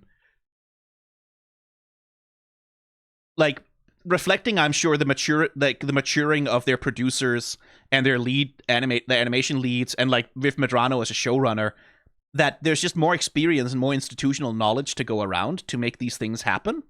And of course, it also is reflected that they seem to have had more money to play with. They seem to have had a lot more money to play with.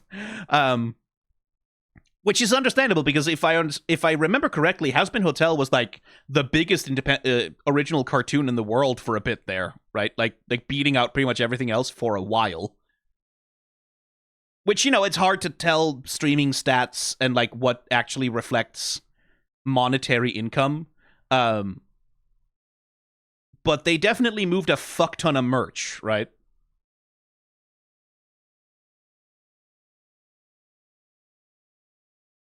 Which, in animation, that's often more important than ratings and viewer numbers, is how much merchandise can you move? How many toys can you sell? How many t-shirts, right? How many lunchboxes? That is often the more important metric, and Has-Been does move those. Like, it moves merchandise like nobody's fucking business.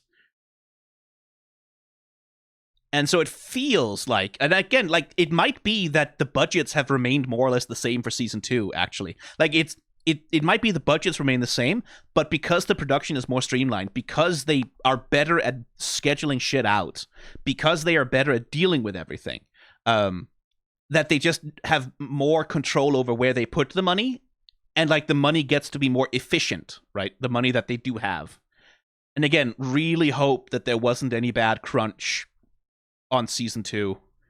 There will have been some, probably, but hopefully the workers at Spindlehorse are finishing out the production of season 2 feeling like their time and their craftsmanship was respected.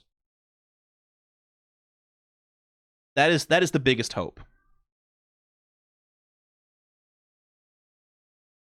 Still can't get over this fucking shot. I was trying so hard to stay quiet for the song. I was trying to stay quiet through the finale and not say too much, right? Like, I was trying not to interrupt things too much. You can't put this in front of me. You can't put this in front of me and expect me not to call you an asshole.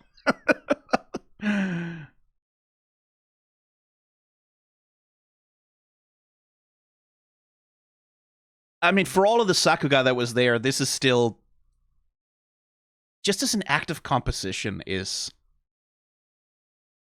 such a fucking flex.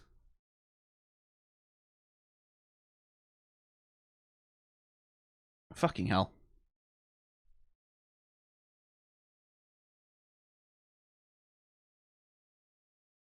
When I finished the season, I felt quite completed. Yeah. It is a satisfying ending, I will say. It is a satisfying ending, this. In a way that season 1, because it was so rushed, I didn't really feel that season 1 was like, oh, I didn't end that feeling like, oh, fucking hell. I went through the whole emotional gauntlet, highs and lows, like stress, anxiety, like tension, release. Like, I didn't really feel like I'd had a whole emotional experience at the end of season 1. Definitely, have you realized that Niffty is an overlord? Yeah, that's why she's able to do this. Only overlords have the ability to do that. Niffty is part of the lineup. So, yeah, she's an overlord, much like Husk.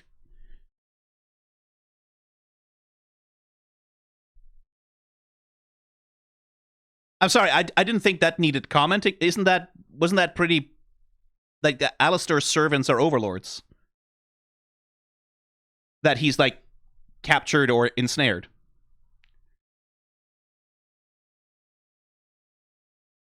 We never got explicit confirmation.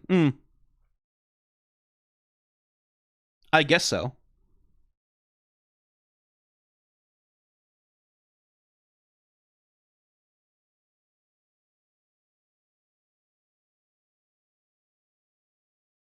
Like, I figured after she was able to go toe to toe with, like, Val and Velvette for the first fight, I figured, okay, like, she and Husk are, like, on similar levels, right? Like, they're on similar levels of strength, so they must be similar level of powerful, right? Like, it's...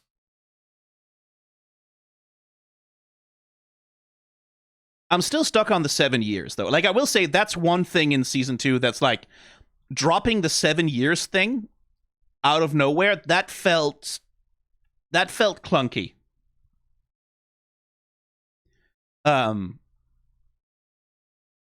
Because, again, all of Season 1 had this implicit premise that the story we are told at the start of the show is the story of, like, it's the origin story of the world, right? So all of this stuff happened hundreds or thousands of years ago, and because the extermination is told to us in the context of the creation myth of the world, it naturally reads as like, oh, okay, so this is this thing that has been the case forever. This is the stuff that they put in storybooks for children, right? This is how it goes. And like, and Lucifer's, like, little line is, in the last 10,000 years, you are the first one to change this town. Again, is like, oh, okay, that reads as though in 10,000 years, Charlie is the first one who's made extermination seem anything other than inevitable, changed people's minds or hearts, right? And then Season 2 is like, no, actually, 7 years, actually. Also, Lilith was doing everything Charlie was doing already, and better. She was better at it also, actually. And that, there's definitely something of that feels like a bit of a, oh, what? Oh, okay. Like, a soft retcon, I feel. It feels like a soft retcon, right? And again, probably the result of, like, they were doing Season 1 and they didn't know that they'd have a Season 2, right? So it's this thing of, like, balancing out, like, okay, we want Season 1 to feel like it has stakes on its own and things. We don't want to bring up Lilith more than absolutely necessary. Maybe that's the consideration there, right? Like there's probably a consideration in there. But it does feel like if it is deliberate that they never put a number to it in Season 1. They never say the exterminations have been going on for. They always treat the exterminations like they are just a fact of life, right? They are just something that happens. Everyone agrees that you can't do anything about them. Everyone agrees the angels are invincible. Everyone agrees the problem is intractable, right? And it's a big, huge reveal, like, oh my god, the angels can be killed, right? That only works as a reveal if everyone has the assumption that there is nothing that can be done to deal with the exterminations, right? And those assumptions kind of have to happen because it's been happening inevitably for, like, hundreds of years. It's been centuries, and no one has been able to do anything about them. Whereas, if it's only been happening for 7 years, it's like, why is everyone giving up already at this point? Like, feels like at that point more people would be like, there has to be a way to stop this than just Charlie, right? But yeah, who knows? I'd be curious to hear Viv Medrano talk about those decisions, like why they chose to de-emphasize the time period in Season 1 in that way and, like, leave it as essentially a offhanded lore drop in Season 2. I wonder about that. I also still wonder about Rosie. I'm curious.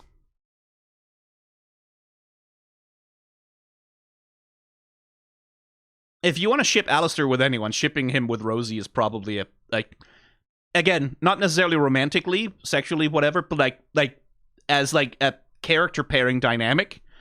I think Rosie and Alastor are primed for some really interesting emotional dynamics.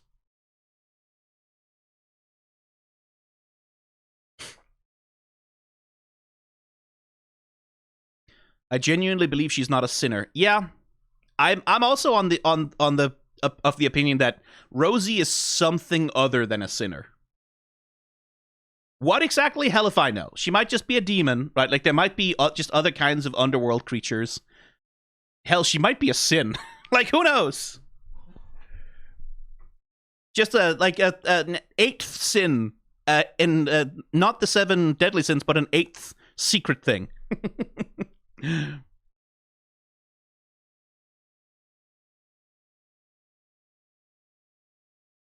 Because she is still, like, her motivation is still clearly she wants to protect the hotel. Alastor knows that she wants the people at the hotel safe. He threatens her with them, right? So she has an investment. What is it, right? Like, why does she care? And again, it's hard to fathom any other reason except she has some kind of personal investment in some of them. Which, again, is that thing of, like,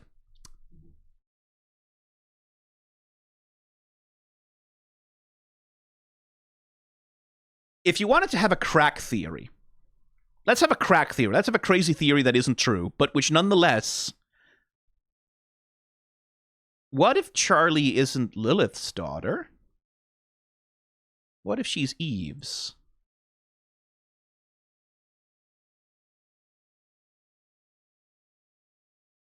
Obviously, not true. Not true at all. Except the only flashback we've ever seen where Charlie interacts with her mother was a dark silhouette that kind of looked like Lilith, but we didn't really get to see her. So... I mean, again, crack theory, not going to turn out to be true. Absolutely not. But, like, Rosie is someone who has an investment in the hotel, right? She cares about the people at the hotel not being dead. She's not here trying to tell Alastor to help them because she wants to protect the Circle of Pride, or because she just is concerned about not getting blown up herself. She wants to protect the people at the hotel.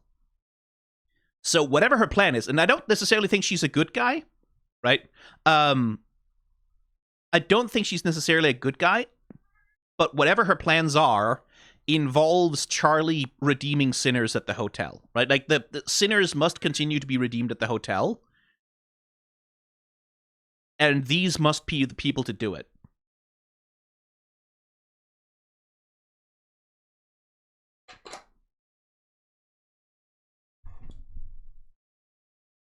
So I'm curious about Rosie. What is it that she wants exactly? Because she sent Alastor there to protect the hotel, clearly. Without really telling him why, but he's been able to suss out that, like, okay, she wants them alive and safe.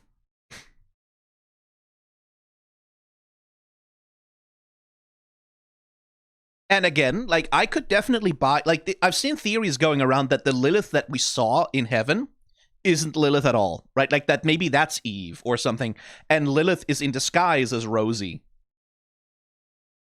Like, playing the part of the Queen of Cannibal Town to keep an eye on things, right? Like, that it's more of a she's pretending to be caught up in heaven while she's doing a bunch of behind-the-scenes shit down here.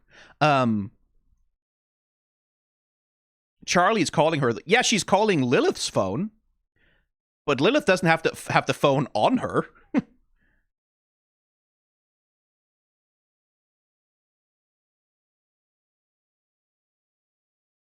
I'm curious. Like, yeah, what the fuck is your deal, Rosie?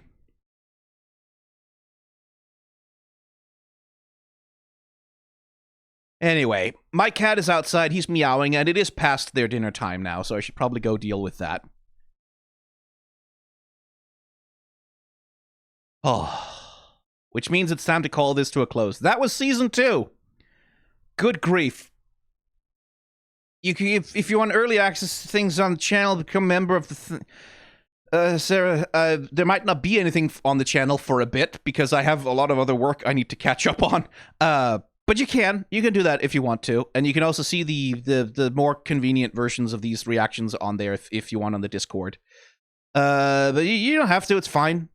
You can just keep doing what you're doing and watch 4-hour and 15-minute reactions, 18 minutes soon, to cartoons for teenagers and young adults. That's also a thing you could do. You should do that. It's how I somehow make money, which is weird. Yeah, it was pretty good. 7 out of 10.